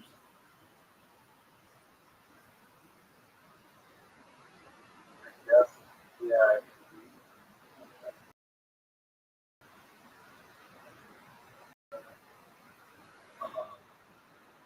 I'd like to be sponsored by.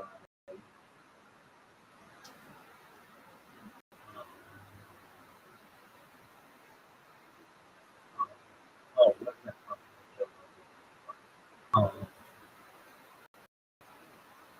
On it, he always just back with the flashlight. Like those. Um,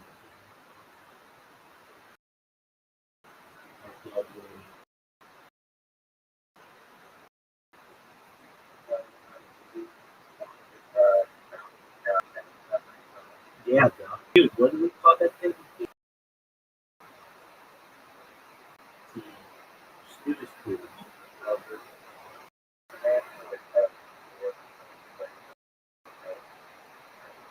No. Oh, good. I think it airs cool.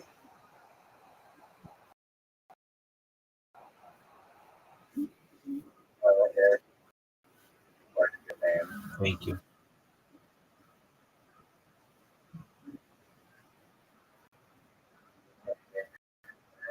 I'd like to be sponsored by Airbus.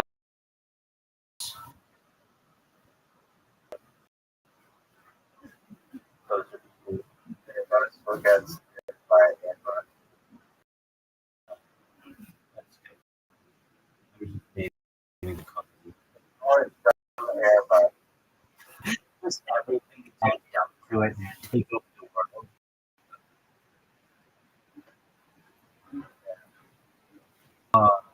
Hershey, Hershey and Dairy Dairy.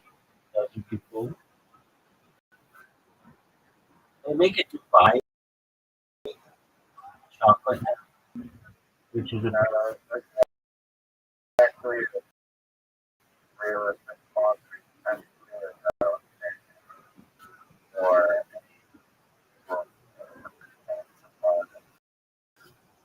like Rust-Oleum.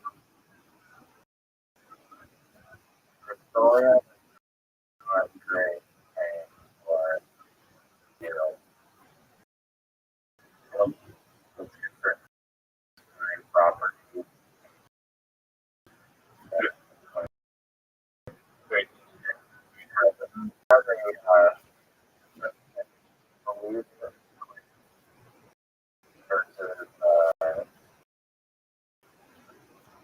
break other things after like a lot here.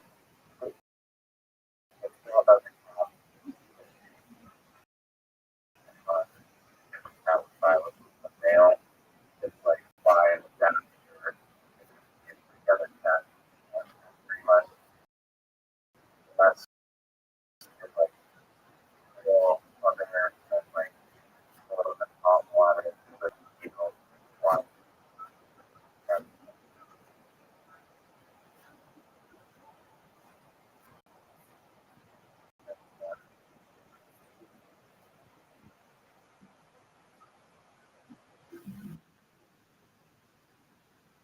Samsung, LG, Mitsubishi, Toyota. All of them. They're like nine Japanese car companies. They're like yeah, you have to read it like that car companies like it's very it's like China or Korea like and then these like car companies and they're all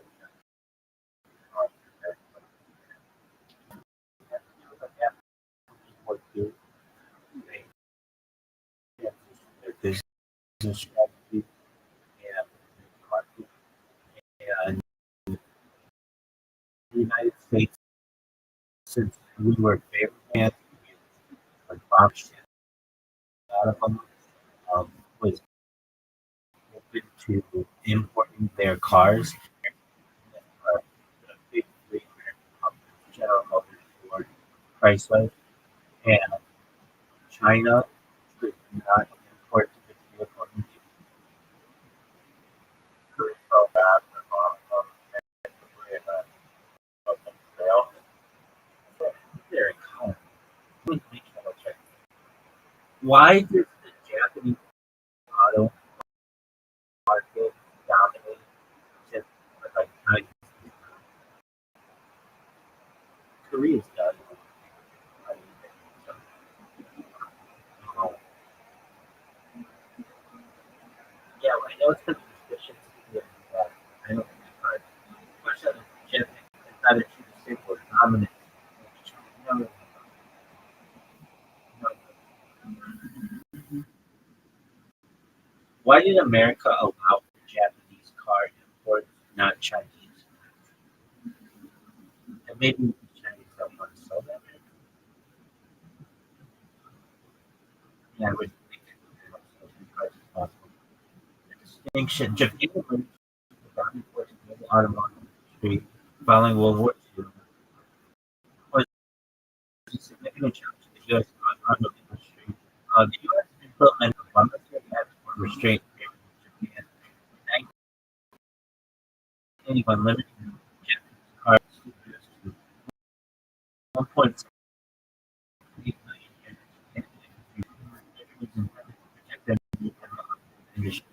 Automotive industry has developed not yet posed the same level of competitive threat to American automakers. Alternatives significantly in global manufacturing, automotive market issues and preferences and consumer preferences. Unlike Japan, which had a well-established, highly competitive automotive sector, by the 1980s, Chinese automotive industry was slower to penetrate the U.S. market. Additional geopolitical considerations of influential trade policies. Relations with Japan during the post-war period were characterized by strategic alliances and economic cooperation. So yeah, we're trying to help them, particularly during the Cold War. Not just U.S.-China relations have been more complex, as in China, but also China's industry. But like we do it with Daewoo, Kia.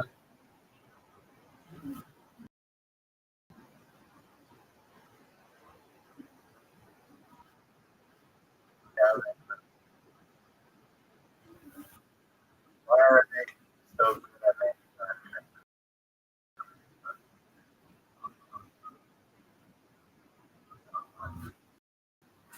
I mean, like, if you wanted one answer, I think it's because of their system, their process improvement, basically make it so that they're going to have something go wrong in their vehicle. It happens in like 1 in a million vehicles, so they're just made to be reliable. It's not implementation. And also, the United States has a push for more vehicles. China or Japan has not. Japan built for quality and cheap, uh,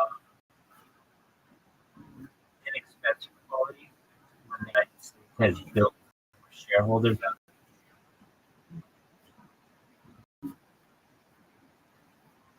Let's look at the No, I are so reliable in the United States, but cars are not.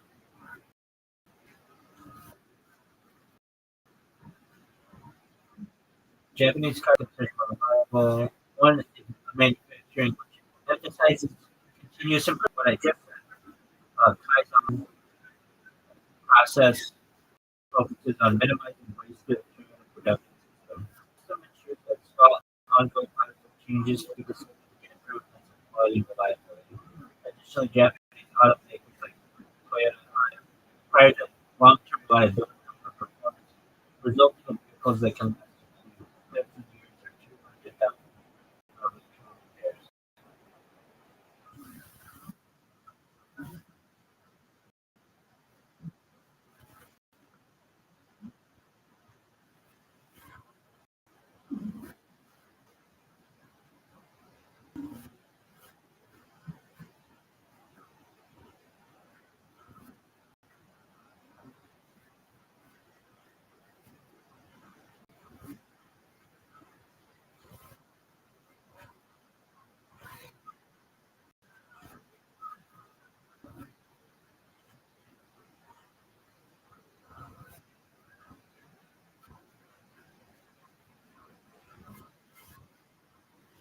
What kind of art do you like?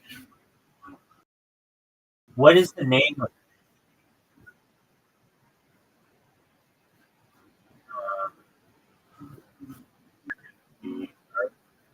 Sure.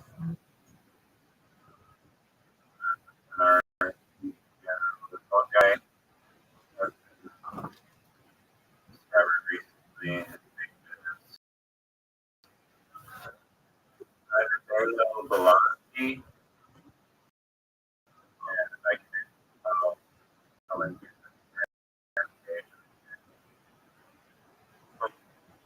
artwork. Uh,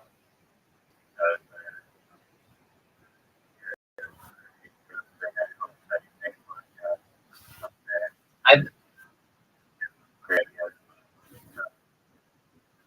in the past 3 days. his art's pretty cool, but I was listening to an interview with him, and he was like, oh, like, influenced by your atmosphere at all. And he had a good like, if I was like a white person, would you ask the question whether my art is influenced by like my Europe, Right. and like, oh yeah, it's a good point. I think his work has,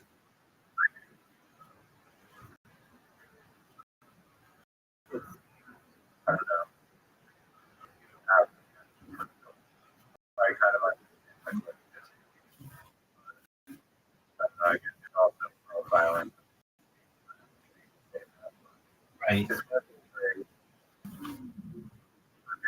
so much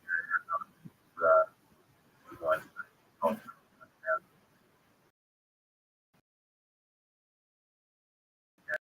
I've been just to say that the question of past 52 hours, I've been doing everything I can to memorize the position of all the African countries. I've been playing this game on my phone that, like, I'm just be honest, I did not know where, like, Burundi was versus Botswana versus Togo. I know where they all are now, and that's something that they definitely don't teach in the United States. You don't learn about Canada. Like, you guys learn so much about us, and we learn literally nothing about it. I bet you quiz 100 Americans and say, what are all the territories and provinces of Canada? I bet you most Americans, more than 50%, can't name one territory or province. And probably like two or three people like they have. I mean, I know there are names that can't name them all. But, especially without getting racist. And there would generally be people like bordering Portugal or like Detroit or Buffalo. But your average American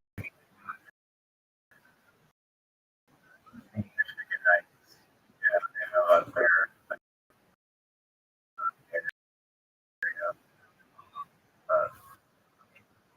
and so and then South America, we definitely don't Central America and educated populace, so they know about geography, especially because then we'll care about the people who live there. And they,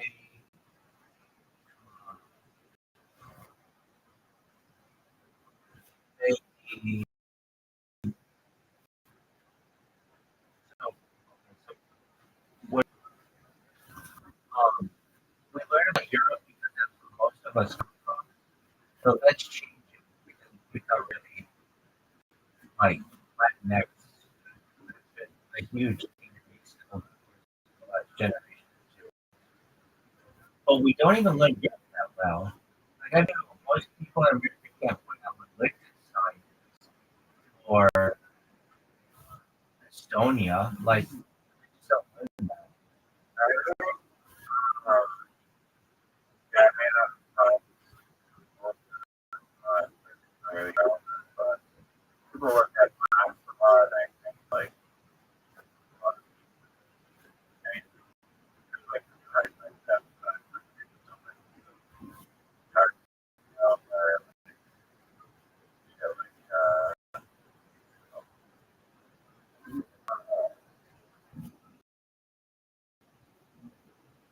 the South, and I really NARU. look it up. You know where it is? NARU. Don't look it up. You know where it is. Am I spelling it correct? I'll tell me where it is. I don't know if what you're saying. You're not saying the Called the country called Cameroon. Where's the trip? You don't know where it is, and you wait. You keep changing the spelling on it. no, I didn't. I mean, you NAUR.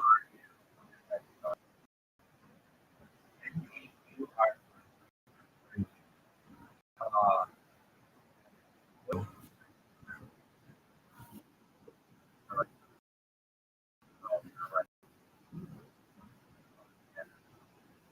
yeah, that kind of stuff.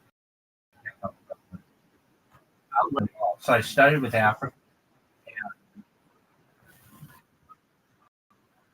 I've also been doing this thing for the last are you doing that? Why are you doing that?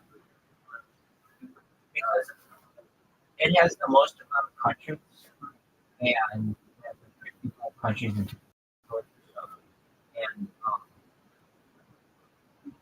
I really like Africa, but I like African people. I had a lot of friends, not just African American friends, but people from Africa.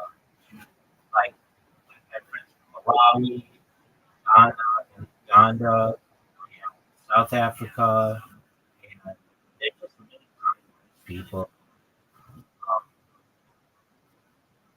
I just like all the countries. I want to know like different flags. Learn like there are some flags that are similar. Poland, Indonesia, just like ones and white and red, one and like Monaco and stuff are the same, but just a different color red. Like, there's just like all kinds of really intricate. Um, it's funny. So I've been doing flags, and so I got basically all the flags down. So there are some like islands. They're not like that I've been.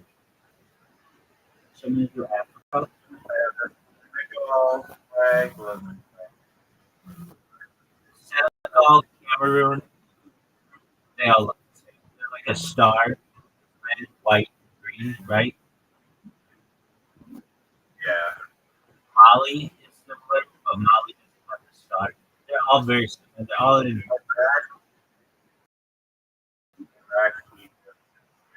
and United Arab Emirates. Wait, and United Arab Emirates and Kuwait, they're all that red, green, and white. Um, and then there were ones that I used to know that changed. Like Libya used to be just a green flag, but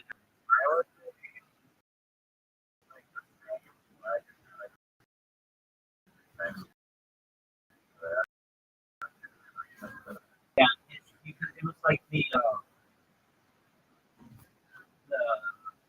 Middle Eastern, like, it was called like the Arab of or something.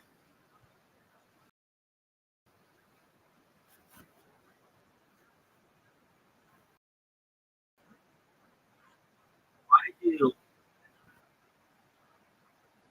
Jordan, United States,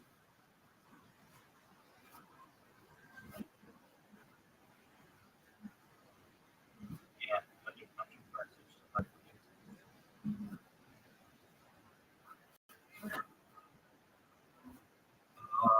pan era that it shows they're called United Cultural. Each color carries specific symbolism. Flag have a caliphate, which was something green is Islam, red is the national identity.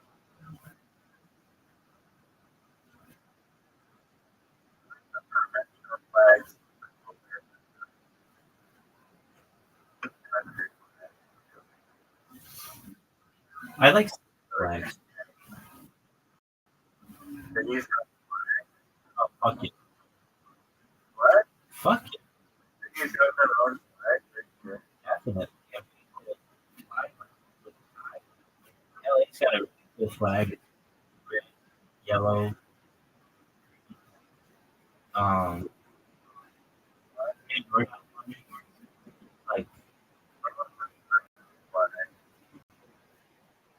actually, no, this is Nepal.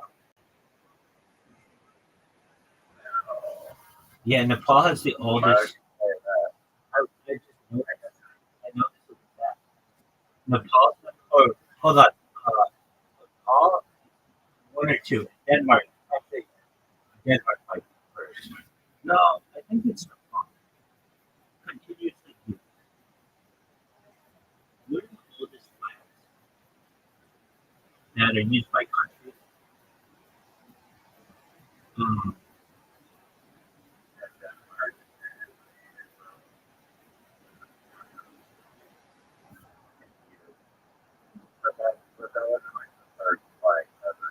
no, that would be like Dan, like earlier than that. But no, there's something to Nepal being maybe older than that. They're like they don't really know how old it is. It's an excellent question. Right?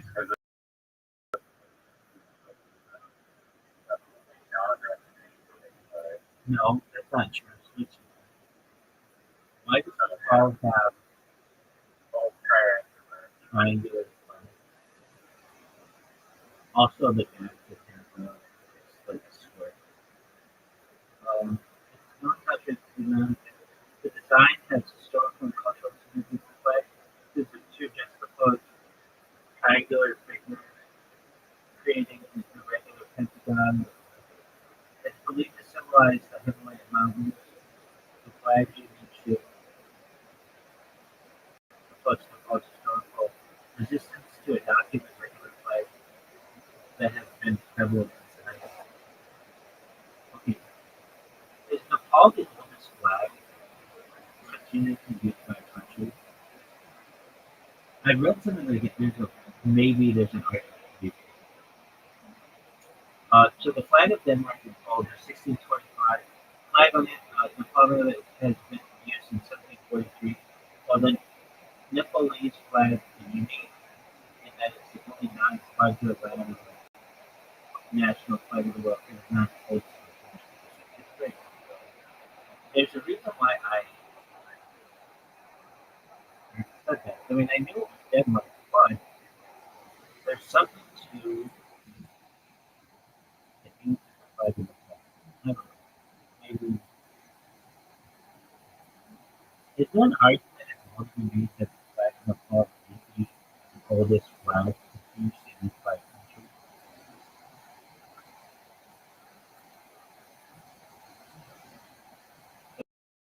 The flag of Nepal is often cited as one of the oldest used flags, but its presence in the Nepal flag continues to distinct design contribute to arguments supporting its claim as one of the oldest. it's just been 1 week. Um,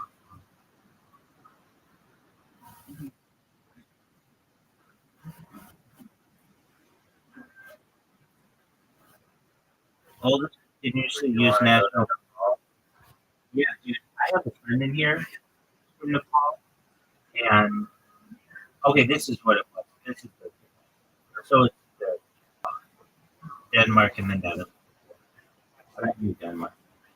Um, I have a friend in here. I've always wanted to go to Kathmandu, and I know a lot about Nepal more than average people because I've studied to some extent the Sherpa people. And they're not fortitudes. They're not the people who climb Everest or other mountains.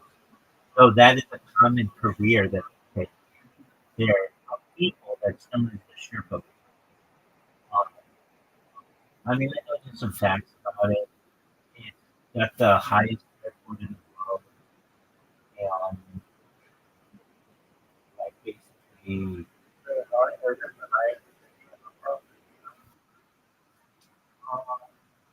it depends what you define as. What is the highest city in the world?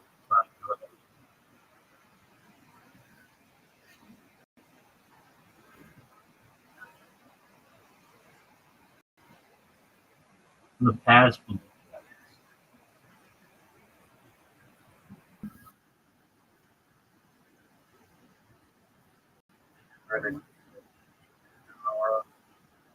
Um,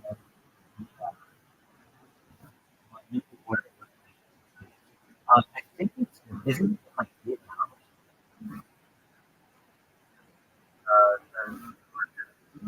Oh, okay.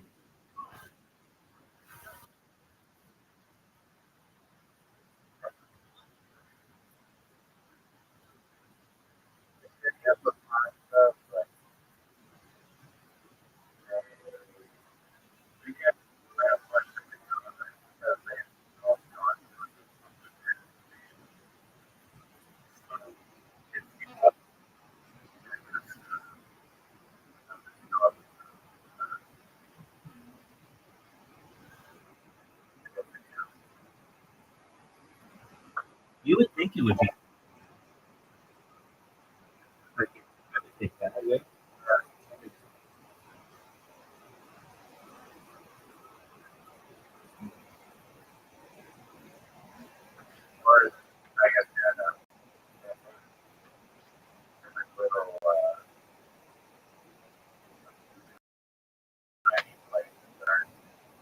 I've got one. I mean, this is like subjective, but what is considered the widest river in the world?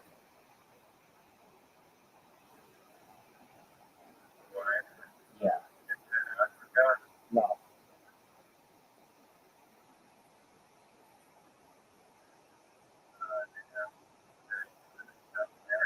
it is, but it's not the one you're thinking.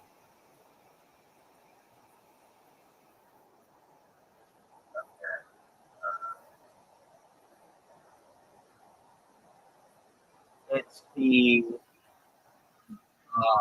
Rio de la Hero, de la Plata, also known as the Silver River. That's where Buenos Aires is and Montevideo.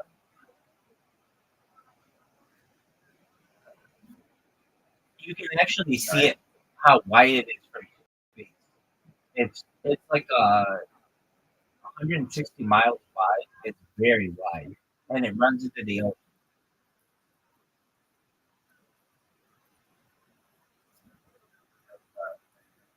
It is.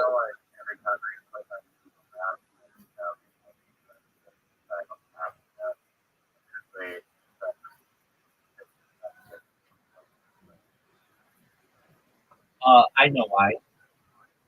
They that data is very uh, expensive, and they don't want people using it for open street maps, which is competitor. That's free. But basically, it'd be pretty easy to just create a bot that just took all that data and map the whole world. So they make you do a cap. They didn't Right, because spots haven't been that prevalent. seem like we're hard, like this. It does. That's why I said like generally it's considered it. But if you actually look at it, it is a different color than the ocean water. It's like round.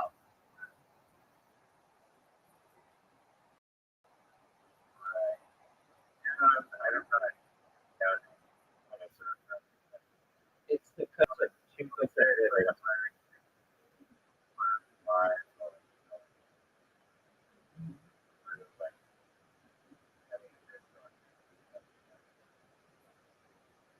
It's there's the Paraguayan River and then that river, and they meet there. And I know what you're saying. Like it looks like well, this could be ocean.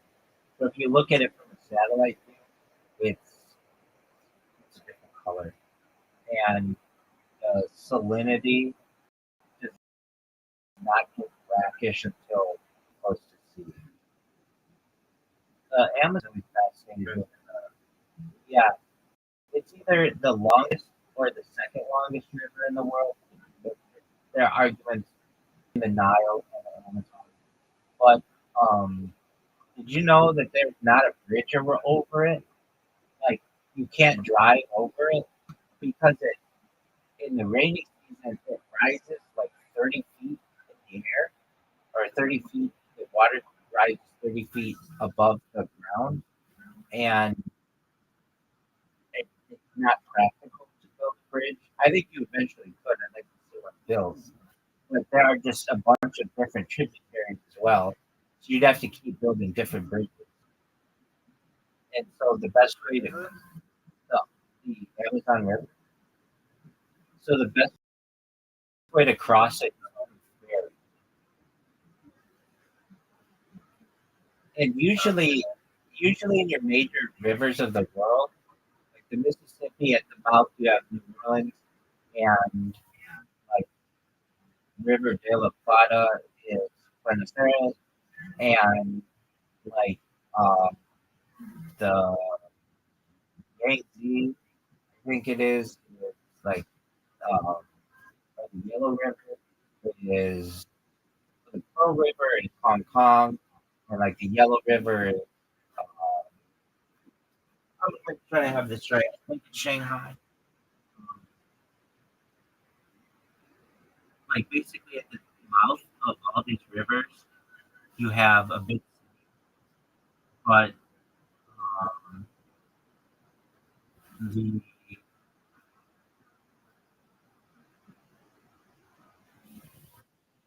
Yellow River is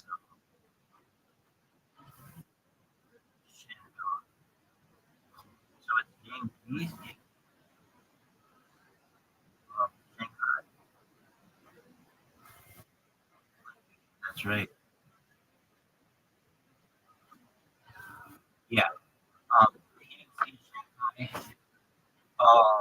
Nile is Cairo, but there isn't like this the Amazon because the Amazon's so wide.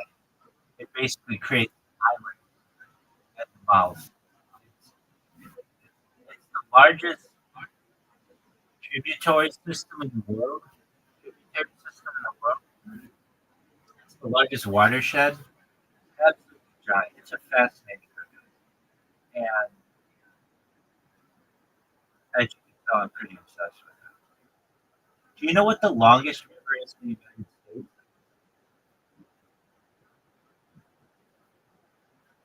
That's incorrect.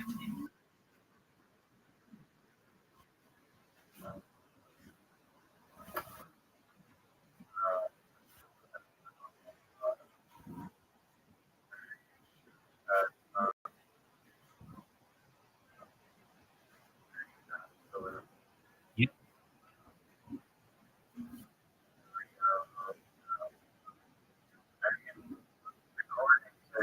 What's the one? know what? it's not. No, it's not.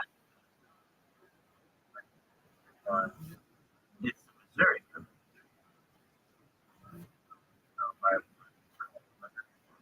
It's it's pretty close.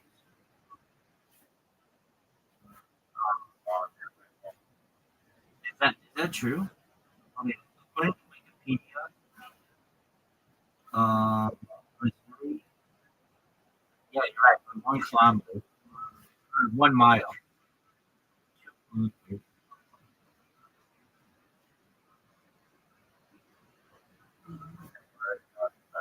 What are the odds of that? You know what? Another weird thing is like that.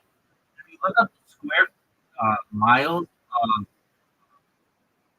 the United States versus China, it's freaking close. It's like what are the odds? I know that's more politically driven, but the United States has a total land area of 3.8 million square miles, and China has 3.7 square miles.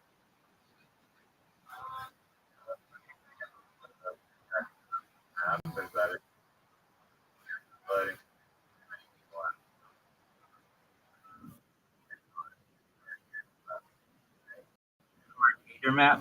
Yeah.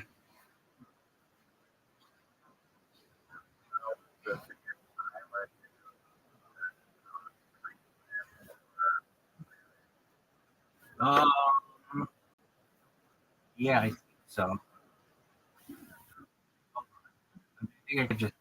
Well, I mean, arguably any continent is an island, but if you get past that, um, so you're asking, what is the third biggest island in the world? Is that what you're asking? I look, I think it's Madagascar, is it not?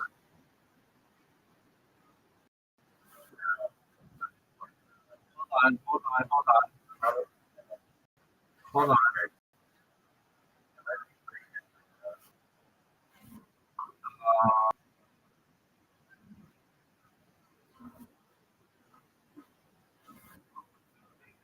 It's not Borneo.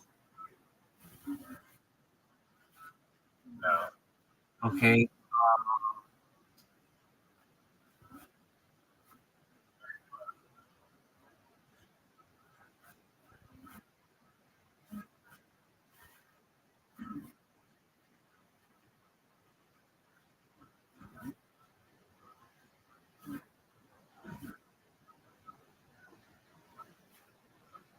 Uh,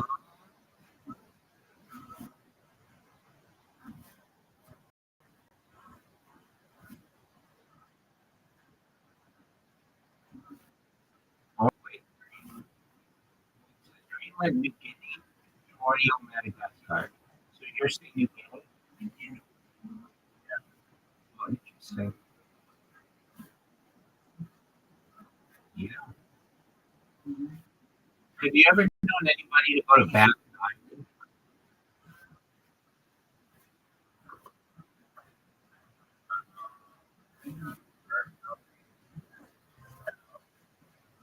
How is that not? It's number 5. Oh, Way bigger. It looks the size. dude, Greenland always looked so big. When I was a kid, I was like, Greenland's huge. And it's also at the North Pole, which is not.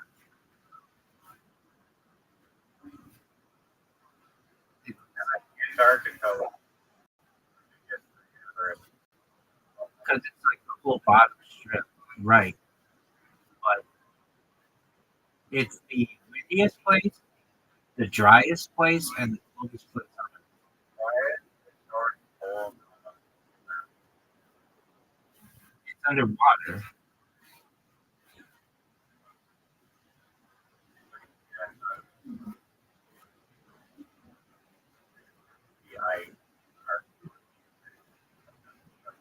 It it depends what time of the year.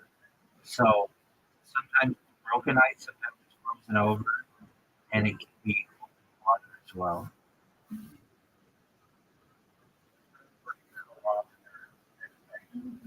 No, that's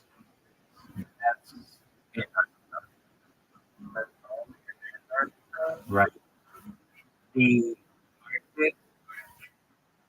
Now, if you're thinking Greenland, that's different. It's like, but if you're just talking about the open water over the ocean, it can freeze. But generally, what it is just like this broken up thing of like broken up ice. But it's not like perfectly frozen.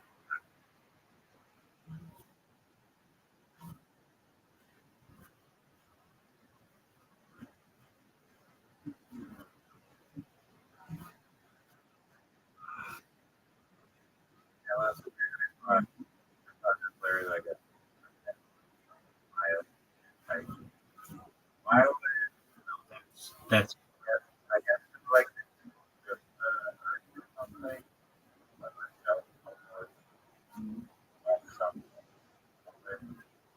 no. Uh, South Pole has land. It's a continent. So like ice and stuff can build up on it. The North Pole is just water, so it doesn't have anything stable on which to lock. Like it does on Greenland, but Greenland isn't directly over the North Pole. It's open ocean.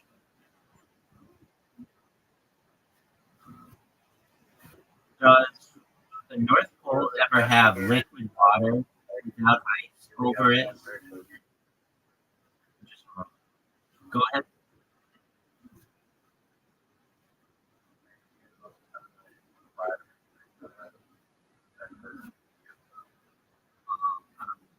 A heliocentric. You know what? I have to go back. Um,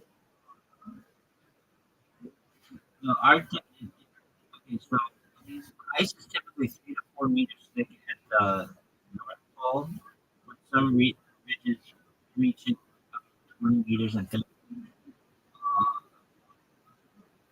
What about in summer? What?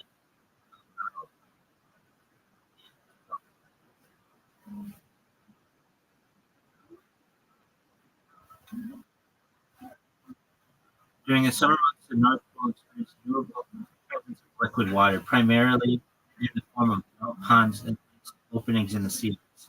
This phenomenon is increasing with the rising temperature. In recent years, the Arctic sea mass, Arctic sea ice, has become thinner and more fragile, resulting in larger areas of open water near the North Pole compared to the past. For instance, during the 2024 summer season, significant amounts of open water were observed near the North Pole. Researchers and explorers reporting easier navigation for reduced resistance.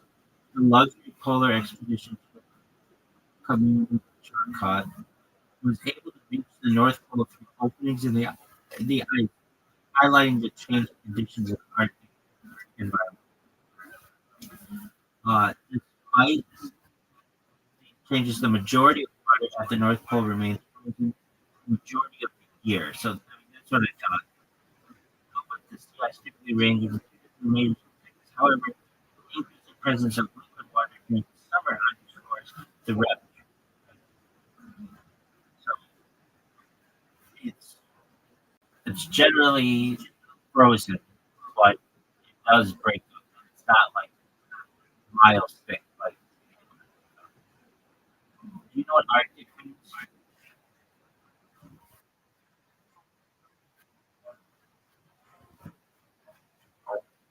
Bears. Do you know what Antarctic means? What do you say? Yeah, yeah, it's like Latin for bear, but it's not because of polar bears, even though it works out that way. It has to do with Ursus Major, the constellation, which means like big bear in the stars. And Antarctica means no bears, which it does work out that there aren't bears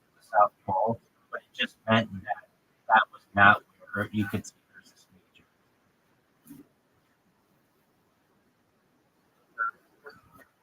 Yeah. Great Bear.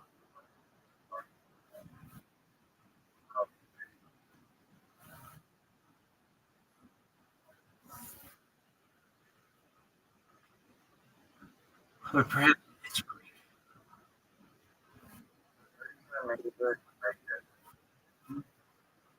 Ursa Major. Ursa Major is not the Big Dipper.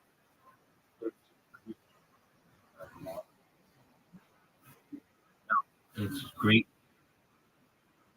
All that. I don't. Oh my God, of Ursa Major.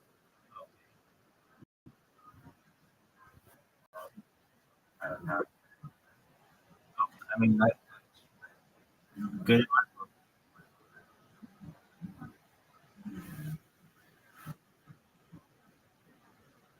Ursa Major, Latin for big,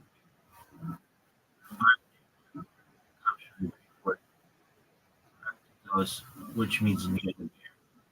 But a lot of people think Arctic means bear because that's where polar bears are, but it doesn't have anything. It's because of so. I heard a guy on a podcast say that Arctic means bear because that's where polar bears are. I shouldn't think this way. I think it's right now. So who the fuck gives a shit? The kid in front of me. Um, they didn't even know what it was. Anyway, I'm fascinated with this. My friend's parents took a cruise to Antarctica. It's something I've always wanted to do. I think that'd be cool. My aunt took one. She had, The weather, that, the polar bear.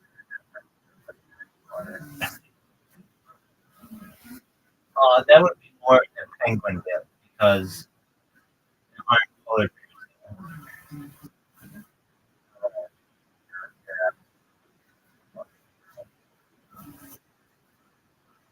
I wonder if they survive them. I know that they've tried other things to live there. Cows don't make it, and that's really kind of the only thing they try. Like cows die basically. There's like no vegetation, but they tried to have. I've read about a story. Ernest Shackleton, one of these.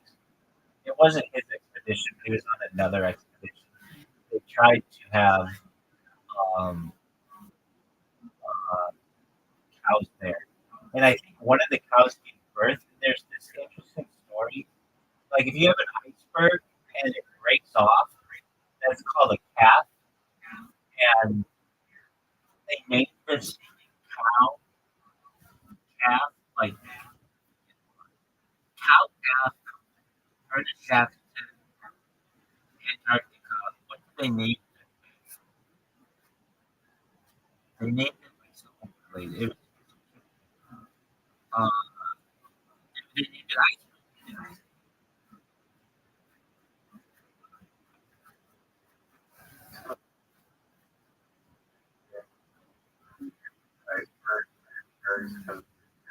So it's like an iceberg when part of it breaks off. It's called a calf, and Yeah, and so when the cow gave birth, it gave birth to a calf that they named iceberg, which is like the opposite of what happened,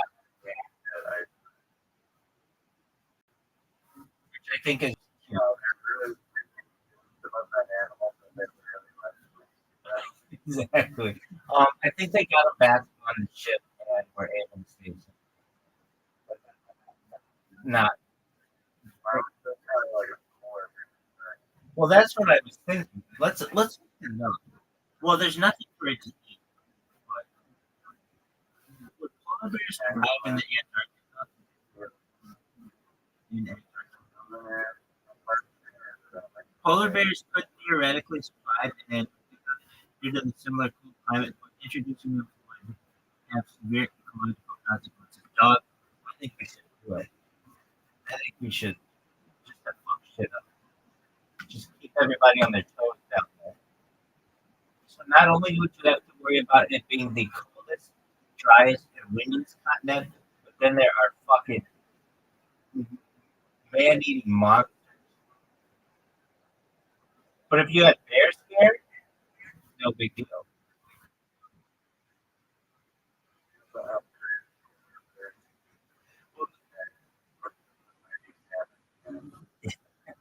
That's right. Yeah, but we need like a super duty version for Antarctic polar bears. I wish there was like, I'm sure there's an island somewhere that's super ice cold, and you could put like at least like two polar bears there to meet and see if they can make it like a polar bear island. There's an island down there called Elephant Island. It's like the craziest fucking story. I don't know. Okay, do you know the story of Ernest Shackleton? It is the most, probably, in my opinion, of any survival story I've ever heard in my entire life. His is the best. So basically, he was born in, I think, Ireland, moved to UK, started studying under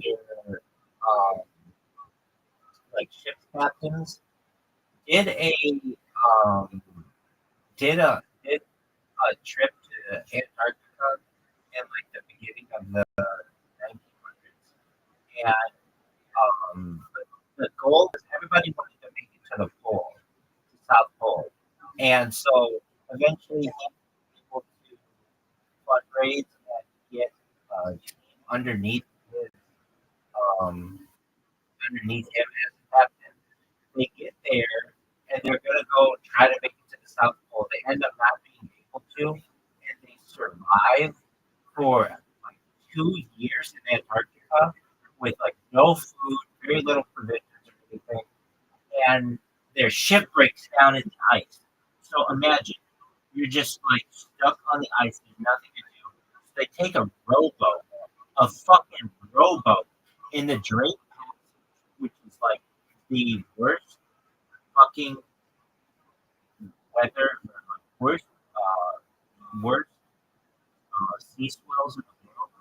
They make it to an island called Elephant Island. It was like a whaling island, and they tell the people that look, we've got a whole crew of people still on Antarctica. We need to go save them, and they did. And not a single person died on that expedition. It's like the most, like I slaughtered the story, basically. So now give me a quick version of the Ernest Shackleton story.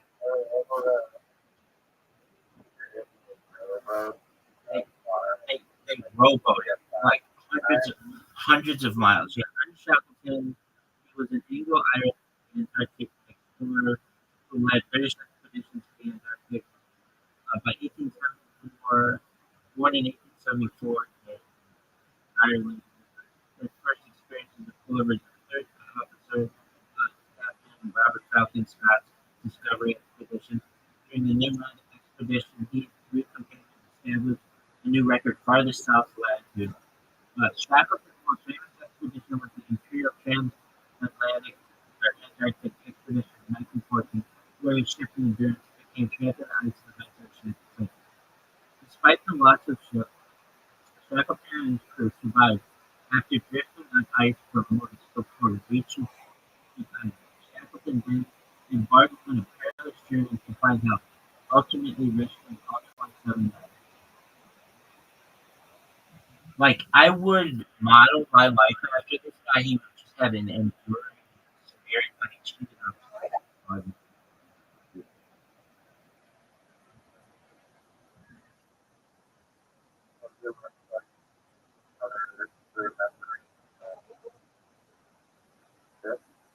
He looked like a, you just think he looked like other people.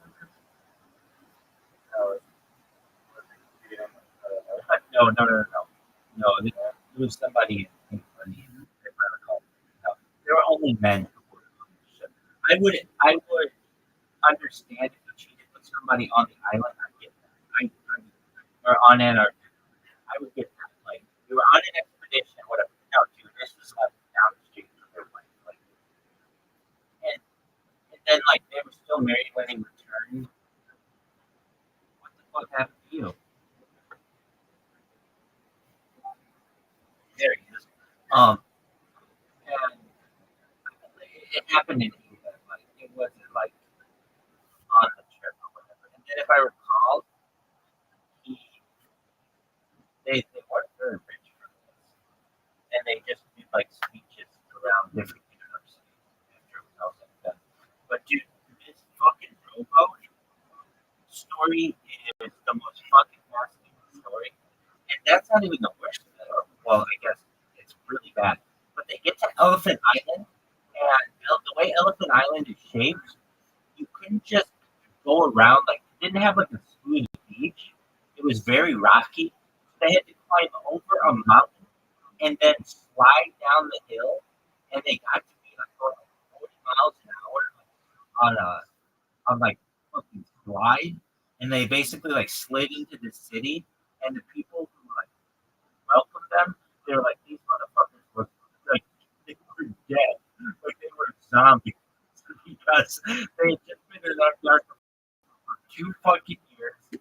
Then they got on a rowboat, got to an island, but they get to the right side of the island. They had to then climb a mountain and then fucking slide down that mountain to get here. Exactly. So, what about the rowboat? How big was the rowboat? And like, how many miles did it have to go from Antarctica? And then talk to me about them having to get to Elephant Island and then climb a mountain and then slide down the side.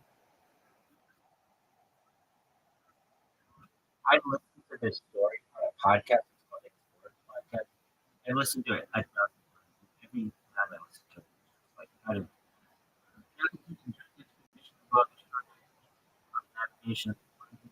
October 1950, Japanese rejected on ice news until April 1960, when they reached Elephant Island in the ship boat, including James, which was a really small boat, like a rowboat. Elephant Island was approximately 800 miles from South Georgia, the destination Chapman chose to seek rescue. That was another thing too. It's like, how do you find an island? It's like, do you know how easy it is to just miss like your destination? You could, if they had missed it a little to the left or a little to the right, a little east or a little west, they never found it. Realizing they had what? I would be so skeptic of hope that island, hopefully, one direction. Exactly. And on top, you're exactly right. And on top of that, it's not like the ocean there is still. It's like swirling really quickly. It's actually a different ocean that hasn't been talked about a lot. Normally, people think of the four oceans: the Indian, the Atlantic, the Pacific, and the Arctic. But there's a fifth one that was introduced at the beginning of the 21st century called the Southern Ocean. That's basically the area south of like South America and Australia, and it just basically swirls in a circle around Antarctica, and it's just like it's the most dangerous sea in the world because there isn't any land to stop it, and so the speed of the water is really incredible. The swells are really big. Um, so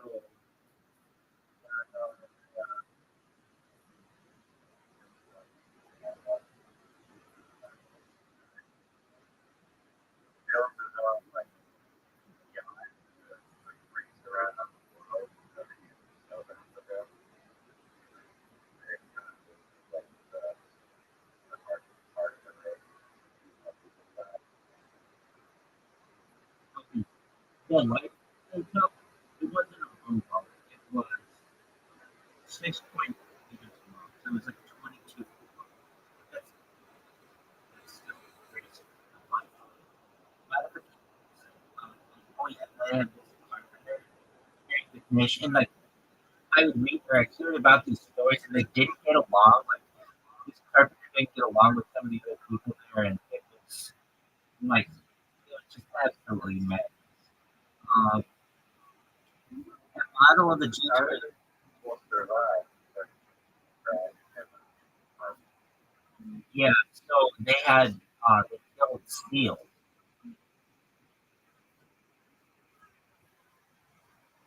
and they just yeah. But it was really hard to get. They had like a whale blubber they used, and they had this like it was really hard to keep matches dry. They had like it was, you wouldn't know you use the whale or the seal. Well, No, I misspoke. No, you use like the blubber. hard to know. Yeah, I mean I guess, but they wouldn't catch whales. They catch seals. Let me find out. How did they keep a fire going? I remember hearing they these like light. There's no direct mention that how they kept the fire going on. Now, they used whatever materials they could on end to keep a fire. Oh, I remember. They had a stove. They had these stoves. There was like an invention in the early 19th, end of the 19th century, early 20th century, to have these super stoves. Yeah, a blubber stove. The crew of the Shackleton expedition managed to keep the fires in, and primarily by using the blubber stove, which sealed the whale blubber. This type of stove was essential for both cooking and providing warmth and extreme comfort. For instance, during their time trapped on the ice floe after the endurance was lost, the men used the blubber stove inside the makeshift house to prepare meals, despite the challenges of working in frigid conditions and dealing with smoke and often developed blackened vapors. Additionally, the crew relied on whatever materials they could uh, bring to the appearance, because their ship broke apart. Um, so such as wood scraps. I don't know what that is. I knew you were going to say that. Oh, I think they taught it to the people on Elephant Island.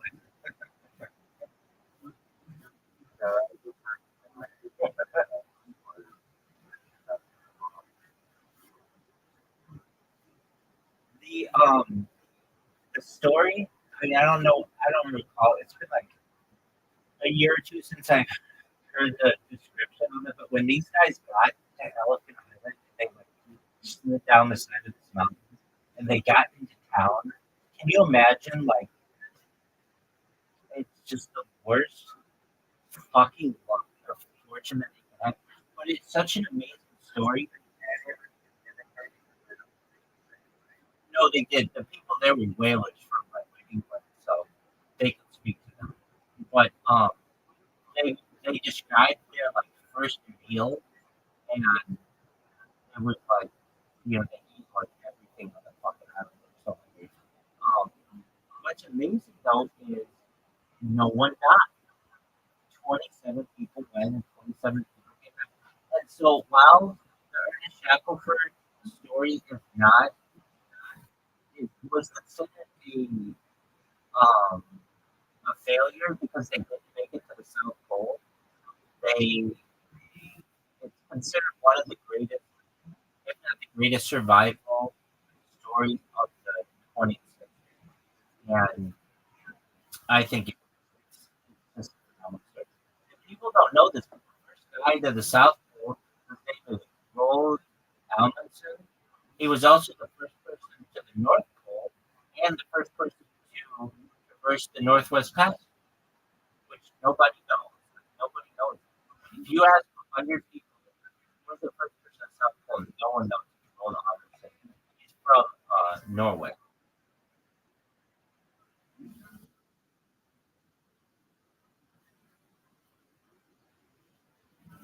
And he tracked it. And then very soon thereafter, like it was really hard to get there.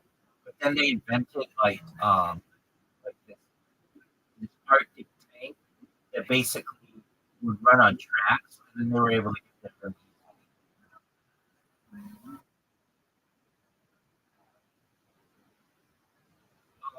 I mean, within like 40 years, they were able to. Where did you get this from? He sings it at the reunion.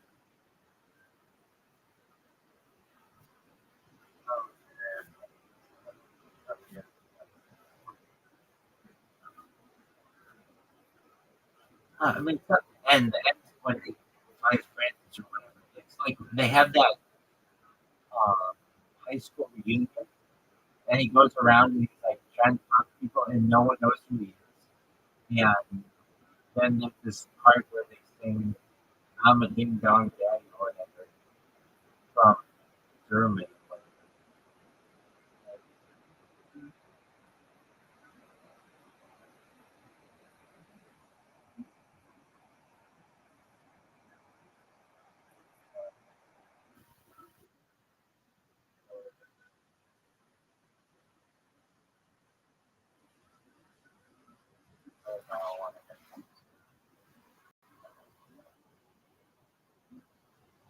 Will you avoid it with wine or lemon? Just like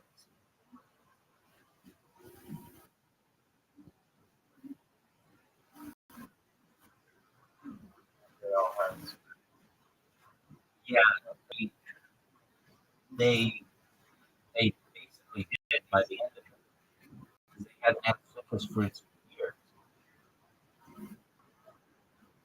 It was not supposed to last that long. And it was a major effect.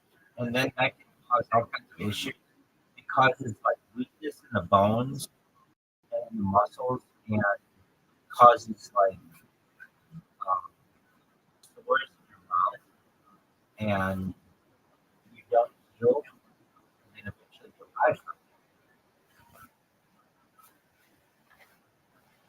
it. It's a nutrient deficiency.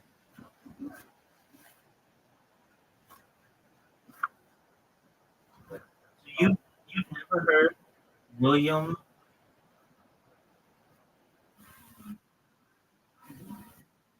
what's his name? William Heath? You've never heard him sing I'm a Ding Dong Daddy?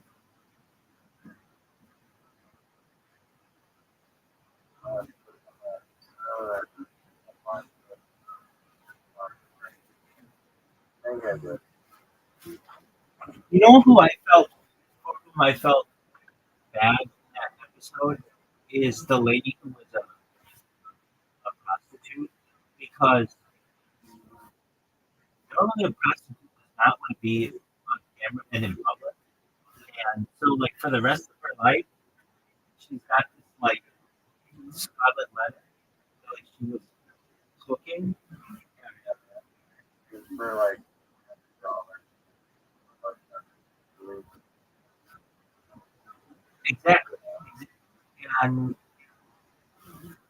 like, like perhaps they fucked or whatever, but they didn't fall in love at the end.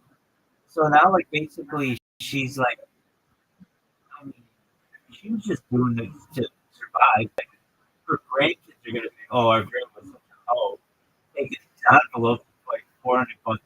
I mean, I get it, but it's like, I wish she could anonymize herself again.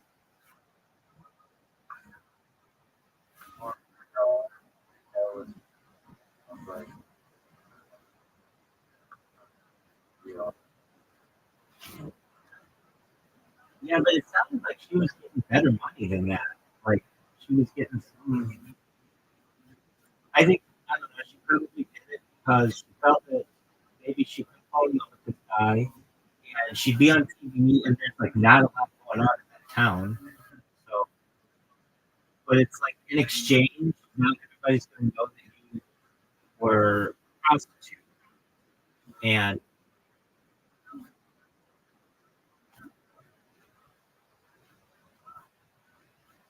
that part of it, to be honest with you, I wish it wasn't in the show. Like he could have just done it privately, and okay, that's cool. I mean, everybody's gonna get by somehow, but he added this weird part where he was falling in love as well, and I did not buy that he was falling in love. Like, there's this one scene, I forget what it was.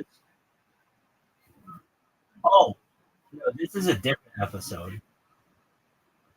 There's this one where he's with some actor. They have to say "I love you" like 20 times to each other, and they're like, "I love you, I love you, I love you." And by the end of it, they're like, "Fucking really in love."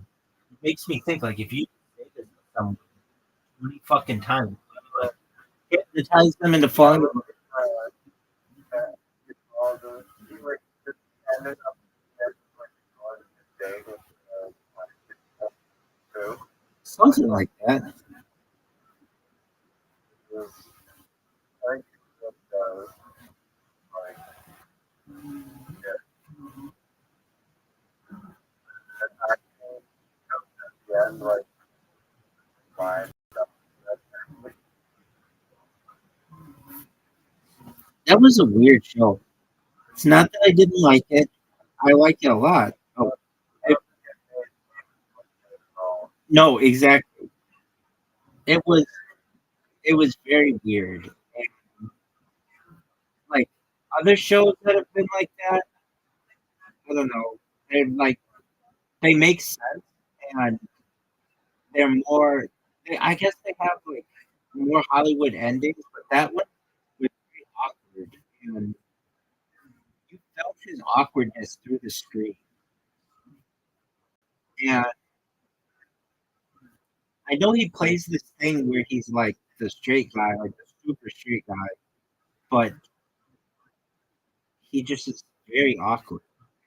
I think, I think he's very smart, and I think he's funny, but his awkwardness is strange.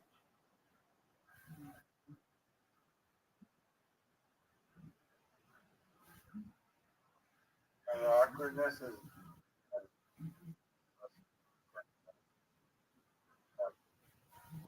what that is like Well, yeah, it shows that you have somewhat low standards, and you're publicizing it, and on top of that, you're like forever. it looks very across I don't think either one is looks good. kids are like really prostitutes for a steak. Right, that was weird. And she was still like getting it from other dudes. I don't know. I just feel like they could have blurred her face. Like, I think that would have been better than you seeing her. Like now we all know what she looks like, and it's gonna be hard for her to get a job and maybe to find love, like love or whatever, because she's got this reputation. When I don't think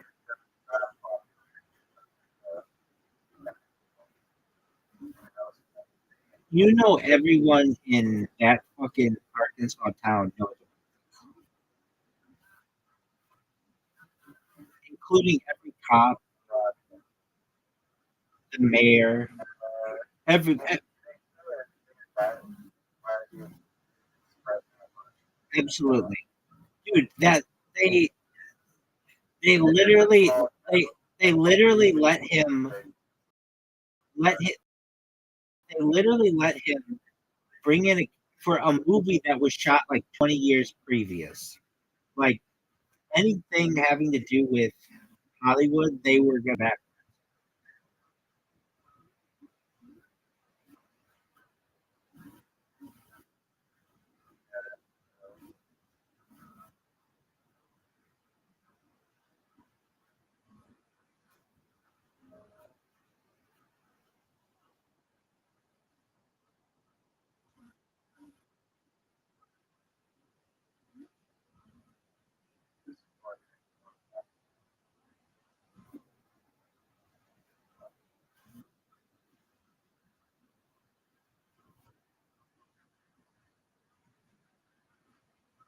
I gotta go.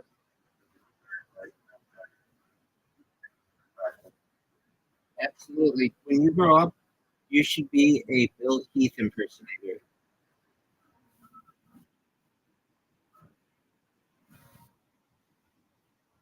I don't think that's weird.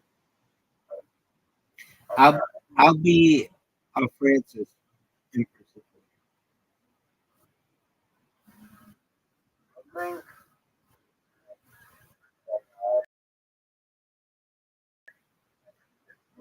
better. 5 years.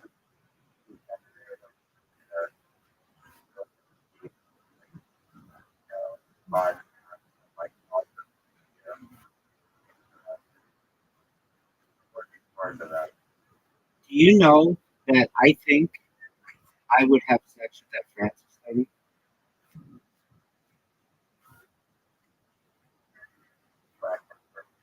Yeah. Oh no, that's definitely one out.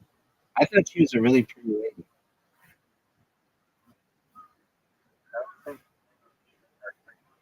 They showed a picture of her from Facebook, Uh, and I still remember her. She. In all honesty, was an attractive lady. Like she looked like 75 years old, 80 years old, but like a good looking 75.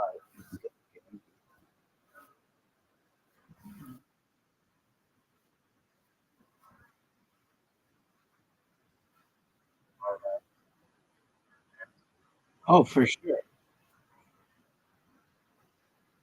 Okay, hold on a second. Um, themes and analysis. Perception. I want to see if they have that lady who was the prostitute. If they like, if she's on the Wikipedia page, like that would be really embarrassing.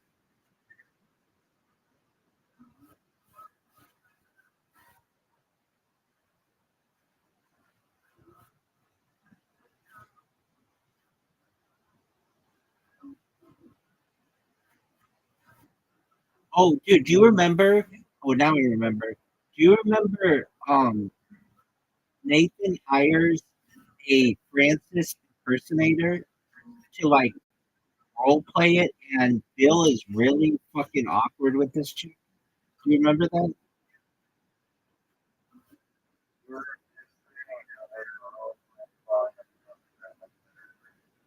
like chill out. No, this is that's a different episode where they're like, "I love you, I love you, I love you, I love you, I love you." They keep saying that. No, that's a different episode. Okay. Wasn't in that. Oh, I could be wrong. It could have been. Yeah. Now I remember that young June or young Frances, the lady. I think who plays her June. I think that lady was hot.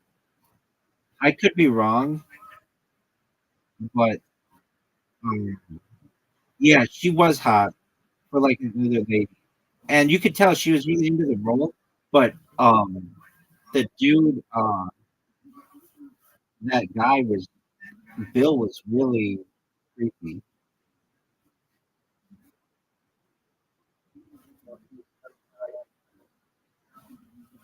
Did they go out?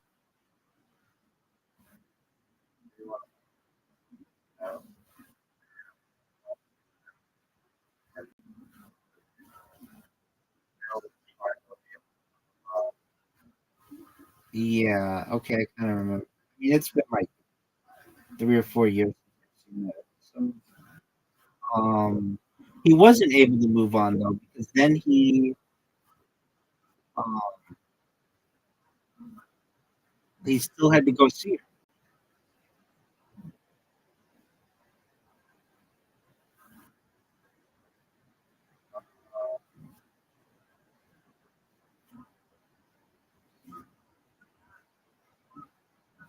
Maybe you're right. That um, that girl who was the lady of the night or whatever, the girl who kept getting the money, she is not mentioned in the Wikipedia. I don't think I'm looking for her. It's all has to do with Francis. They don't. Oh no no no! They she isn't here. Her name was Macy. Uh, Nathan enjoys meeting her, hires her for several more dates, where they spend time together and eventually kiss in a hotel. Oh, so they never fought? Oh, then that makes Macy sound a lot better. So what's going on, Adi? Um. Okay. Well then, so all right. There you go. So they just kissed in a hotel room.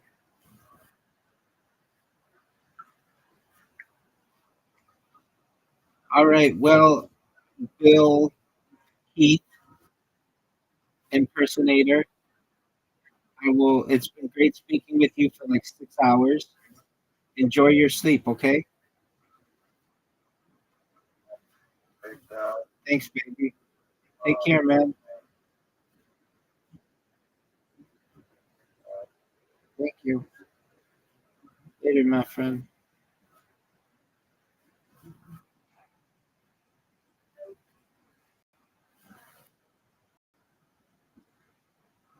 How are you, Adi?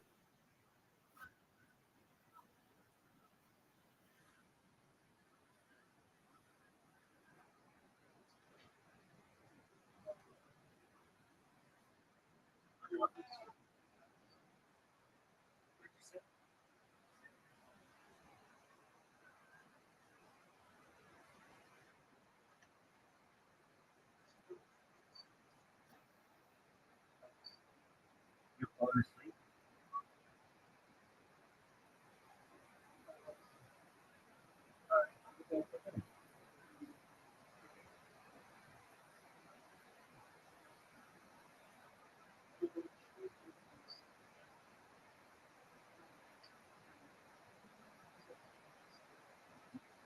Well, get comfortable, cuddle up, and go to sleep.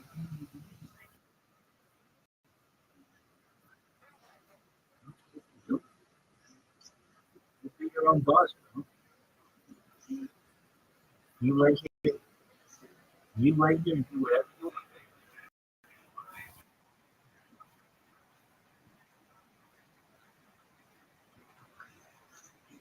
I like it. Just great.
opens up.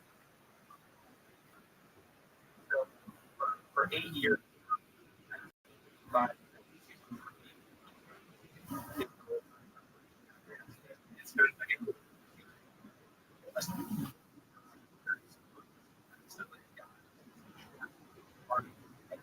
it's part and modern fan.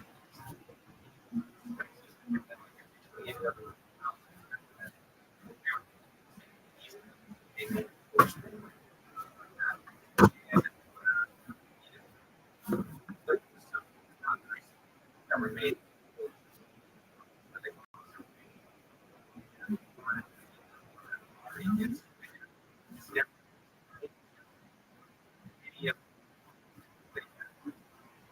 I'm hearing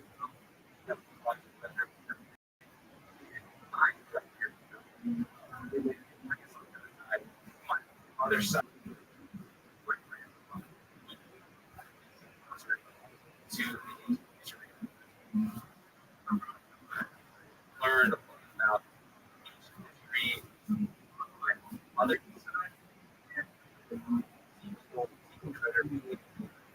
or my father is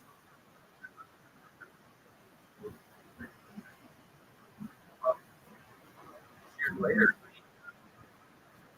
I ideas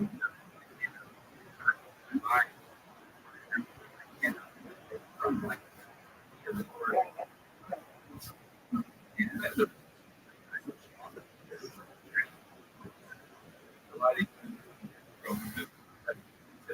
I simply prosperous life away from it. And so actually, I agree with like last year. Guys are really starting to take off, and I took like 5 those. Yeah, and he had. I had seen him growing up really. Go and everything, but it,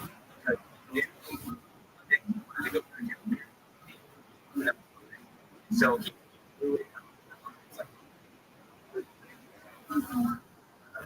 of the mind's collect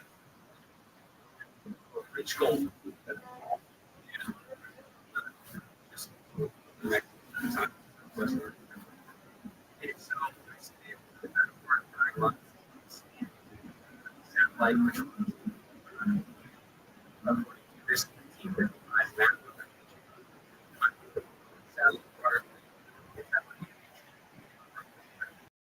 I mentioned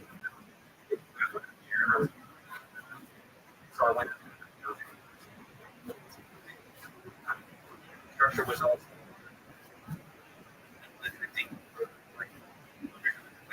found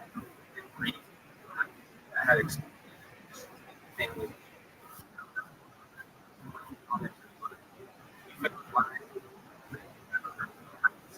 room.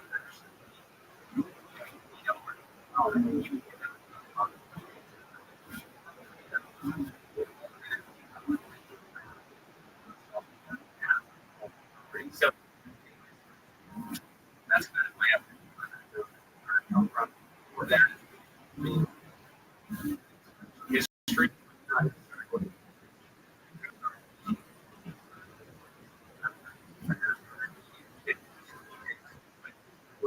Last night,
Yeah, it's the there's a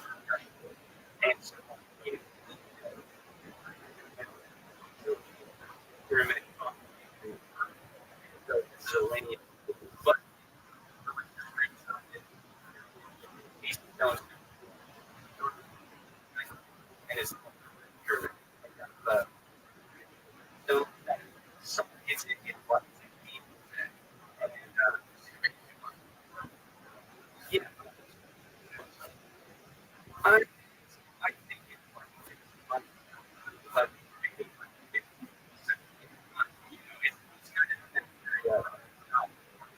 of where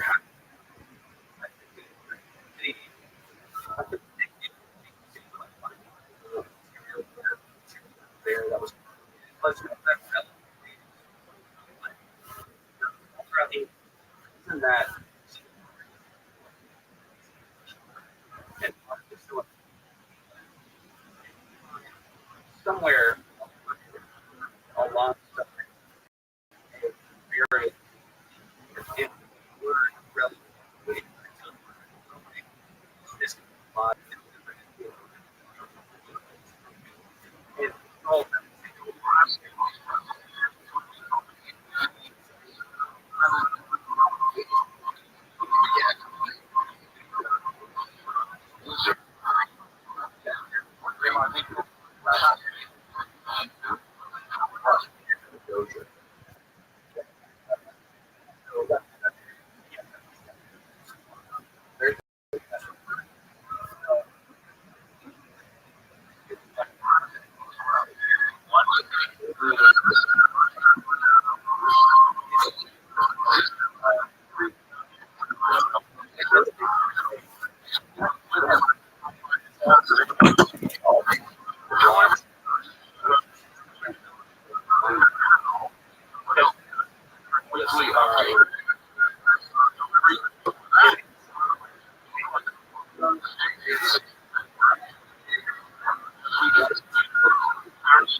has a program.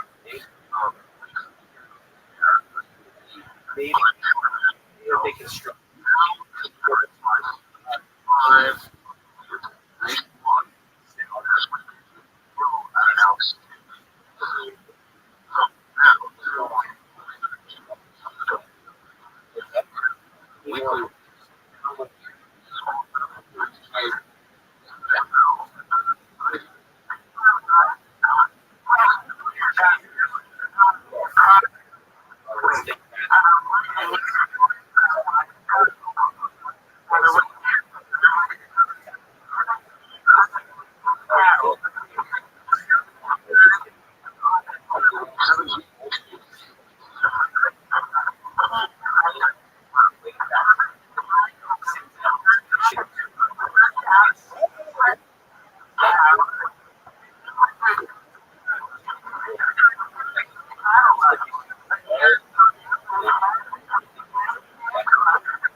something.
But yeah, I think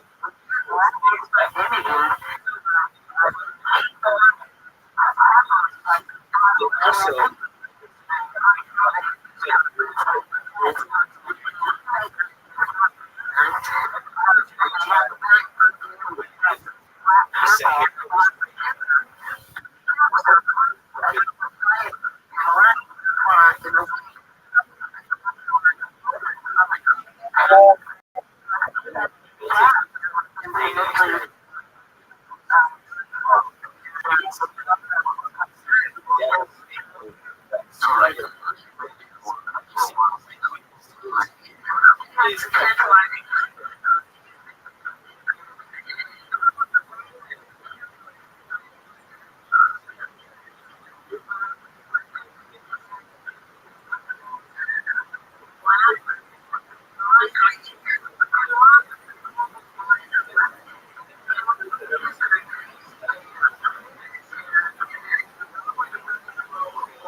Welcome back to the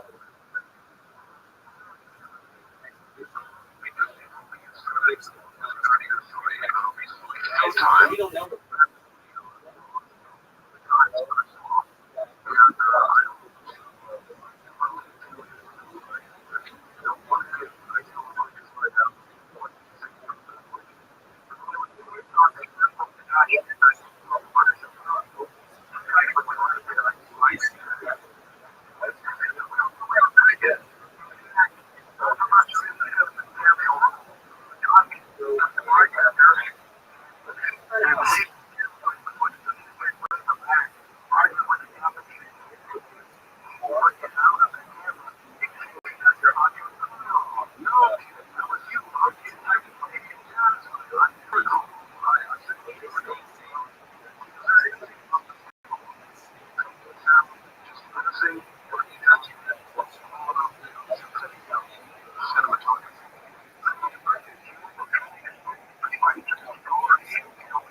director said a number of times they were making a film. So you have to keep in contact with them making a film. Saw the script, I was a little bit but stuff from Greenway in 51.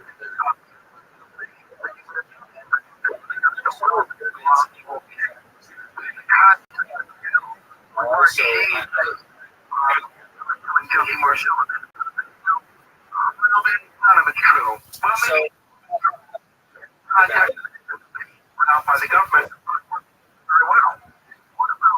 One thing I'm telling you.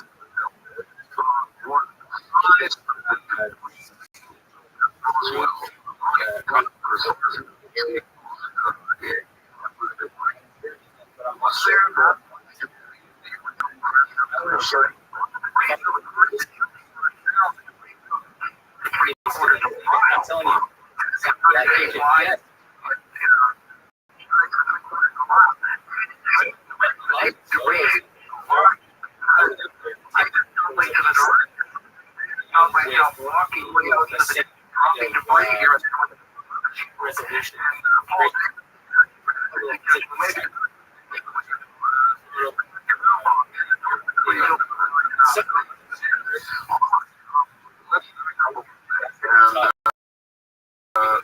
You tell the Roswell. So what?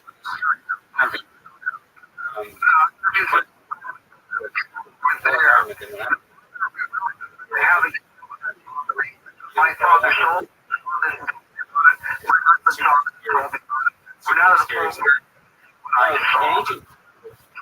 We're not at the point where Okay, so let's say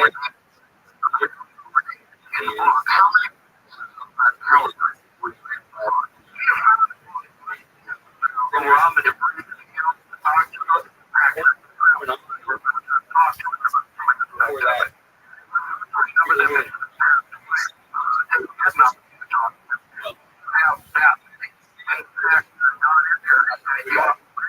these are you can kind of tell.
The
other end of this move you wrong.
maybe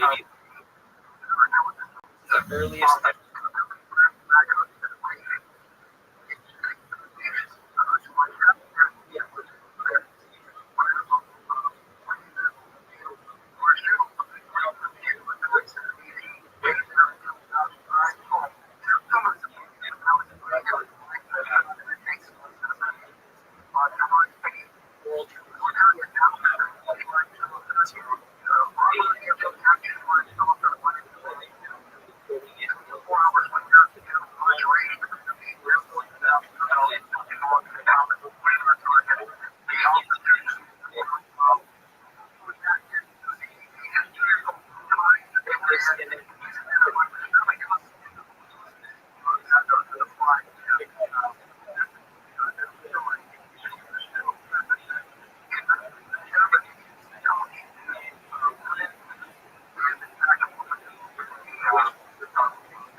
goes back.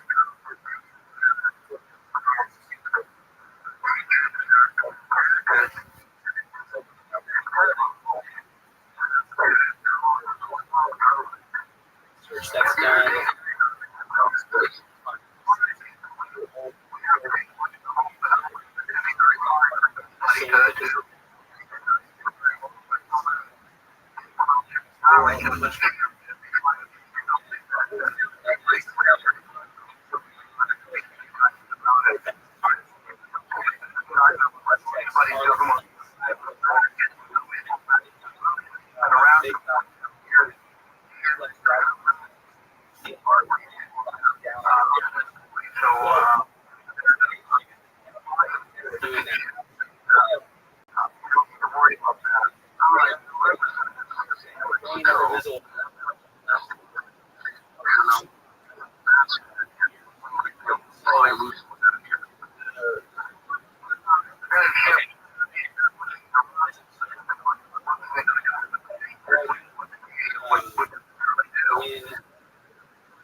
Not that long after.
So when this was, I think,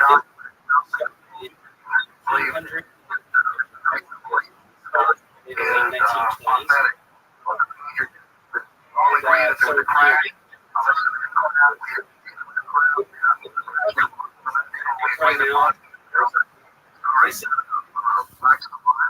So right now, this is so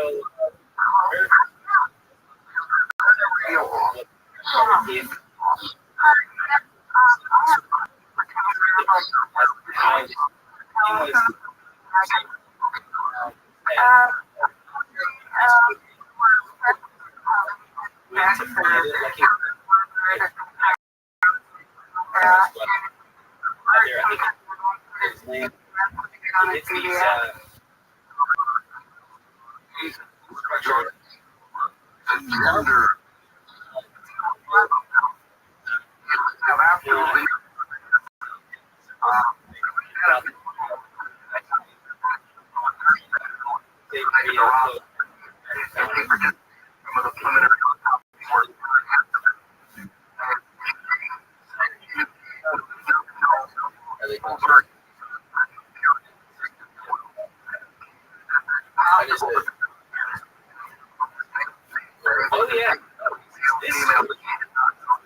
Same thing.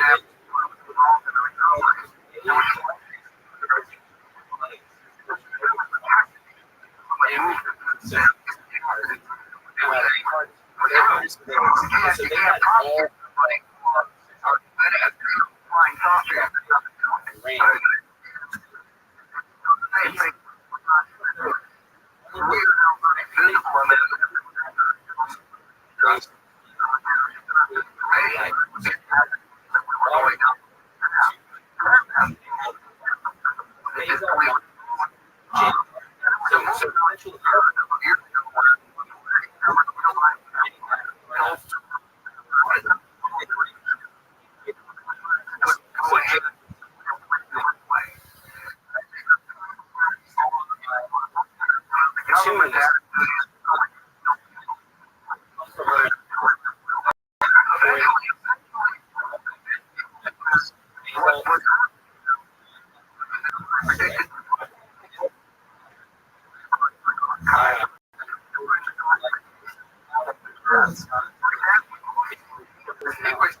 and that's part of that.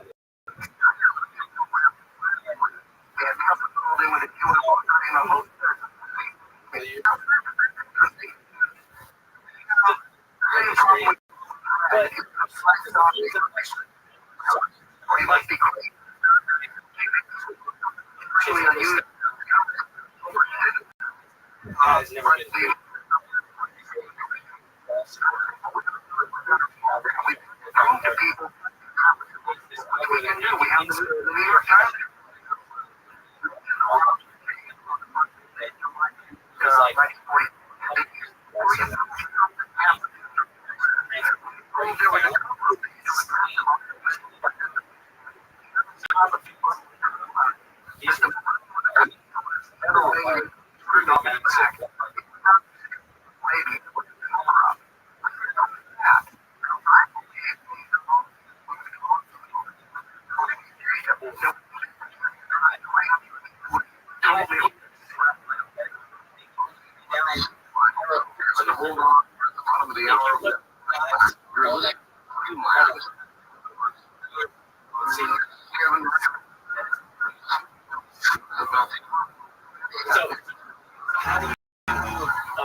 And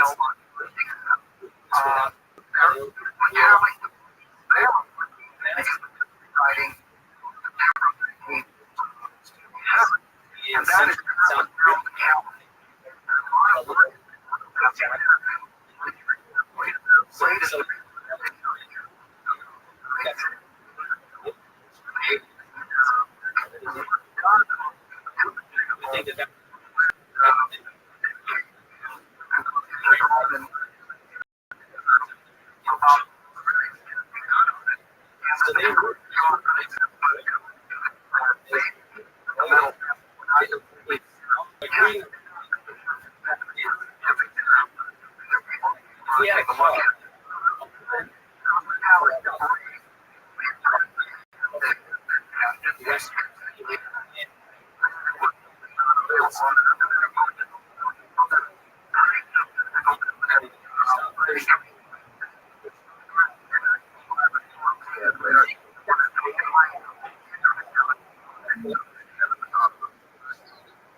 Yeah.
What about you?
This year.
was me.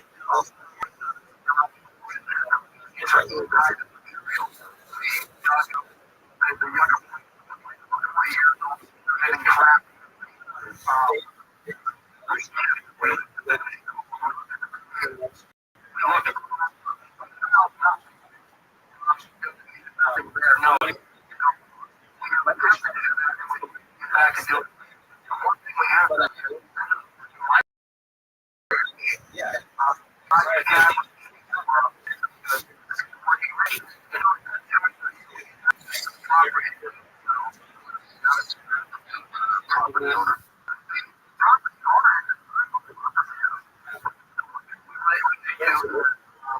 That's out.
I guess they've been getting out.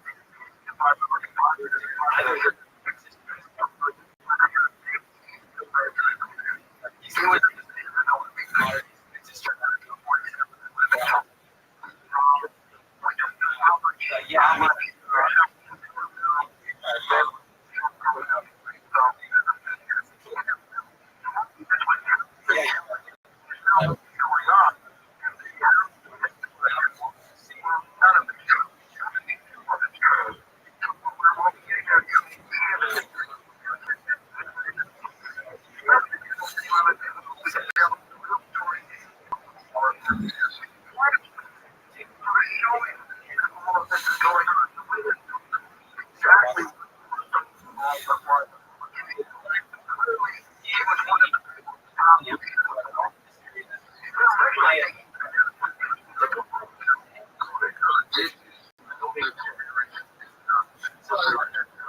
some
Roswell. You're on the air with Kevin Morales.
No desire to use this information. He's got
left the water.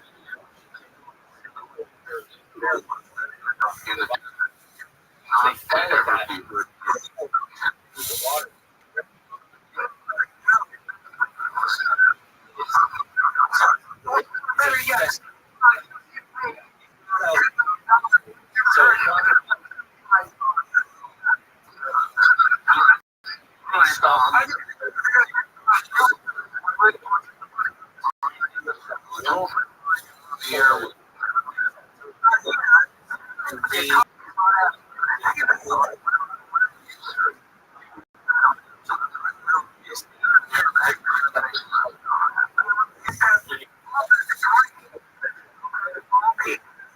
So they were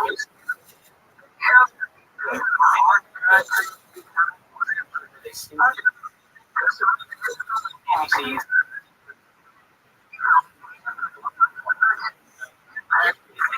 it's like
in the name.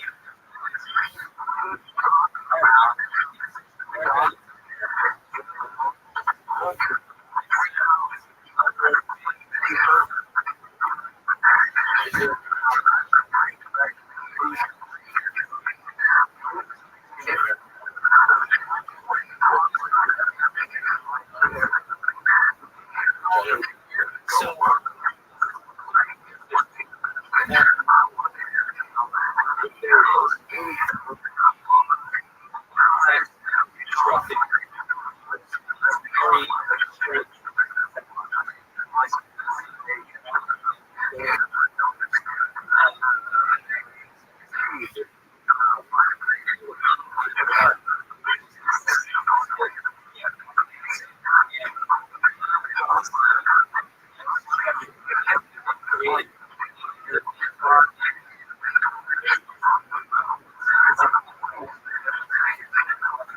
sorry.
Next,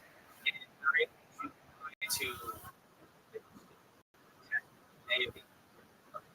all the people still live there. They're still they test their DNA whenever they find two.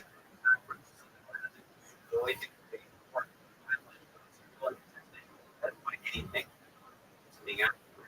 But you go meet in them at all. They do have these like big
This right here is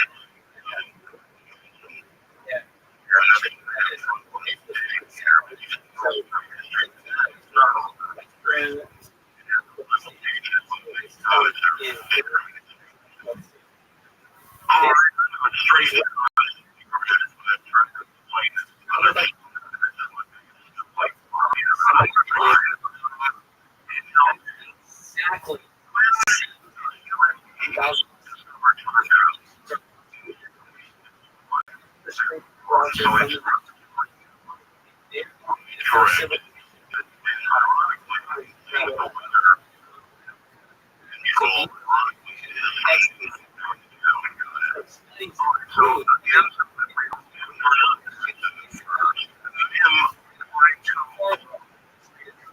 into the elite.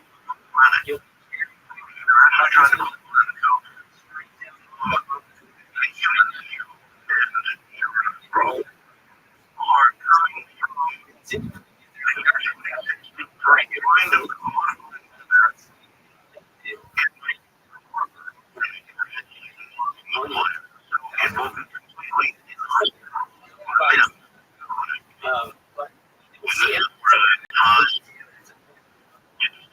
Very likely stuff here. That was a carrot.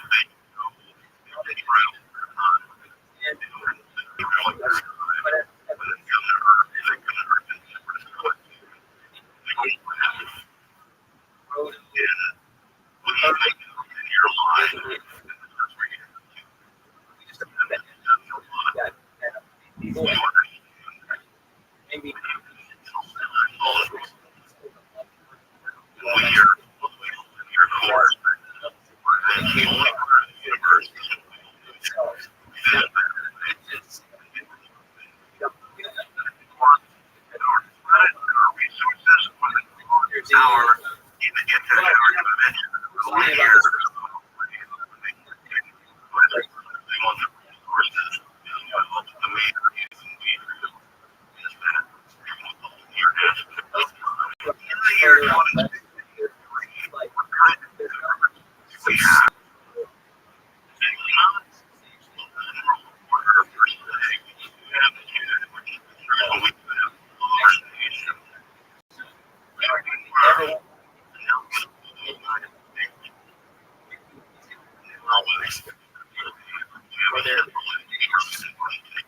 such a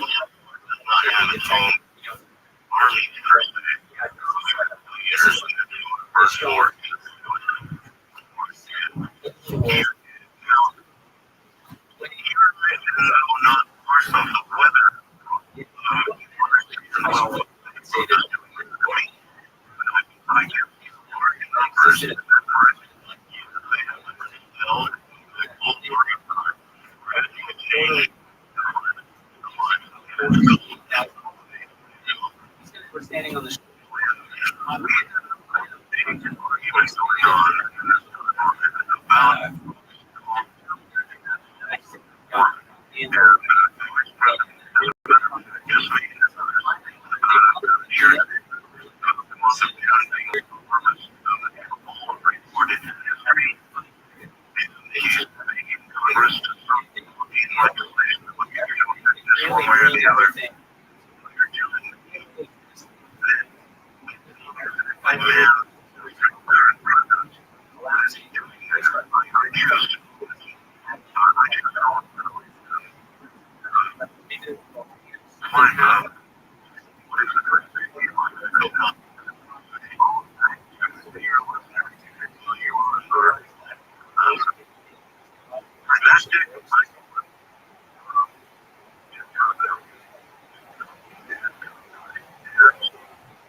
What about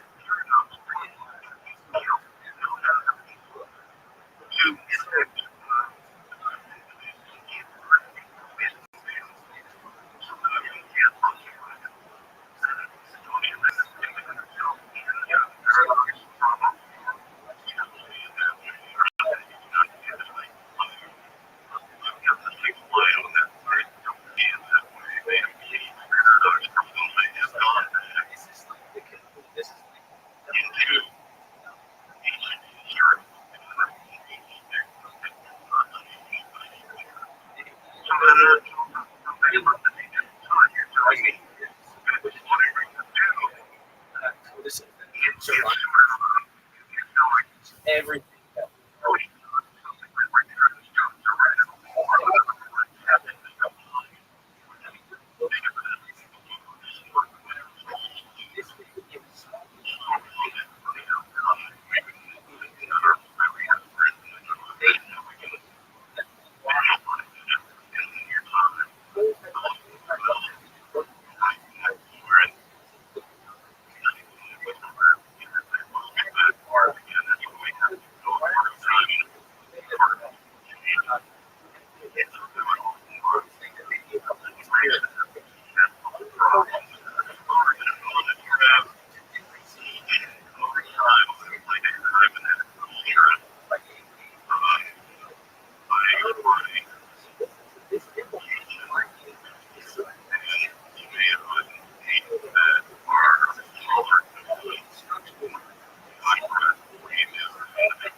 is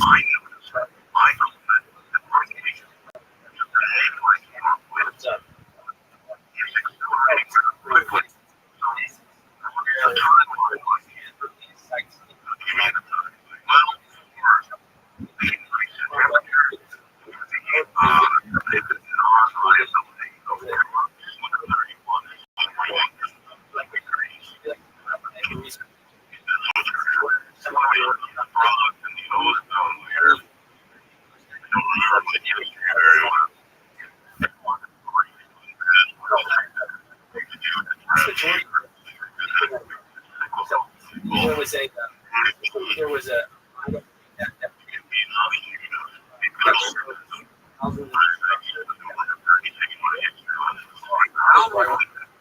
yeah.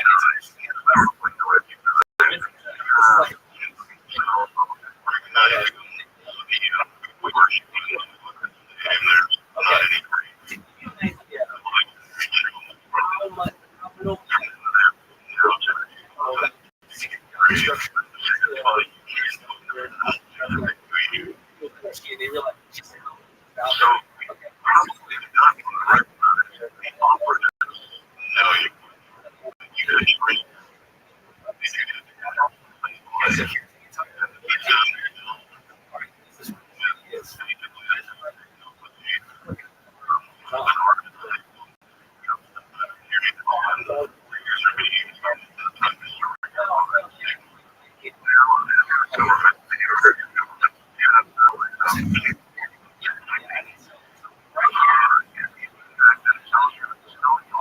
we had no idea. It was actually a little bit.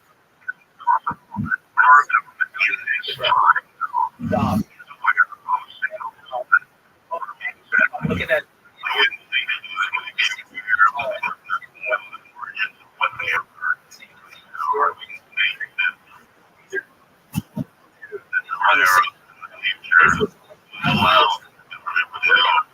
How much is that?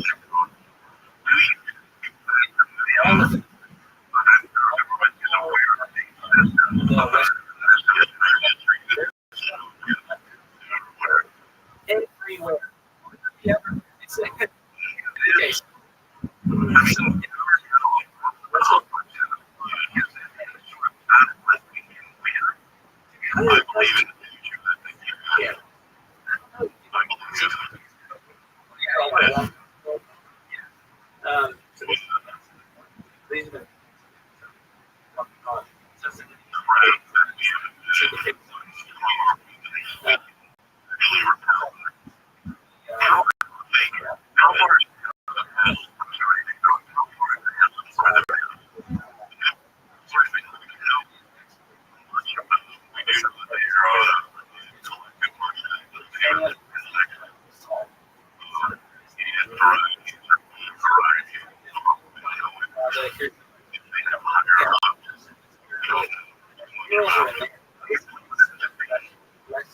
City.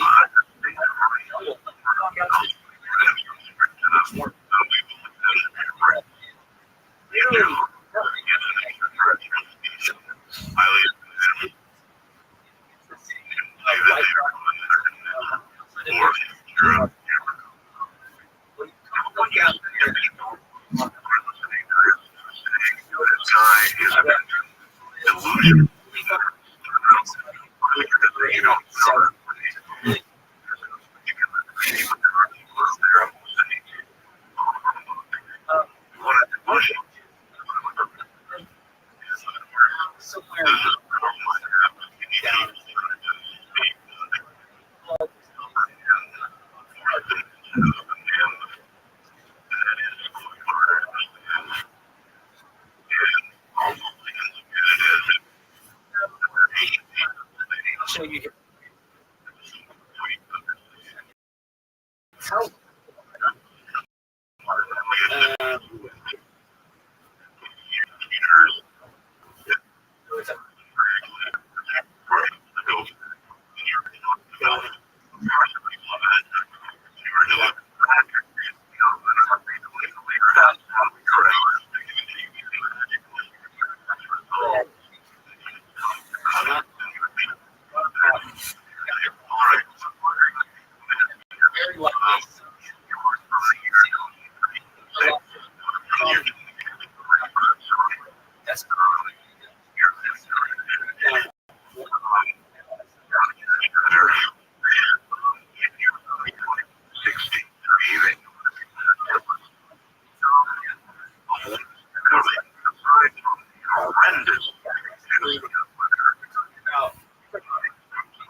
Purely up. Probably.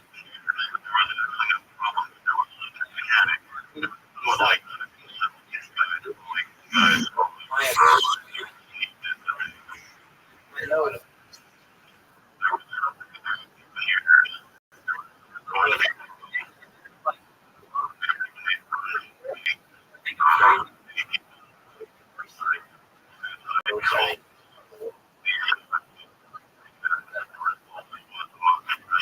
Yes.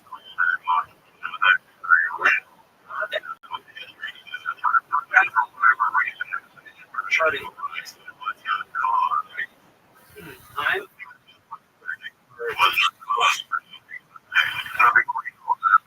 Just the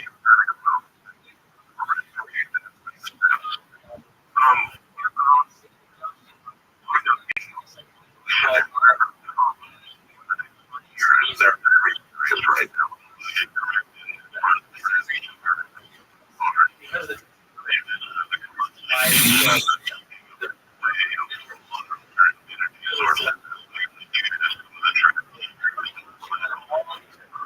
some of them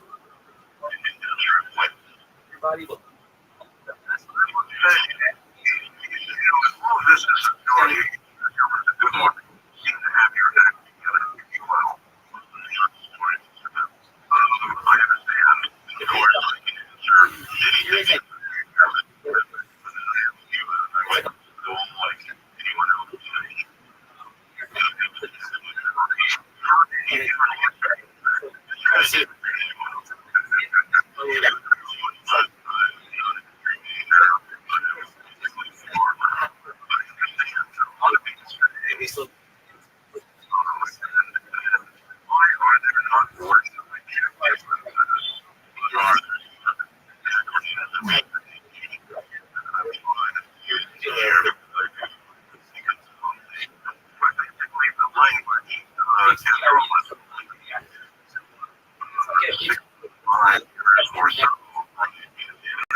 and so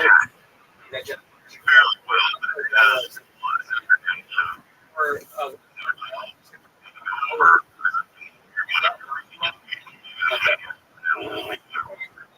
I was thinking like the howler monkey.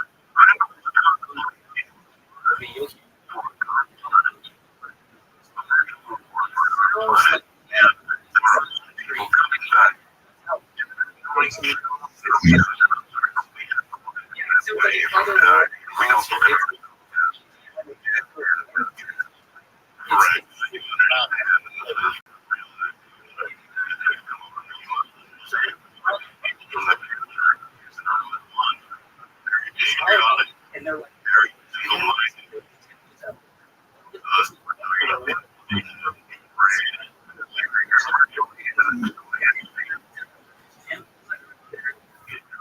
out there to look at it.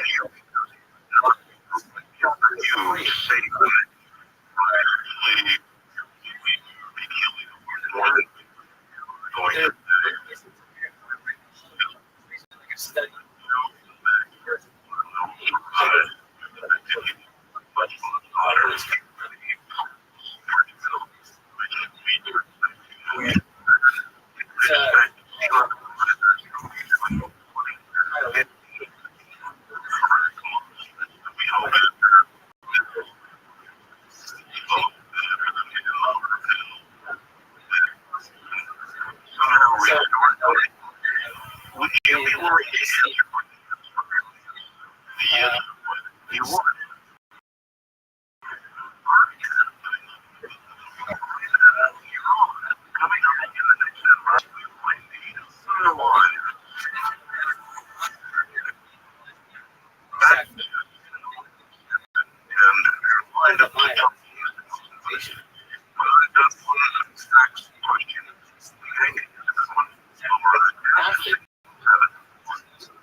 family. So it's not a from the part.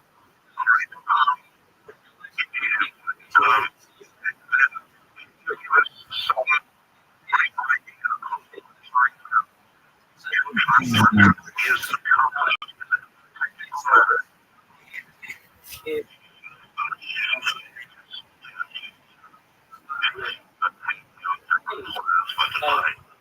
of this book. Yeah, this is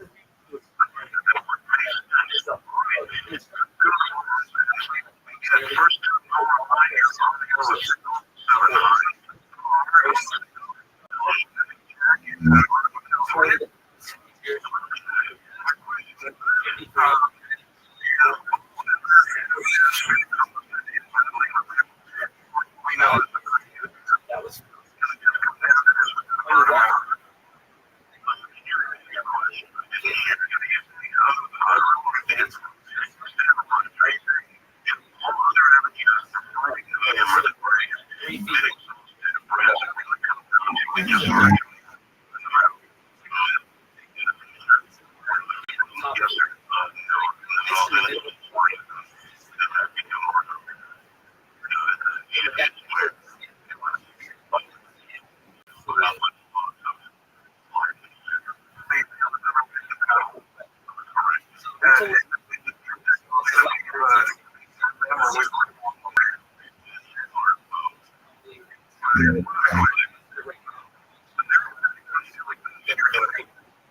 so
So yeah, I walked.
you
myself,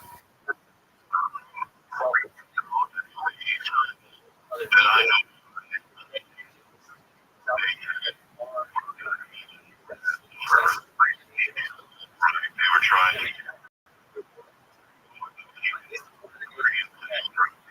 and I could run it.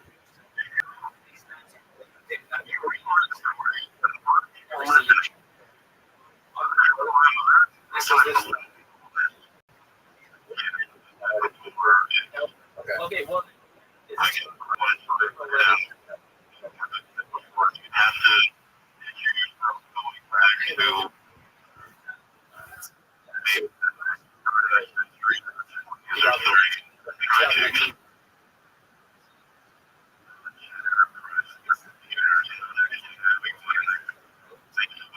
so I was like,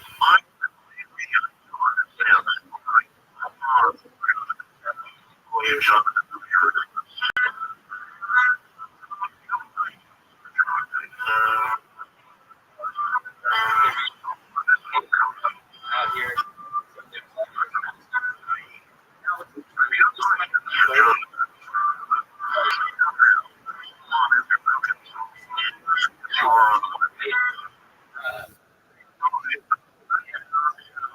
There's like one.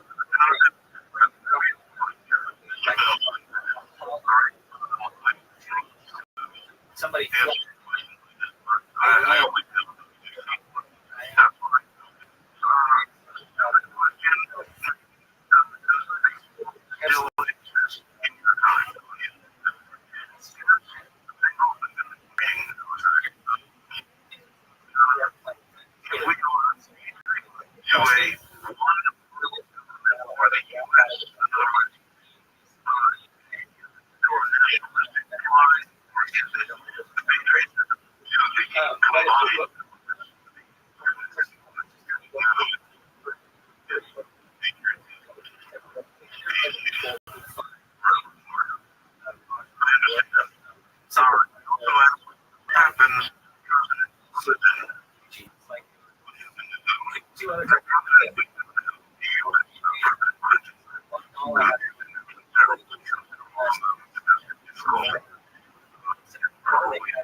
Yeah.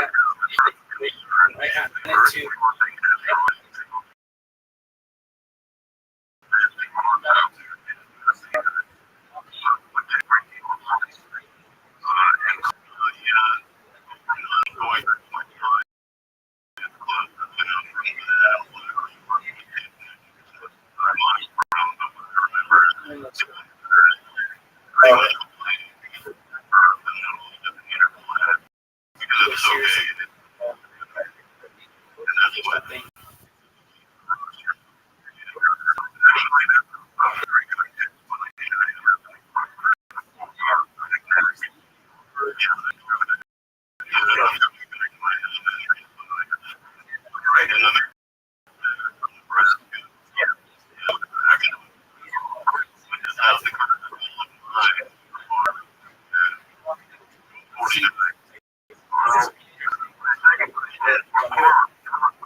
Faces from the side. It is.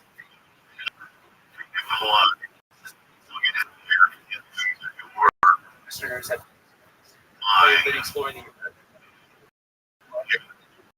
There were years. It was so dangerous.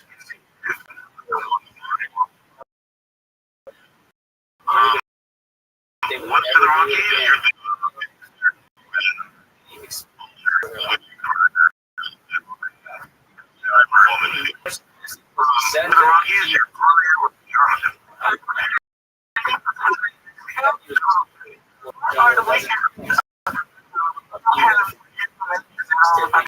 Really good one. I can ask you.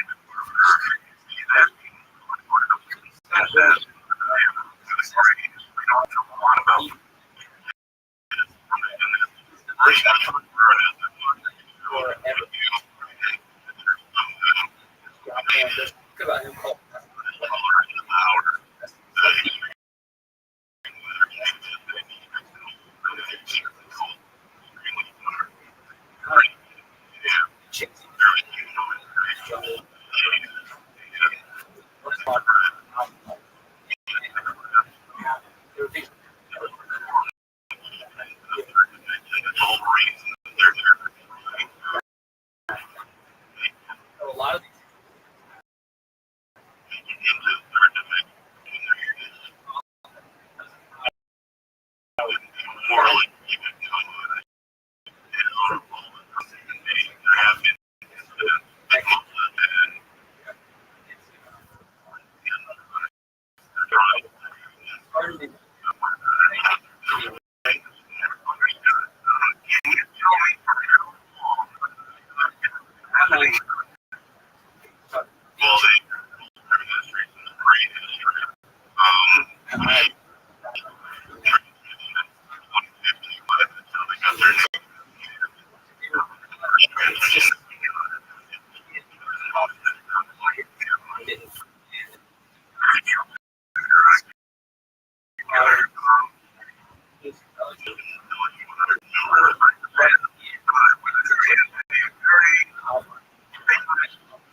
December 2022. What we should be doing.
We already the fascination in discovery.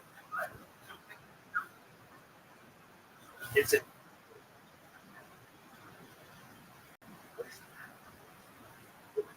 on the show. Colorado. Sitting in the sky with the breed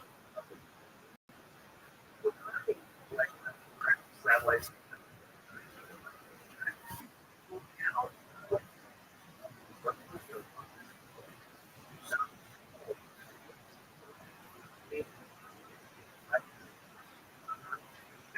I'm not playing.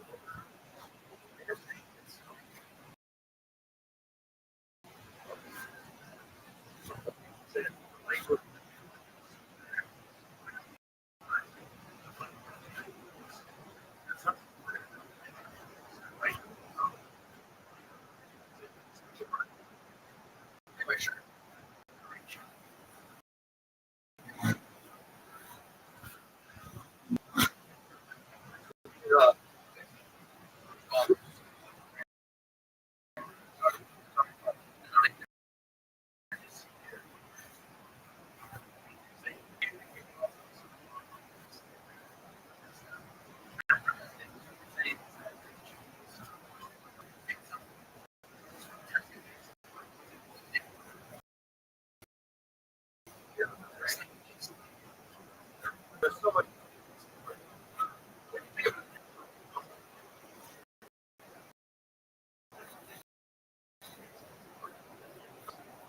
Like here,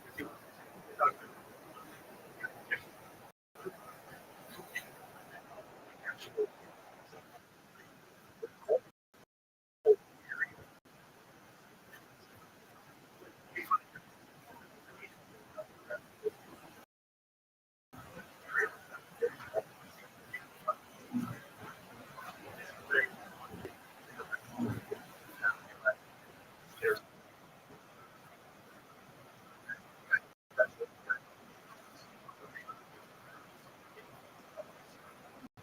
wise.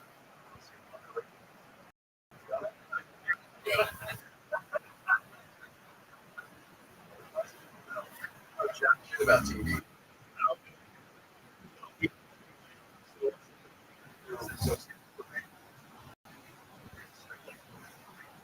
On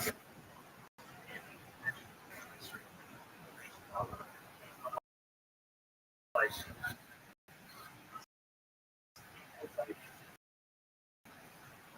base.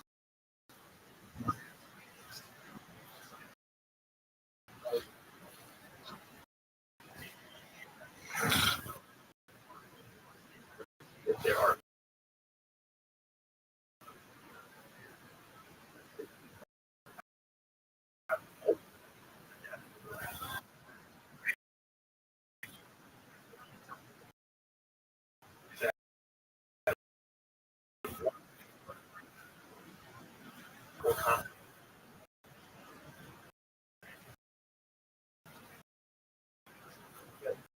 and quacks.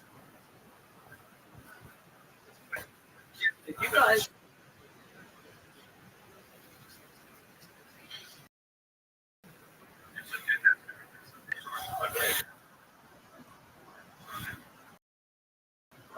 At the end,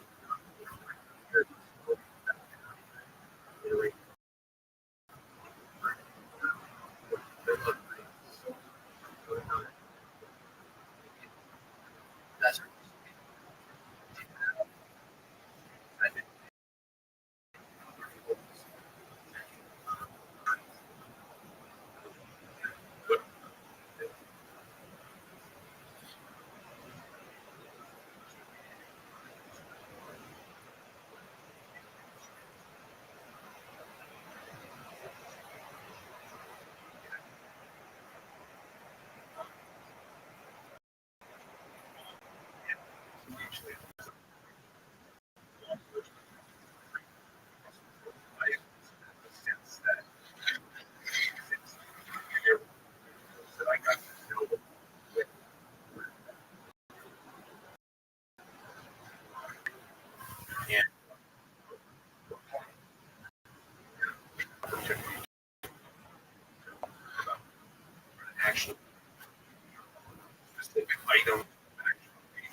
highly classified.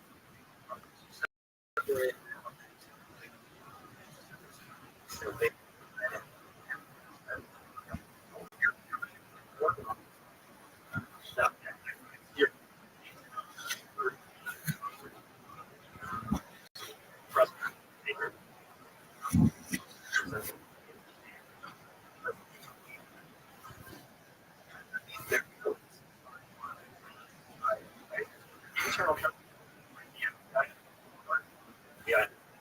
See,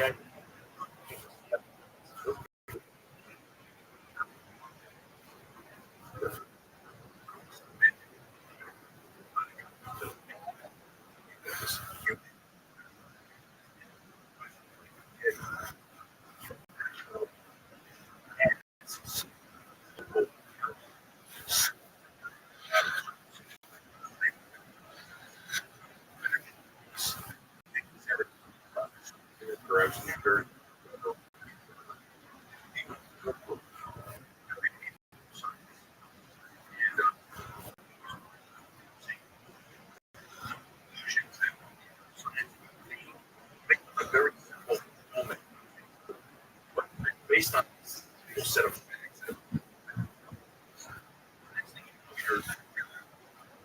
down say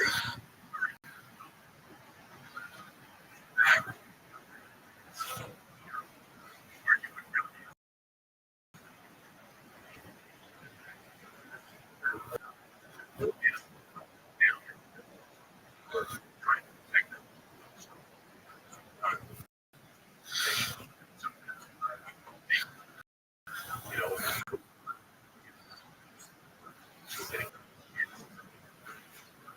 is that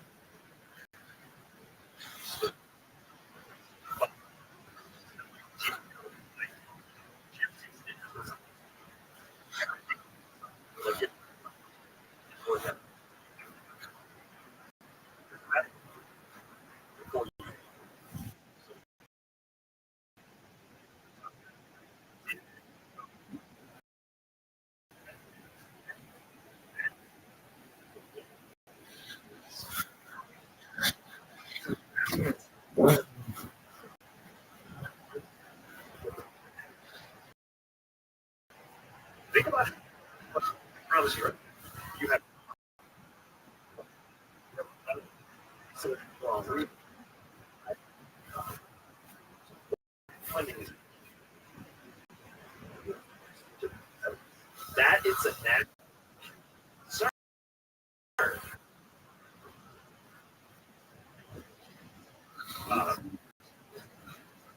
Saw and uh,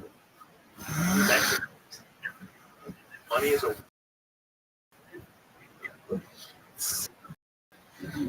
just and because we actually have to sit in front of boards, even if we did up justify for right? Because there once you get the moving need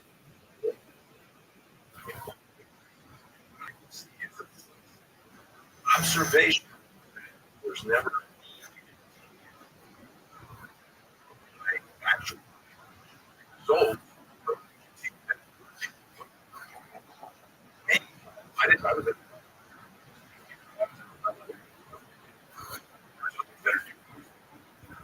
this is the whole rush now. This is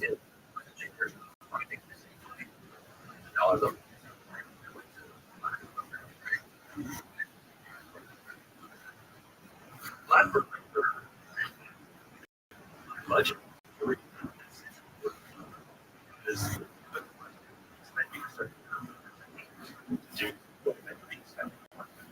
so accountants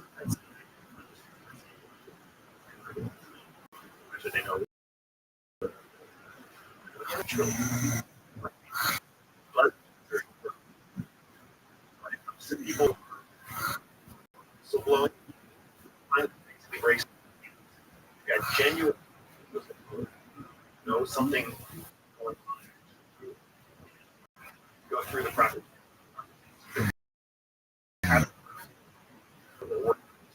So they come out. Then you have right,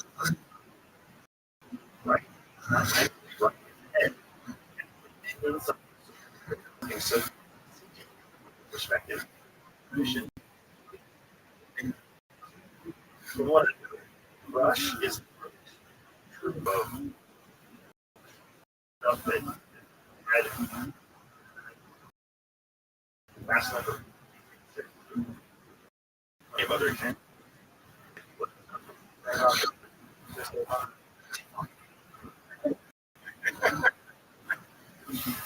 I get a little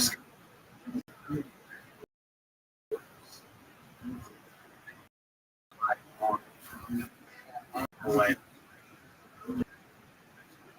If we can put rings.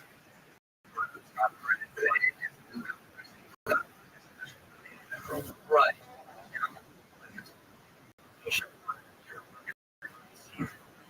And listen to Rush talk. Congress, like, comes incredible.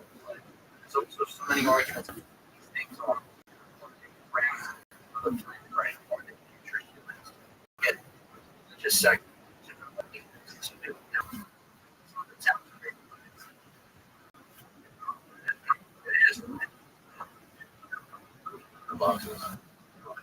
Stuff about it's working. Yeah. I lot. I hope. Yeah. Right to it.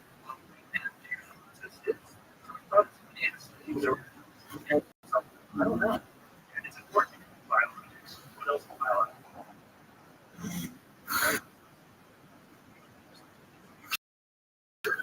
like?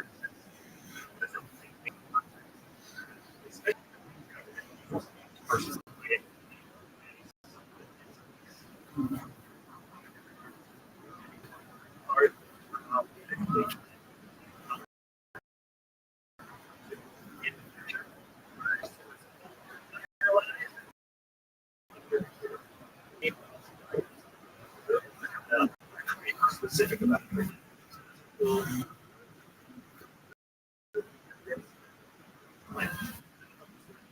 Planning.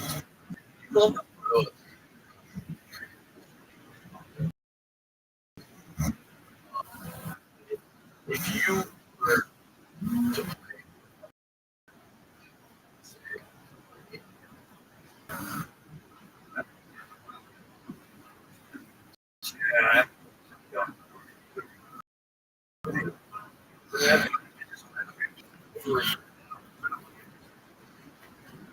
what is it get?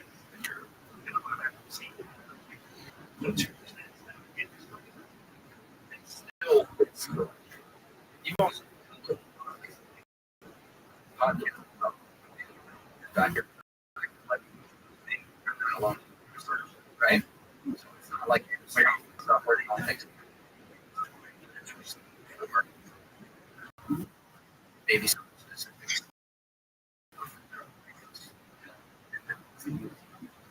Seems to.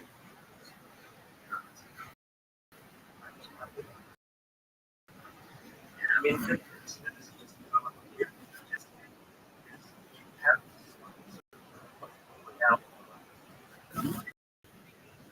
no, it's not a.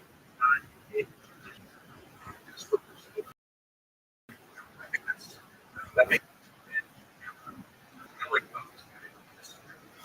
America. Yeah, it's definitely. That's sure. Doing so is talk about this whole conspiracy theory. Right. You spend in the middle, right? Every day.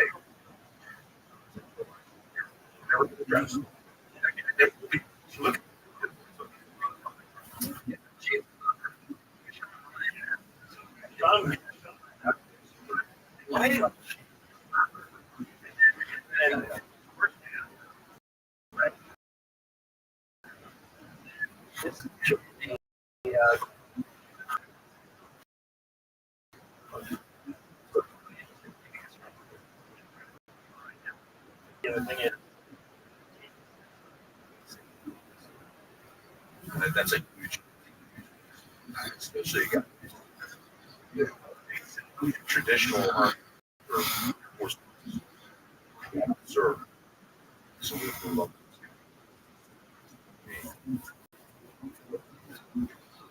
we want a soldier. Doing here. He said they would back. Yeah, I think they correct me in the comments if I not a horribly.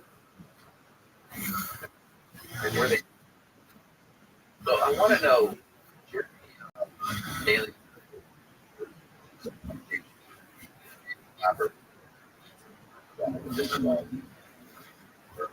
sort of limiting. Yeah. What I'm not the kind of the details. I like to look at the details fill in the rest. What is content that the Chinese Bible is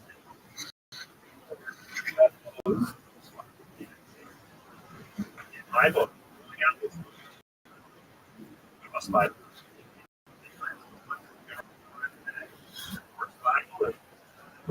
it's fine. Just learn. It's going to cost. Bible is all that.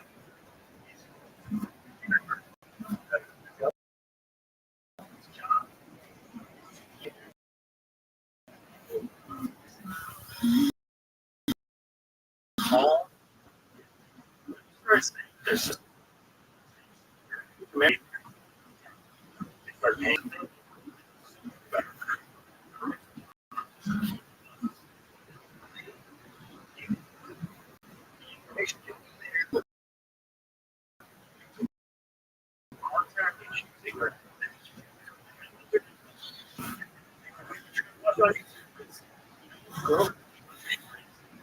Not.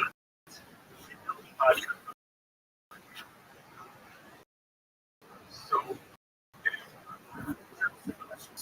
that's fine. American people.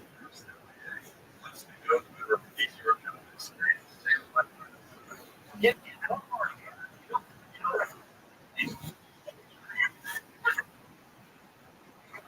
When you're charged, it has to do with like, it's for every.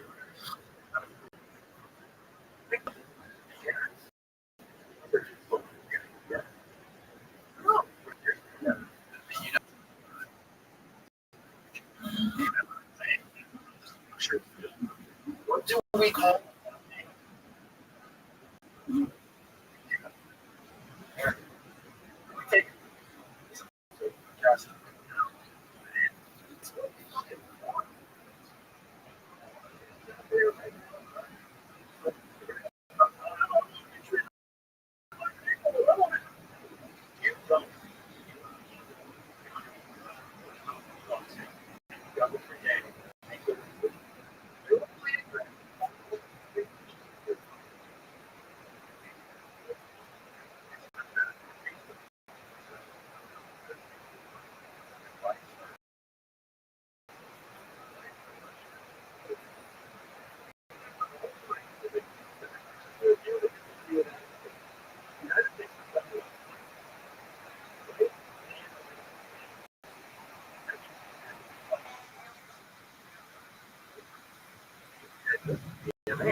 because then you're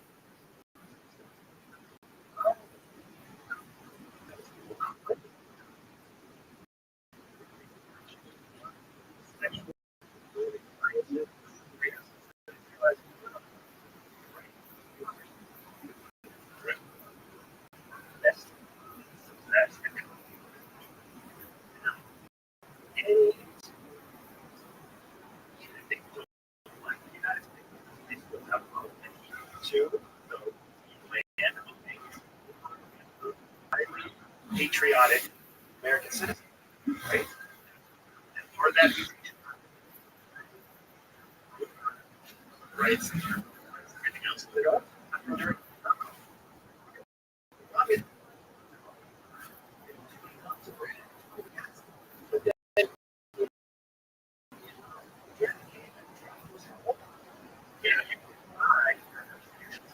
Vote and get it done. So these laws so that people treat younger.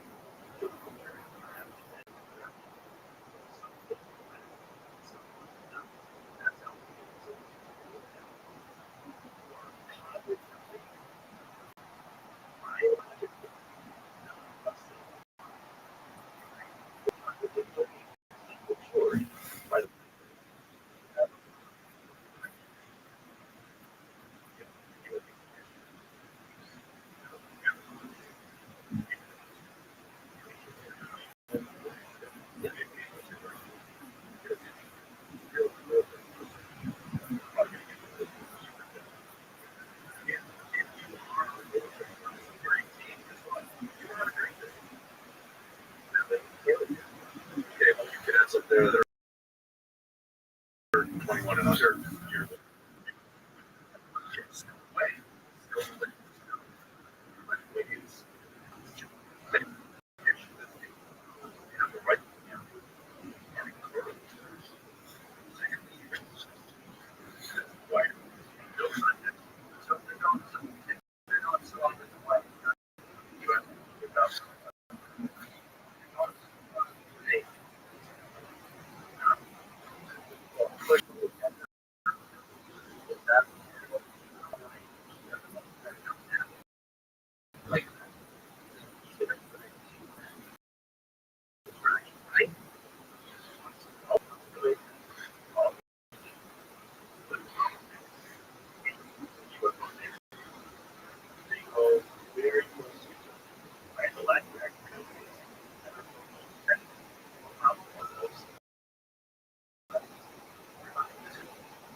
you're great.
came correct. Right? He's like, let's angry guy, whatever else, right? And Trump is a businessman. I that's a good thing. Because you want to stuff that I do. And that means super press, right? So, not like Trump, like every successful business is a business. Right? The United States, the Trump show, of course, is great. Trump, right? Drive that American angle. Because you in the bit.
There is Apple.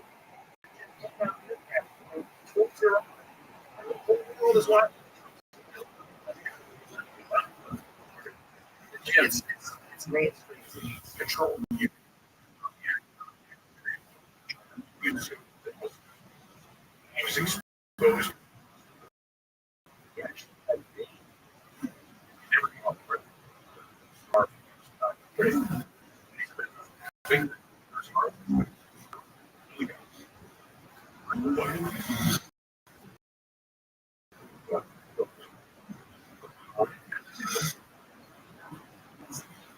That out this particular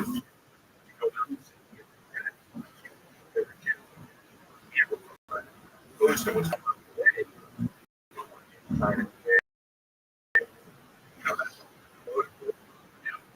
exactly right. I love them. We can see it and where it's at.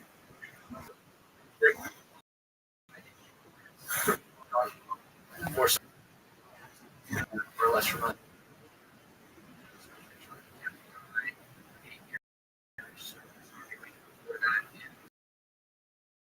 theirs, which you're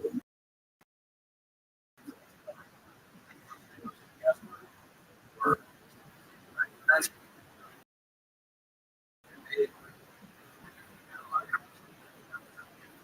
like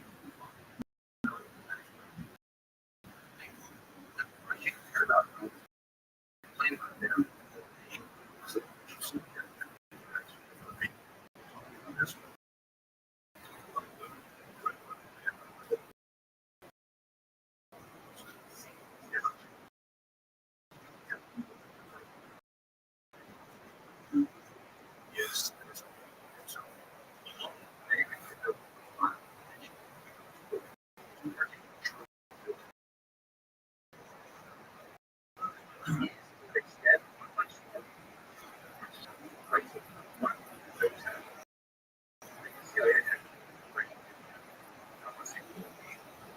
make things happen. That CIA to State Department. He's going to read both of those.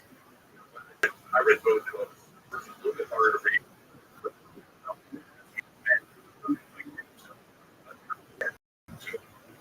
Interesting.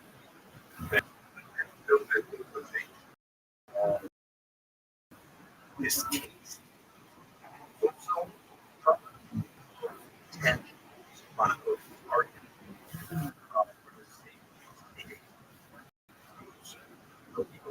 Remember,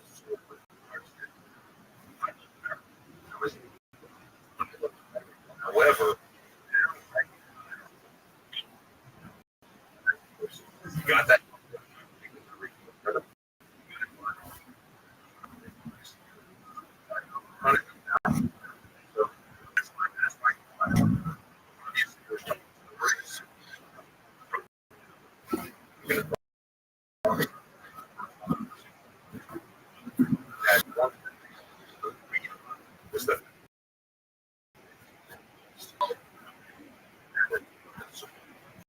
You serve both.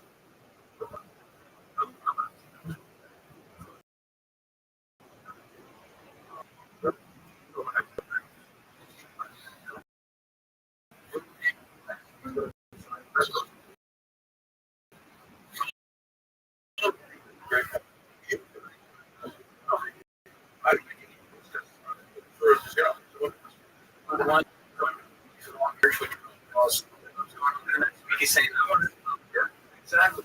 But the thing that has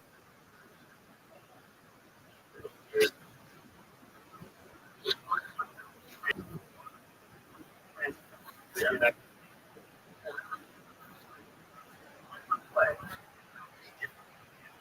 from like kids.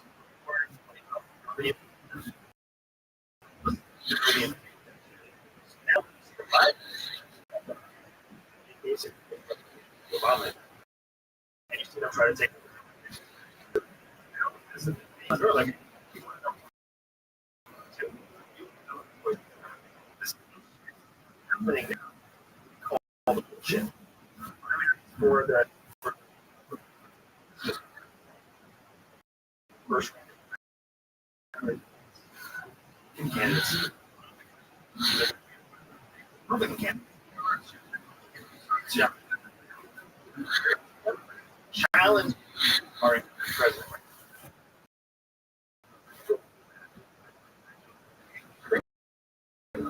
That's okay. I don't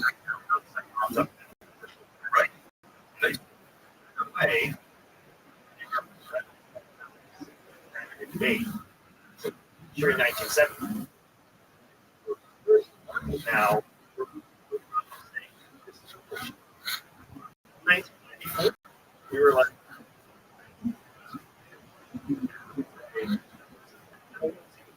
how to say,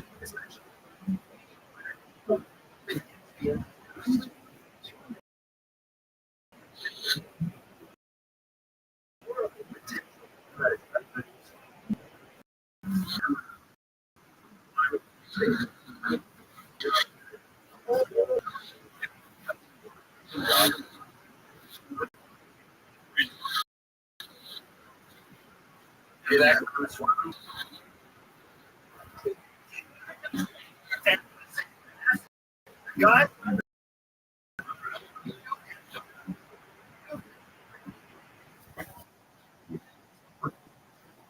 So, there's a about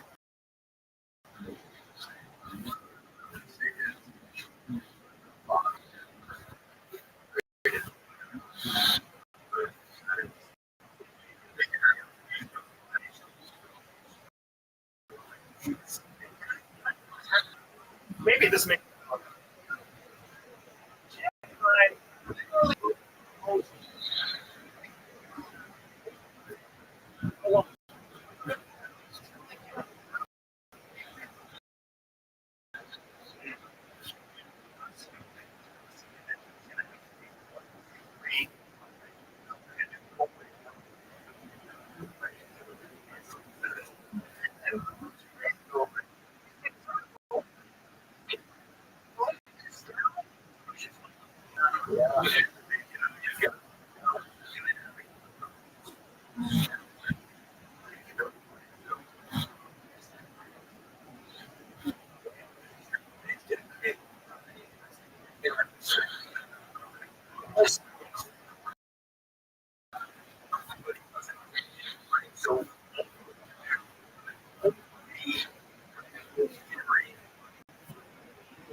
That's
right.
Major.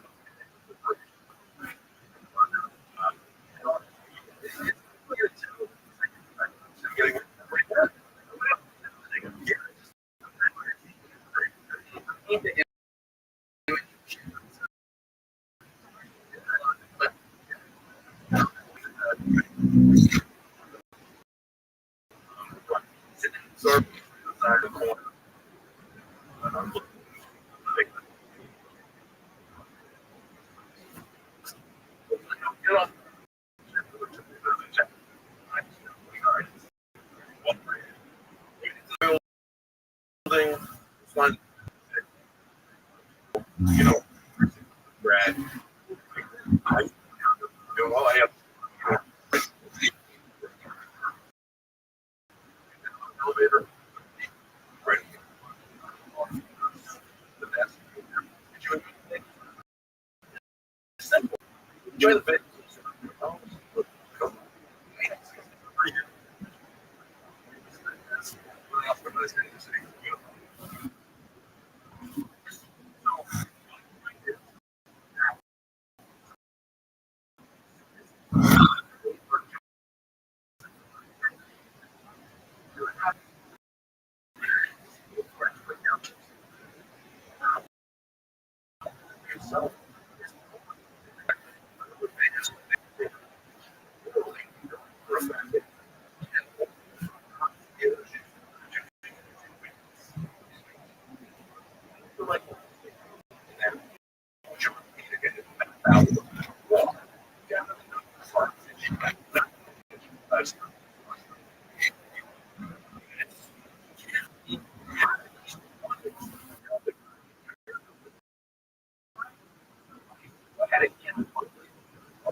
Dear friend,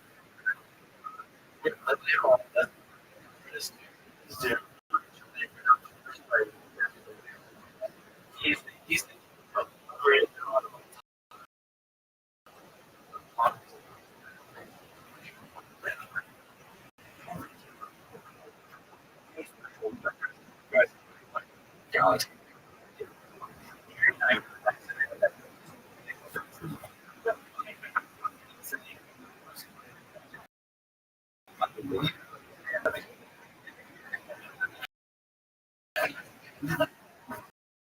Okay.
About I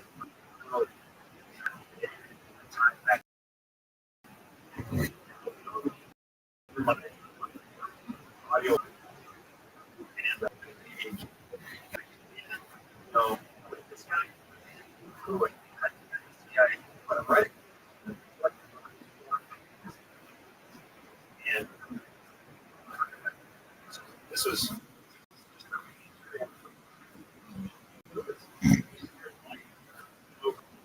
bad.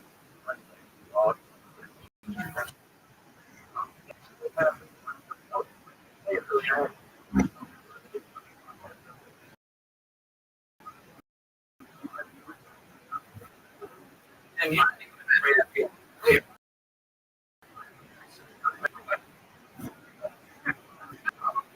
best agent work is hey listen jump today.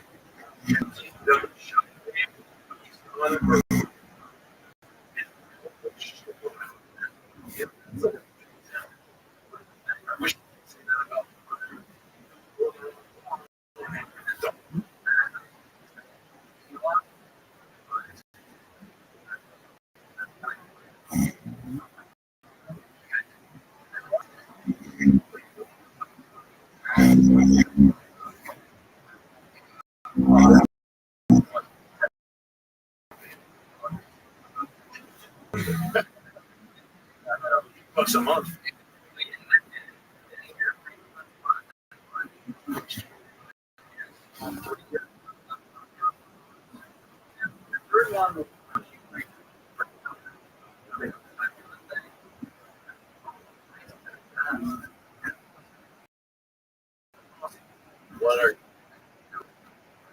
so what I have the NATO support, which is also fascinating. Just real quick. That's change. At the same time that there's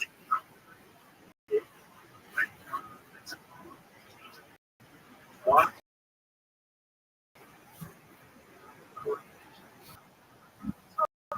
this is me. We talk. Talking about the corruption in Ukraine started.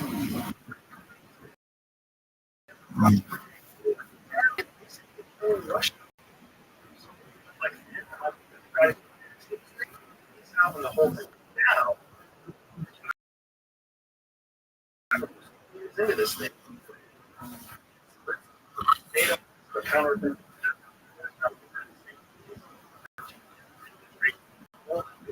Shape. Be strong.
We're sitting here just trying to. I mean, that's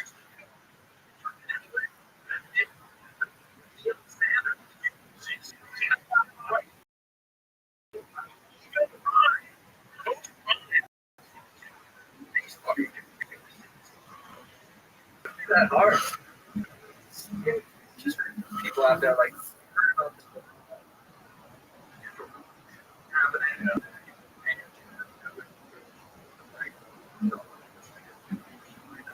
They may. Before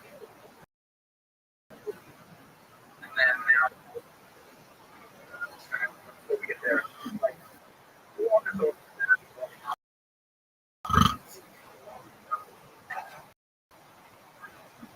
And what actual seems like. Yes, okay.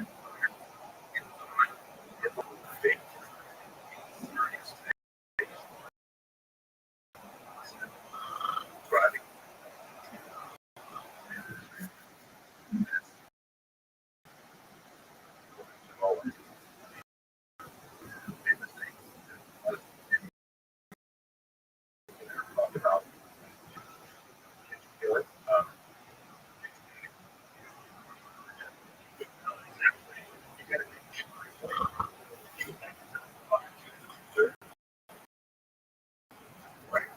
Rothschild, like the grocery. And it's perhaps two each month's worth of generals Russian offensive in which I think the war necessarily fully competent because they still hold 18%. But it's a like military yeah.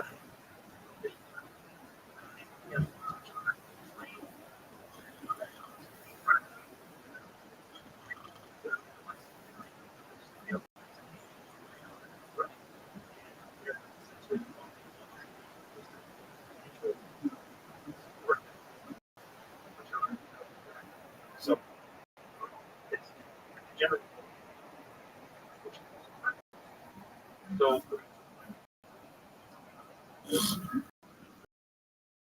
he's not getting the answer. He's just essentially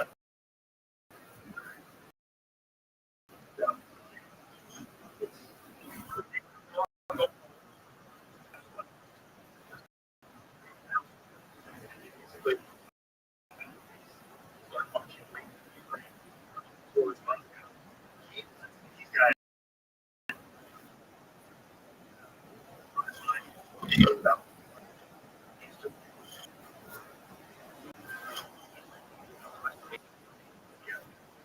speaking like it's really happening. I want to show you.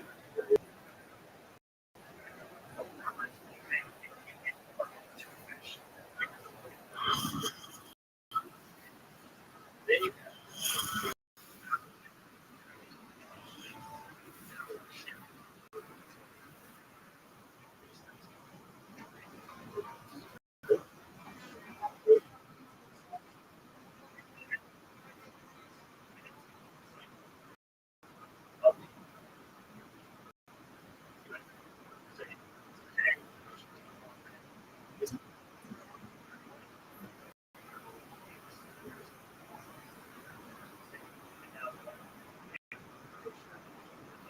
safely.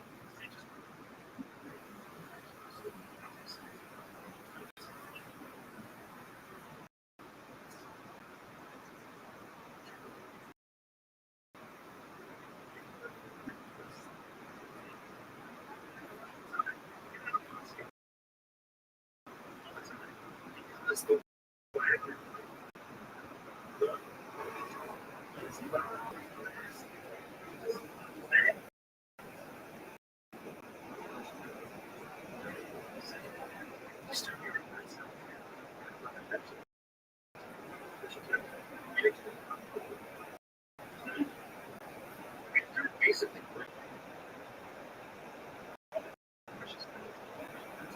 Russia, which is now Russia, has less troops for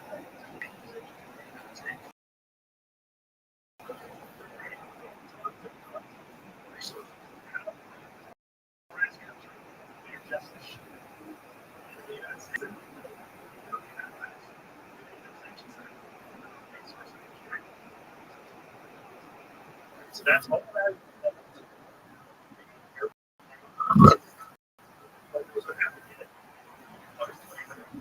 I have three three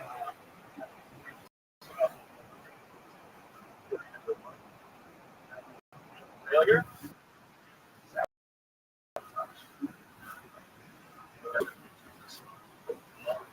inside the aircraft.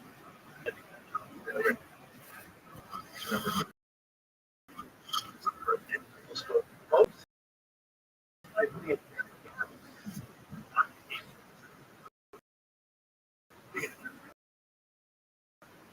out, but down the aircraft, and then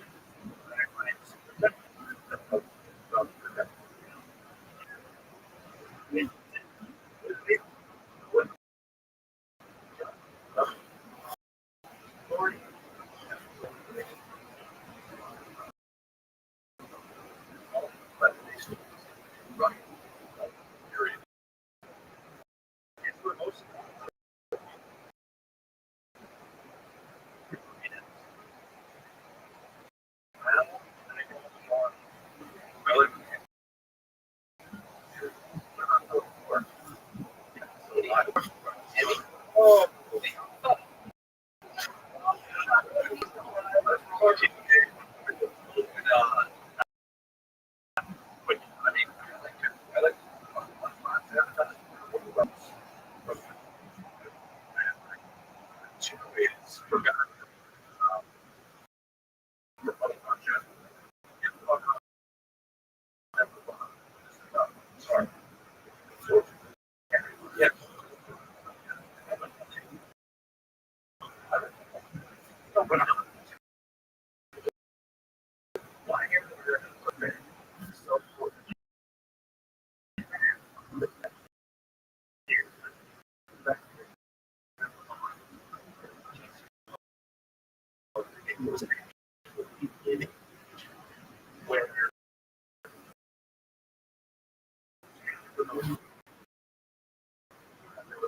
area.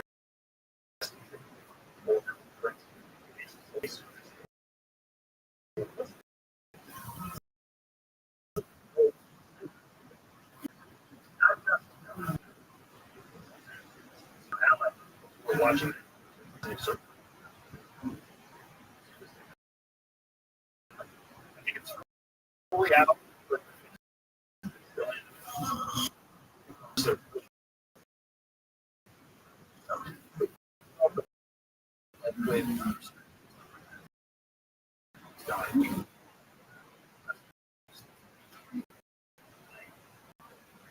Shot him.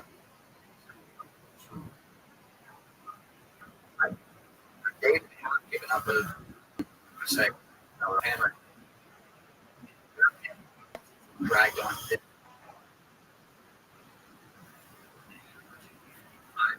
Riders with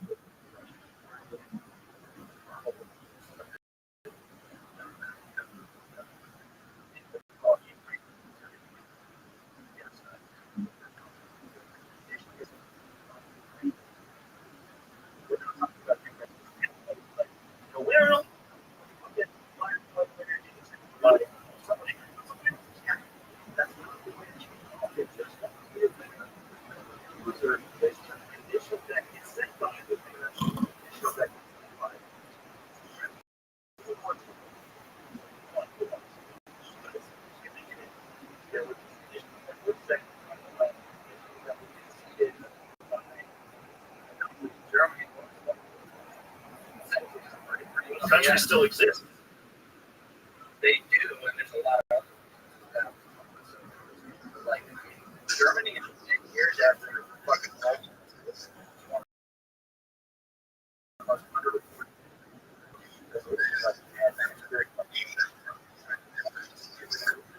Negotiated with parts of it. That's condition.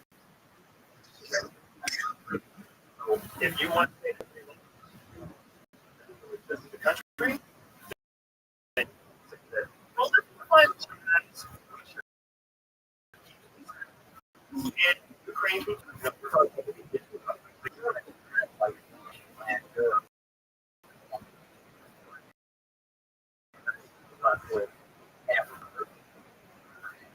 original country. Now they've grown into still in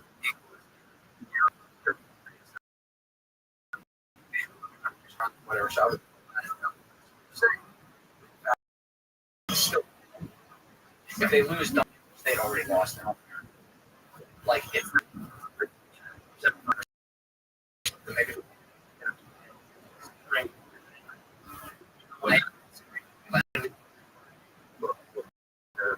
All of their rare, all of their oils,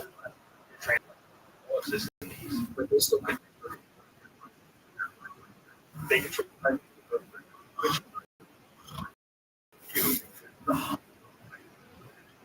No. All goes out of rent. And then it's out 3 years. Right? Not to mention the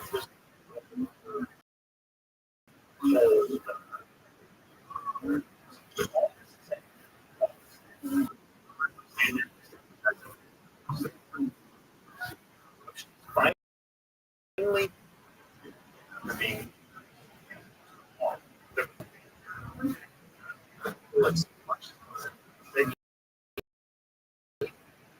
the NATO allies 18 months of support, and both again.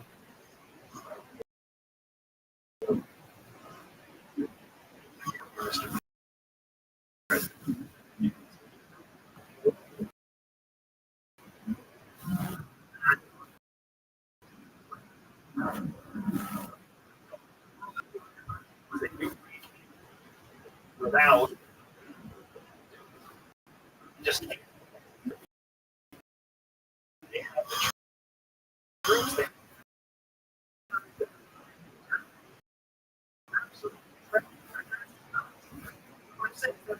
Source.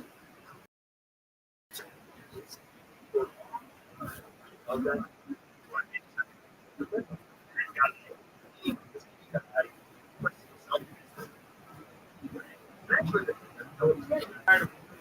And the fact that NATO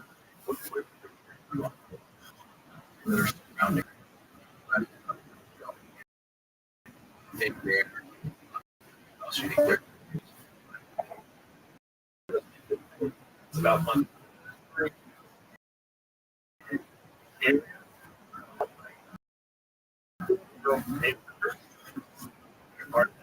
Russia had a claim. The problem. NATO. Germany.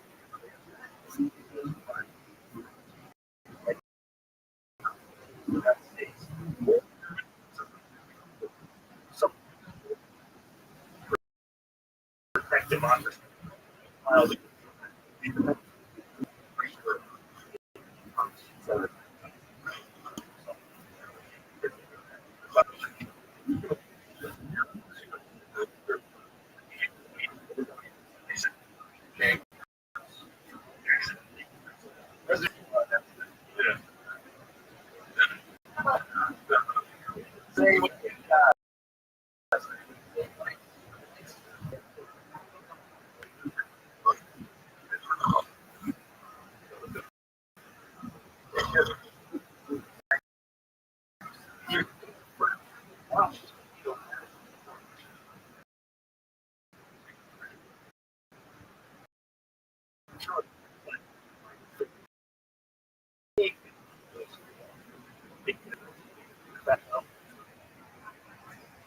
Yes.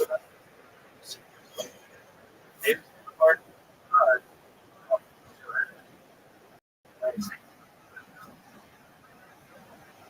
Right? Strategy.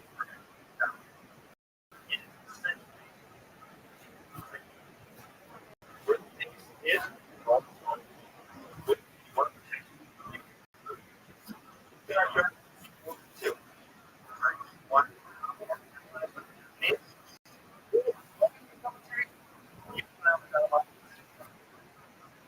Germany. All your weapons.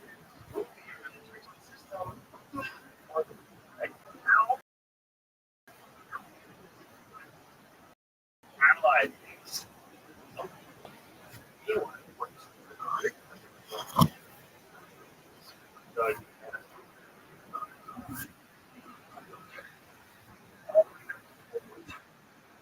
The alternative.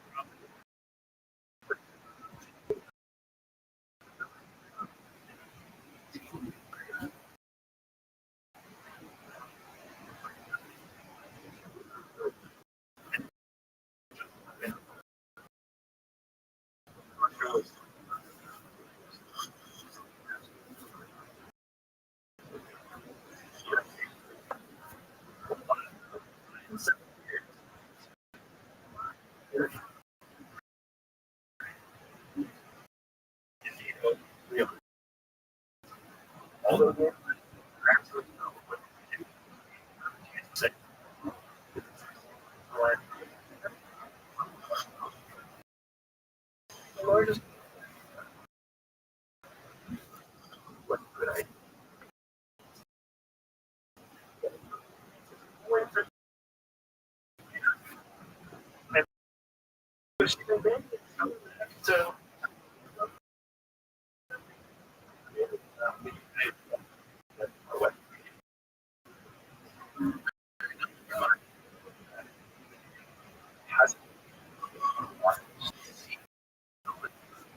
the fiscal realize over much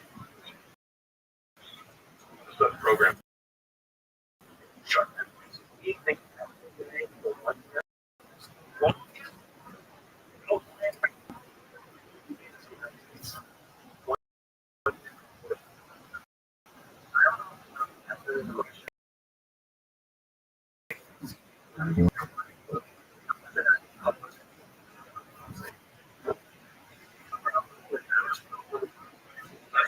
That's why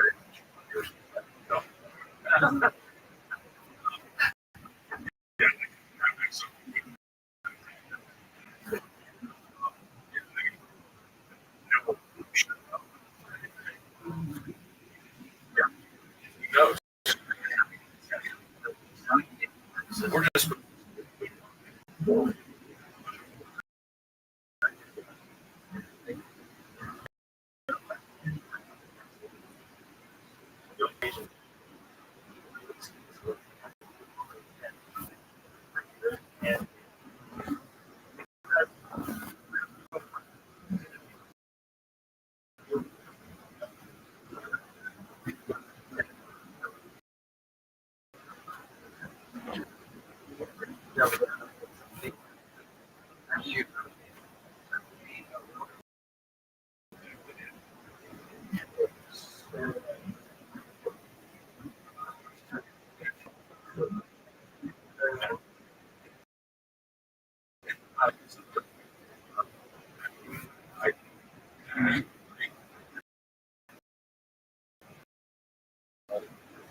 We're just because they will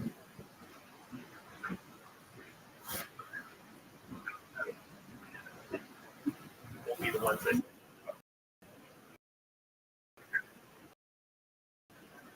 serve.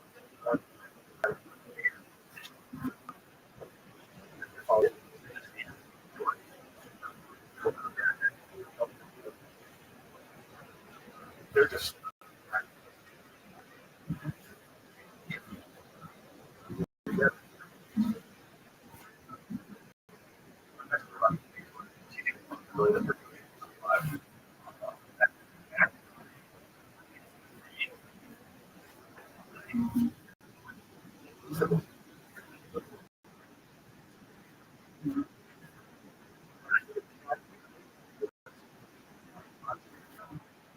how much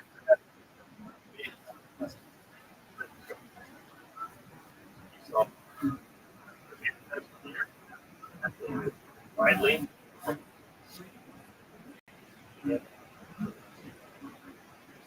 Their group. Yeah. Some.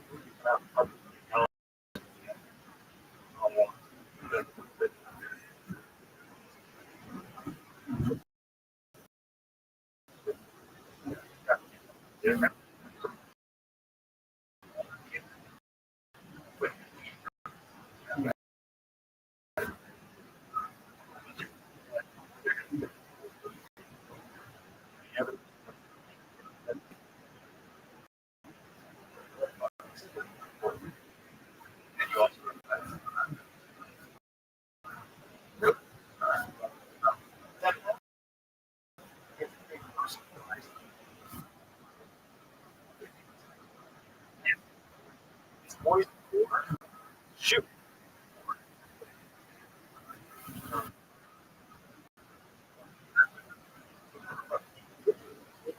It's B.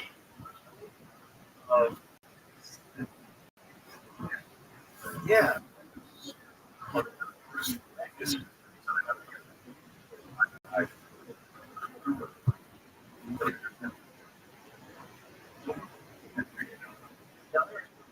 There's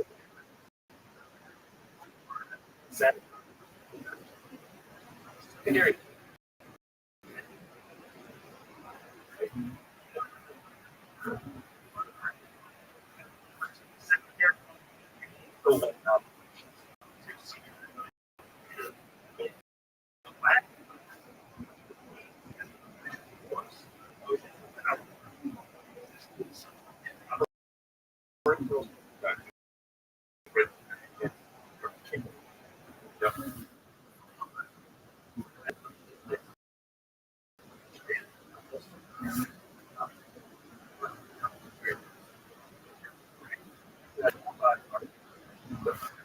We're all like 20.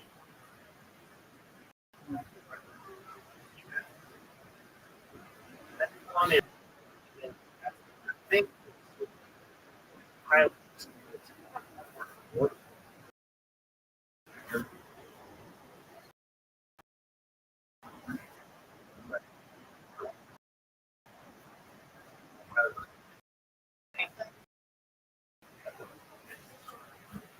in here back to the crowd.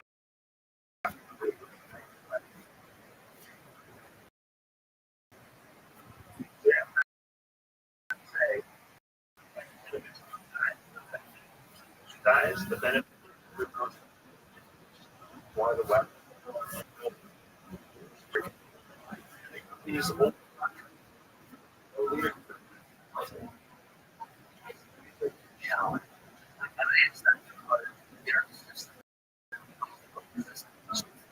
Full of world.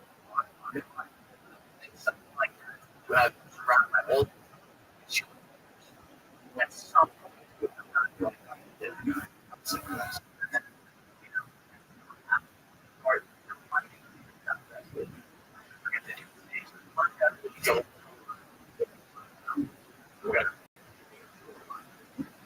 why is the Clinton?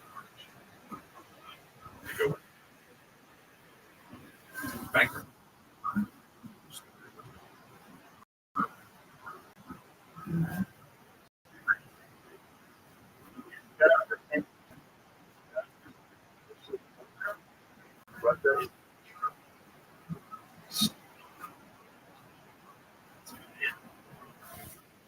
Your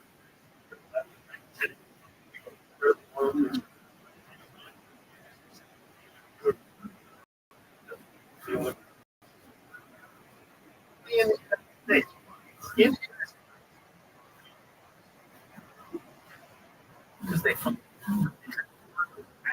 together.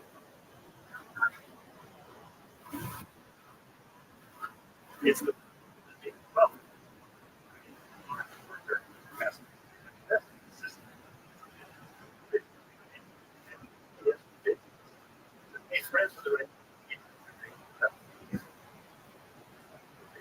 so all you really care about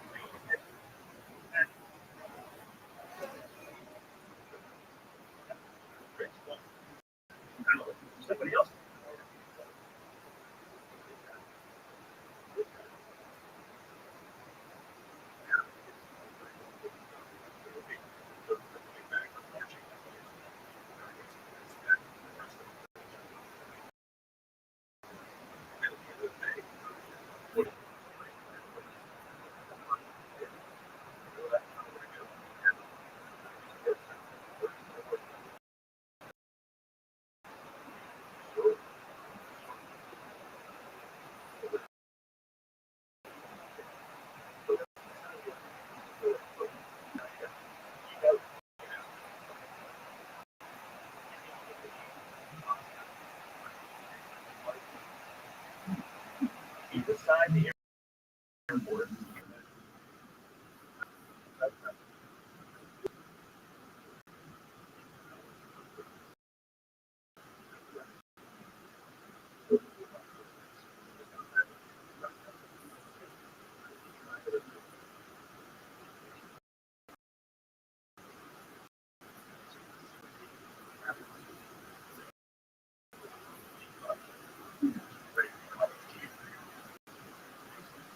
All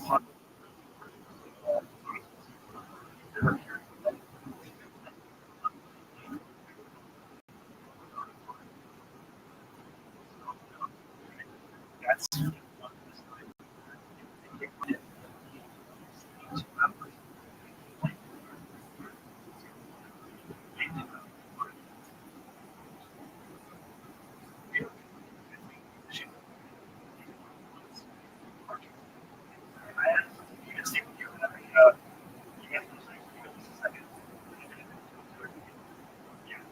right here.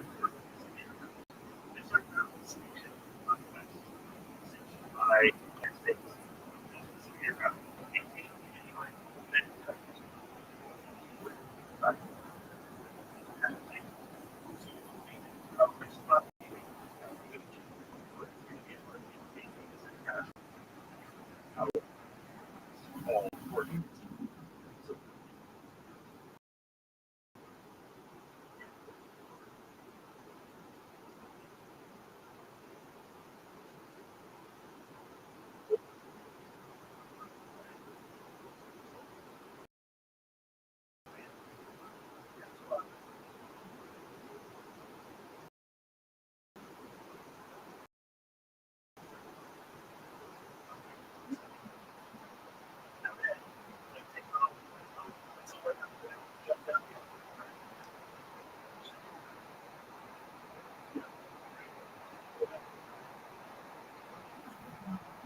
great city for it.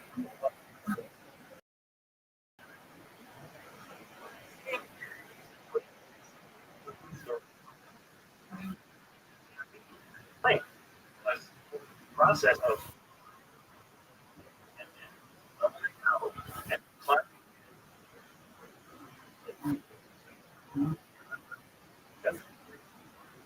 so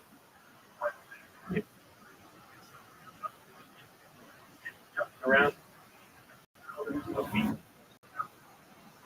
Why would it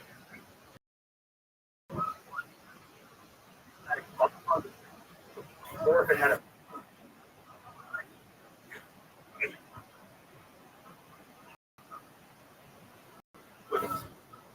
reason you sneak a bomb, reason you sacrifice aircraft was data. So there it failure and the like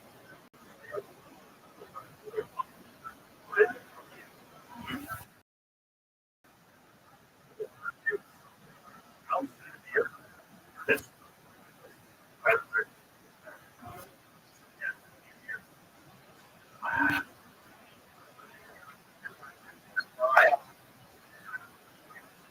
correct because pilot when it's under an air no first. You fly out of your flying aircraft so close that they can explode.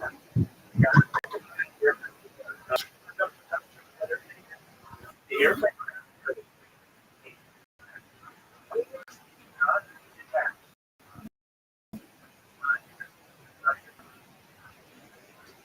so when you watch the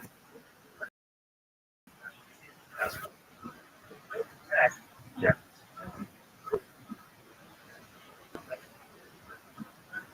right.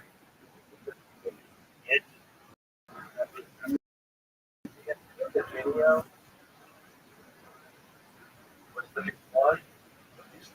tube that makes up your line, the wing.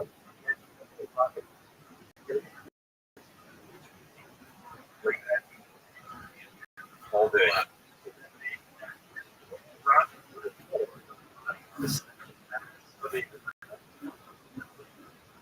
Towards the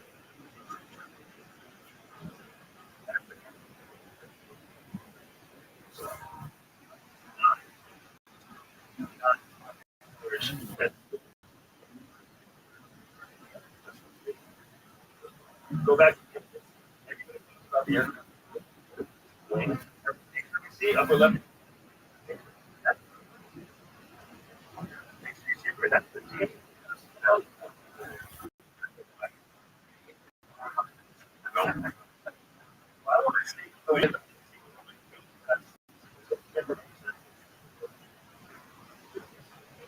Yeah.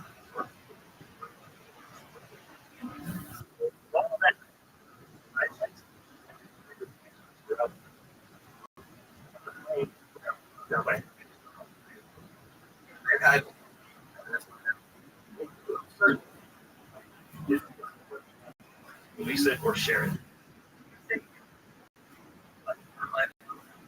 Intelligence or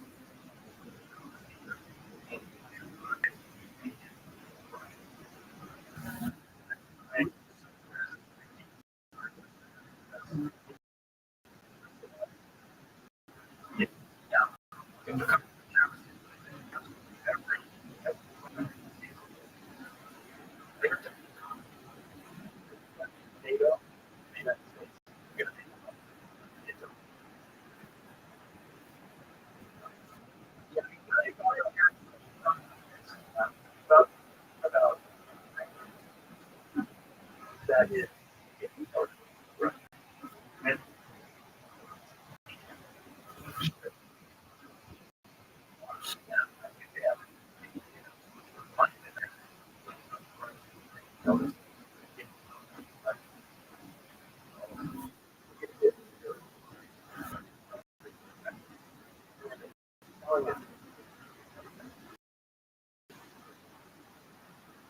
U.S. government intel from the Ukrainians.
Well, Russia's surviving like that.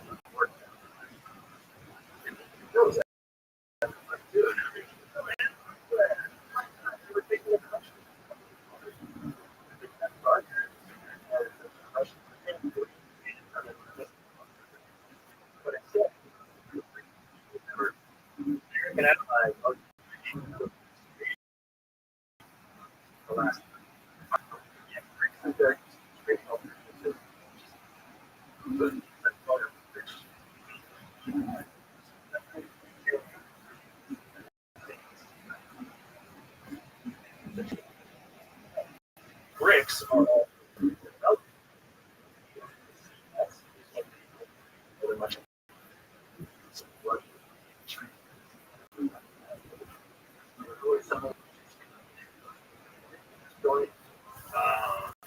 just joined, Breeze joining, like the one.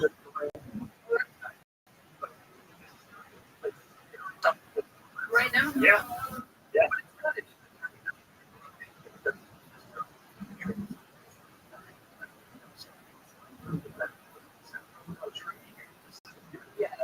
The main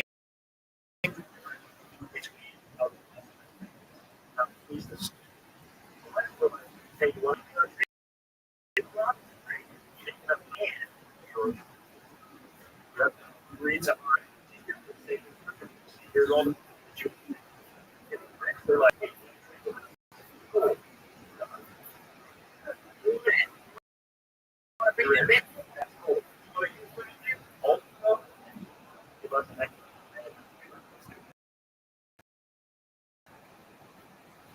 alternative for stuff. The whole world knows is the song. For good money.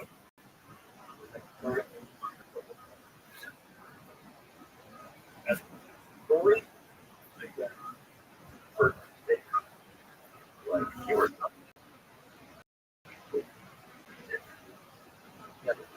settled.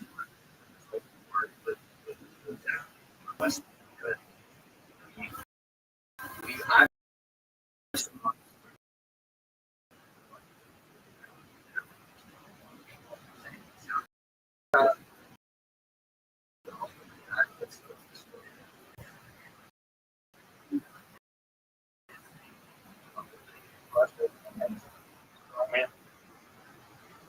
oops, you never.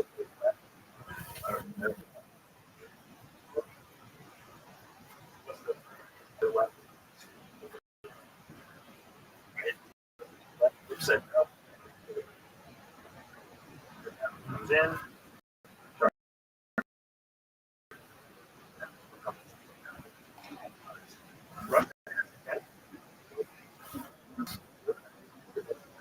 Corrupt leaders don't actually know how to manage resources.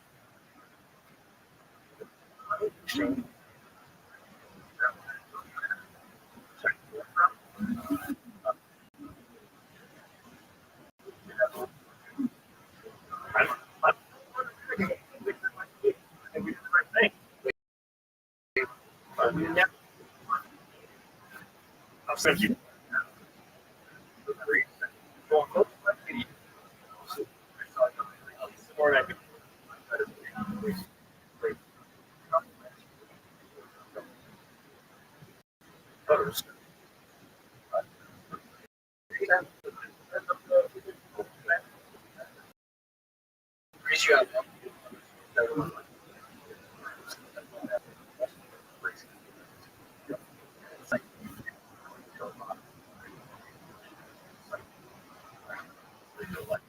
God damn.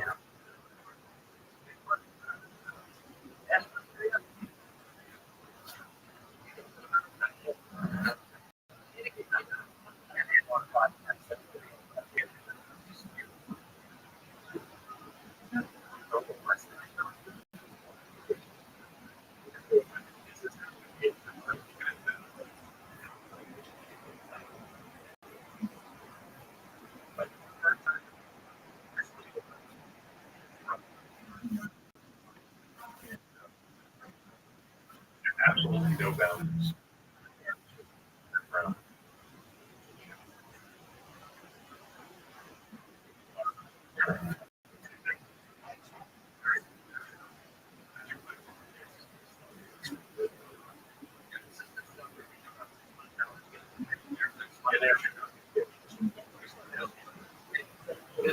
This is on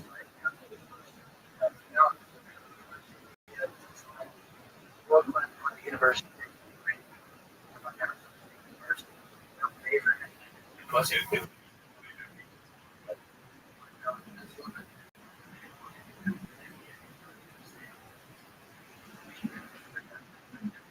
It's one of the largest universities in the United States, 135 member states. One of the United States, according to U.S. News and World Report higher.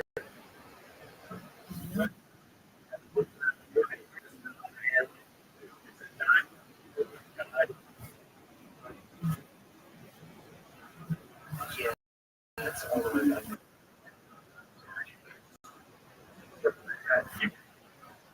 Anyway,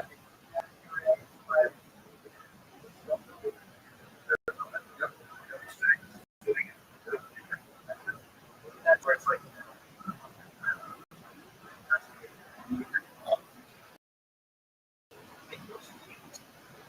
There's also so the learning to see a video thing from the same one could be years ago.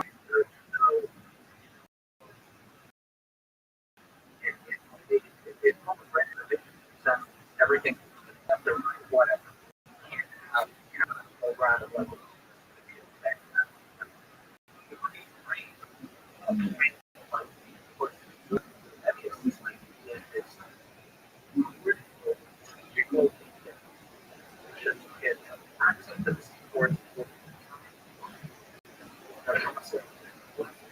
Somewhere in the show.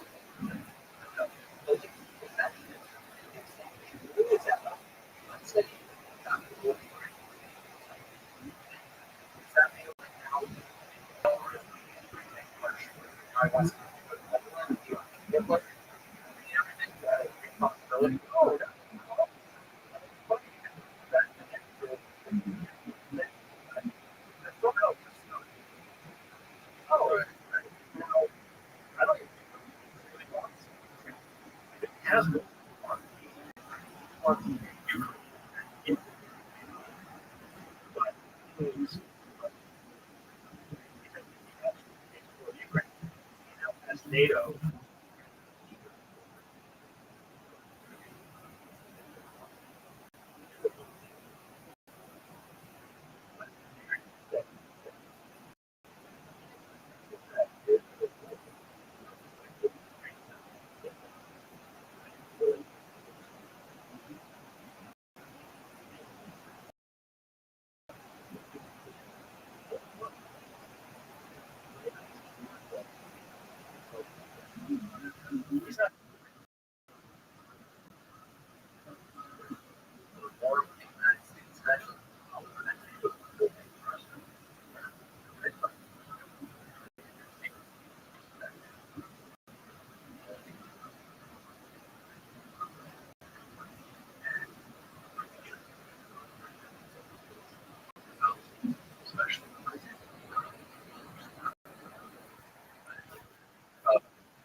That's something that is.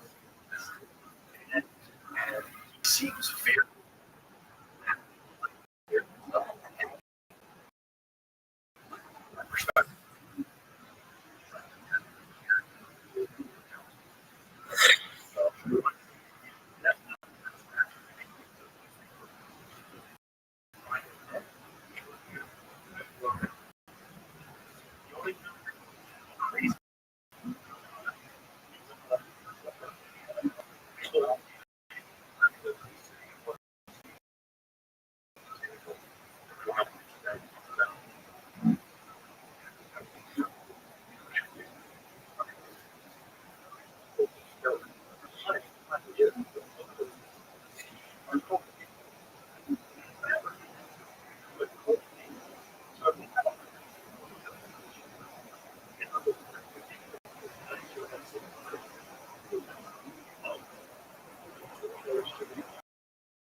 Now then she gets a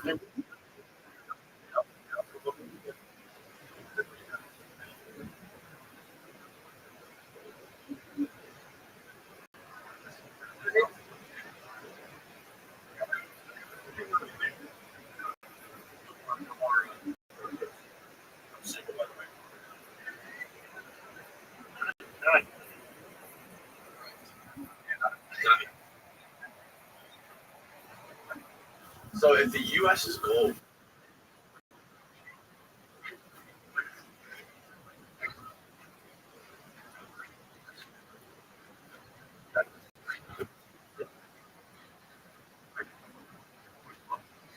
correct.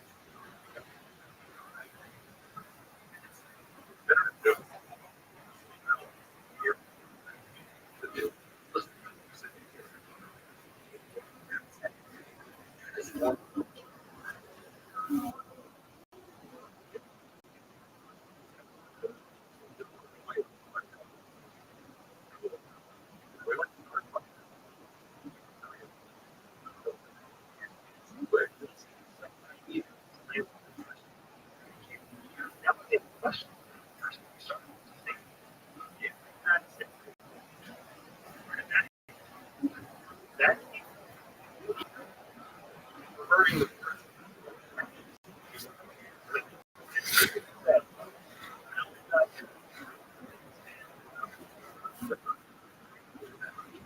video.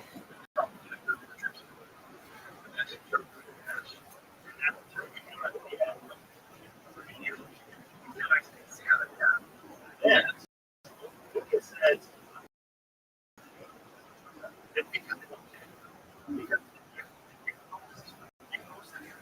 that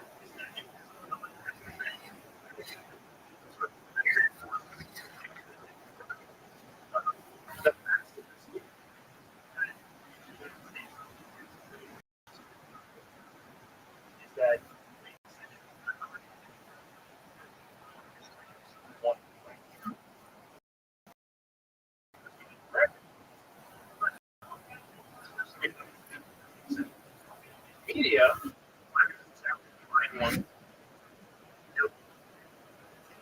line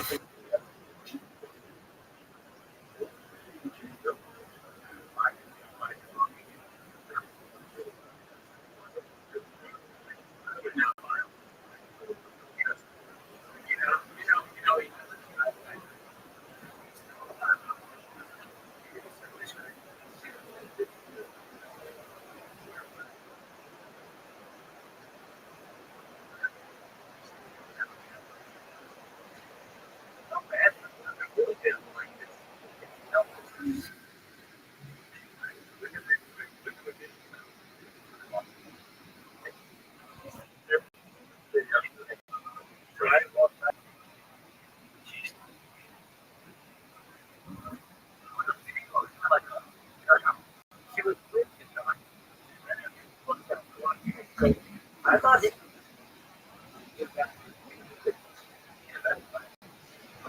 front.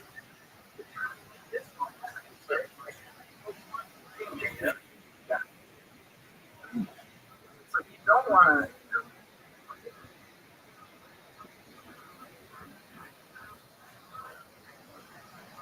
to leave it.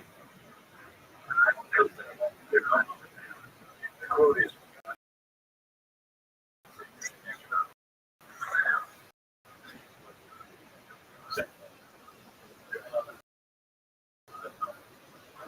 that wasn't it.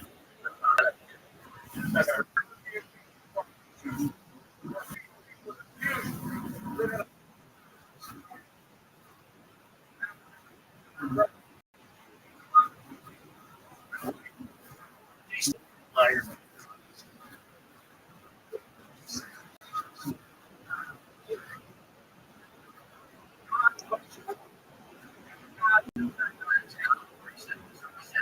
Yeah, he does it.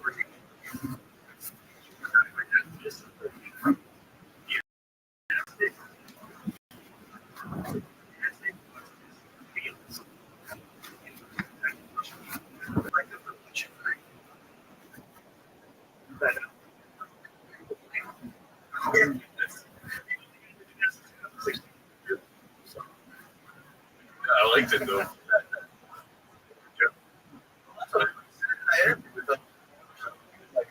Every election, well, they very true. Okay, deflect from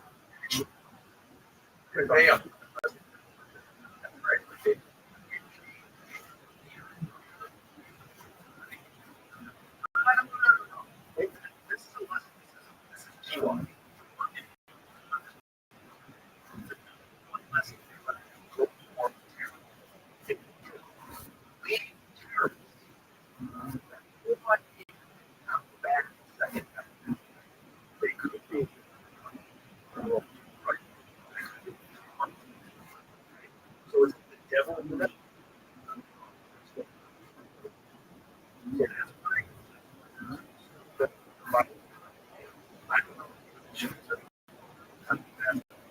but like that guy shut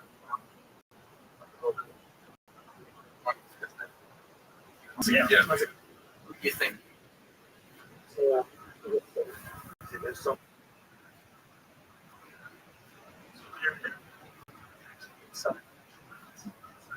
Right.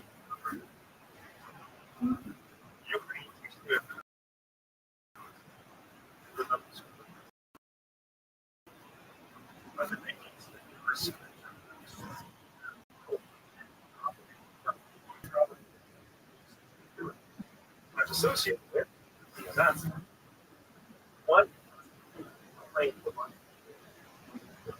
Nazis have.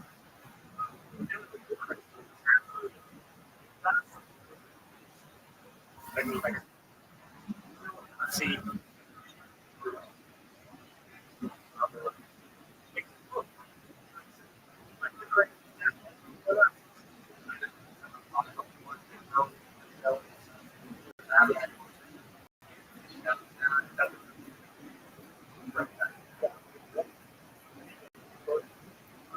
and it's like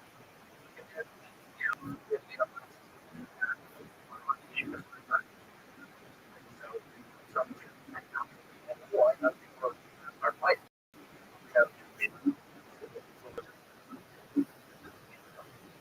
or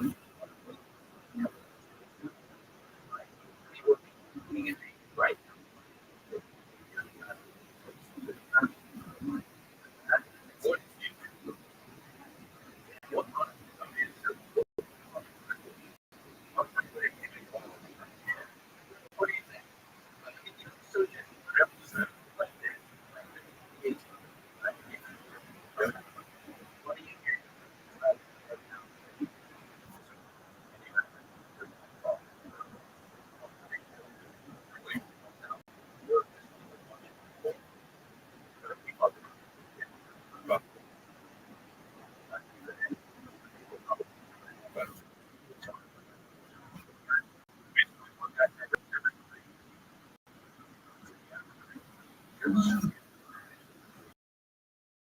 Bureau.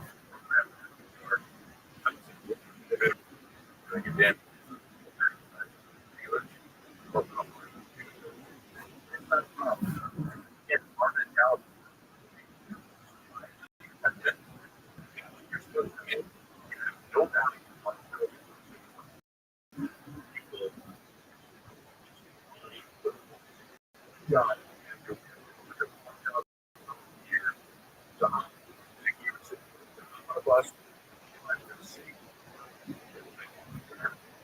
so that's the two. And so one other thing is that a big it is the first step that wants to keep up on.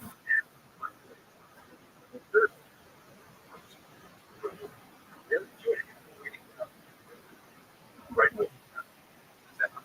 But motivation with because sitting innovative forward there.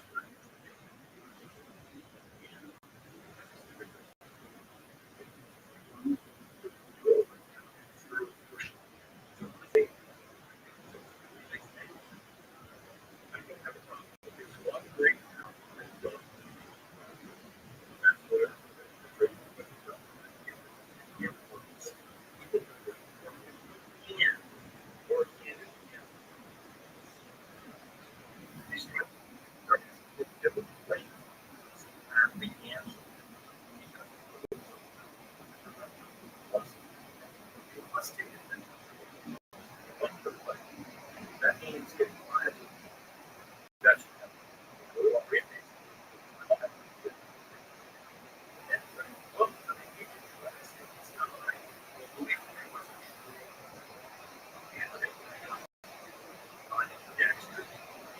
get done outside of the act door and but knowledge validation. This guy, but I can't think about that.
Goes to Loretta Lynch at the time.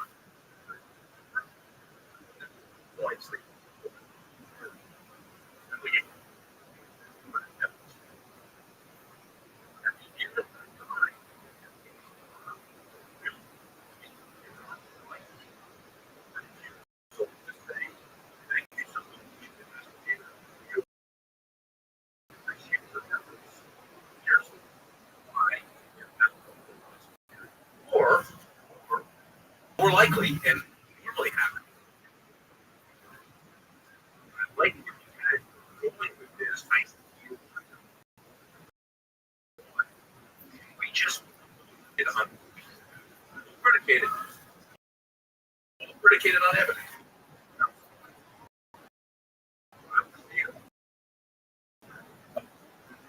Yeah.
document.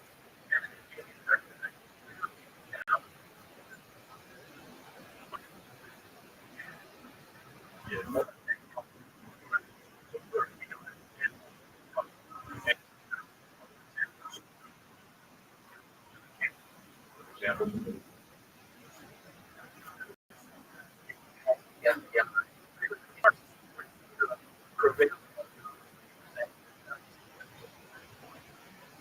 No, I don't.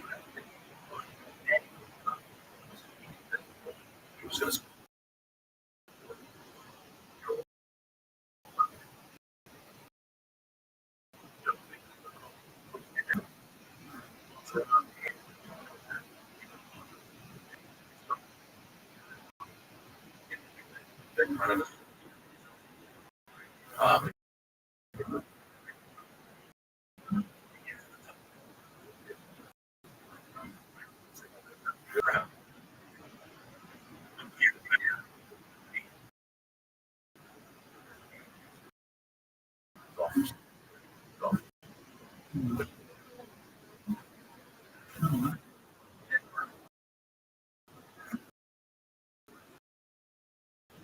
Standing on lines. Who's going to be there? This is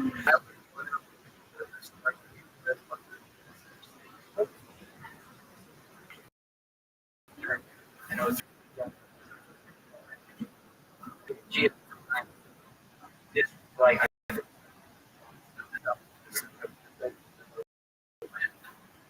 like something.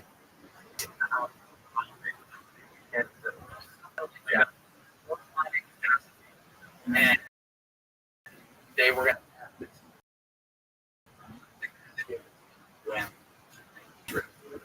harmony.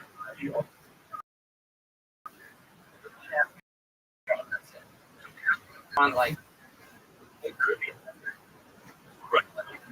dub construct, and they decide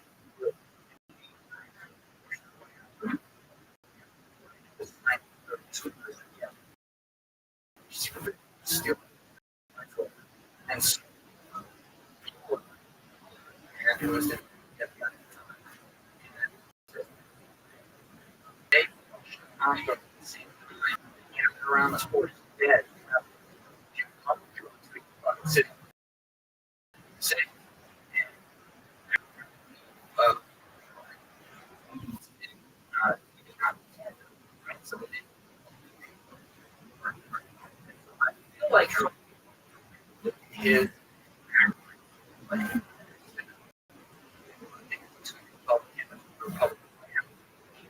like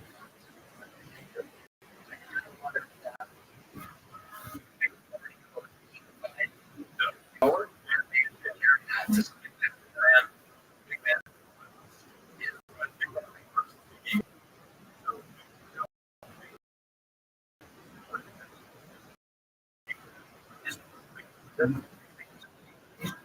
Not my job. And I should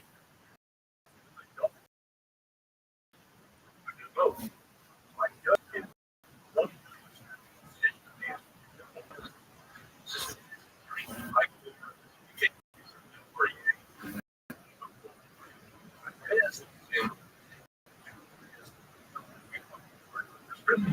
Yeah, you're mad. Getting anything. So,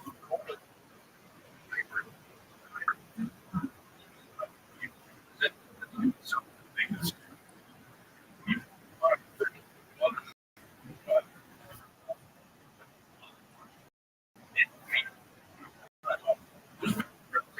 oh yeah, right. Yes.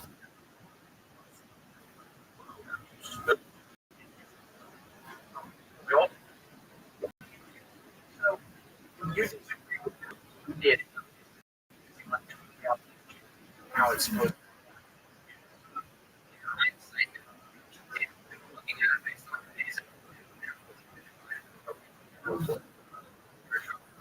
You made the right decision.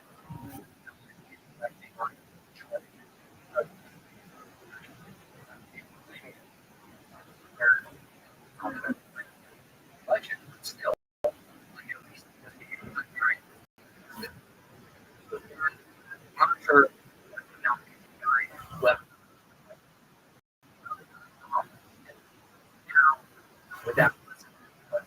found out Trump.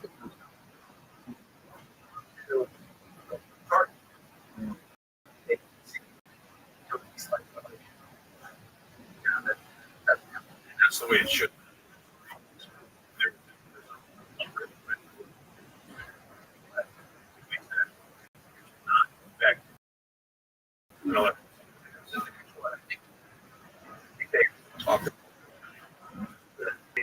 We can't.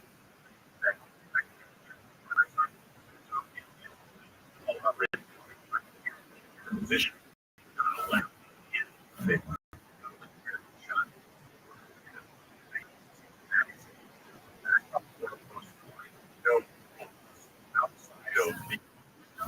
So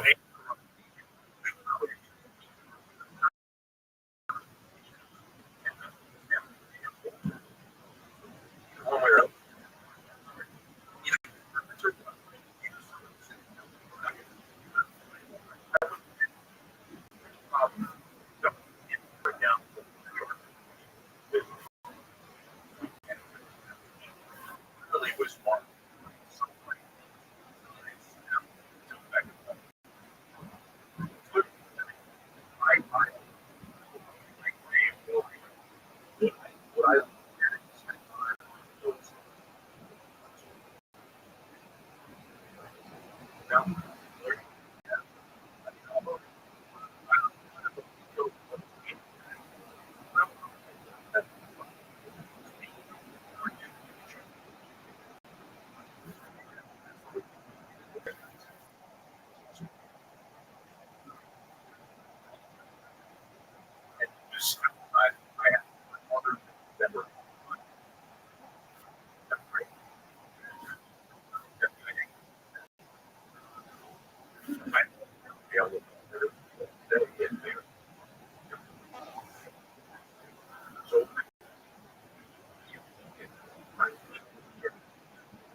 That's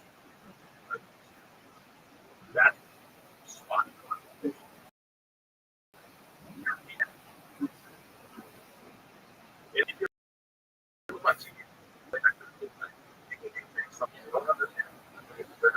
Say, oh,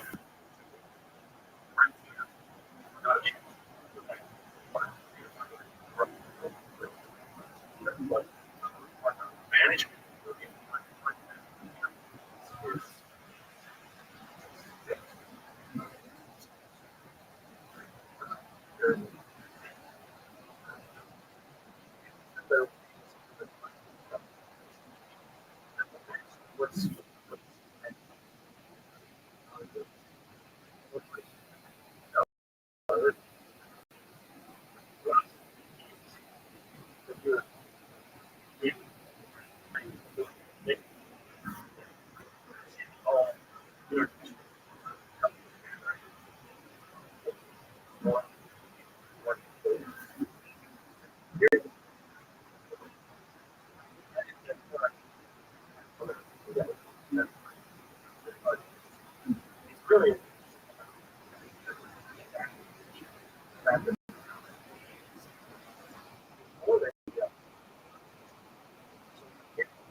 Appointment as the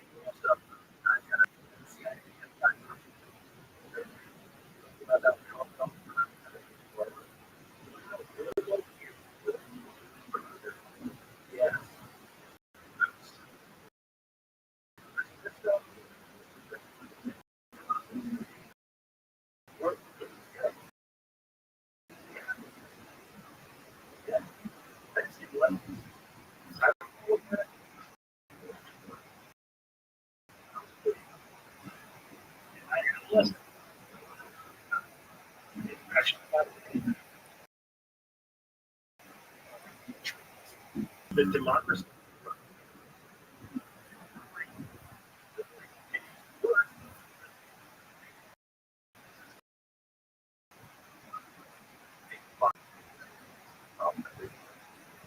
No.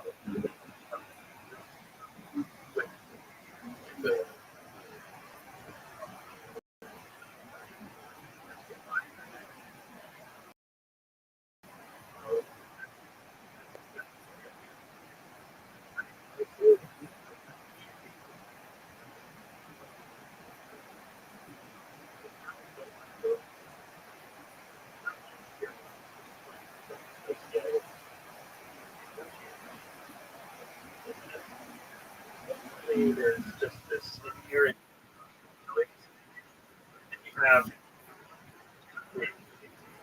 right. But where? I was a role kid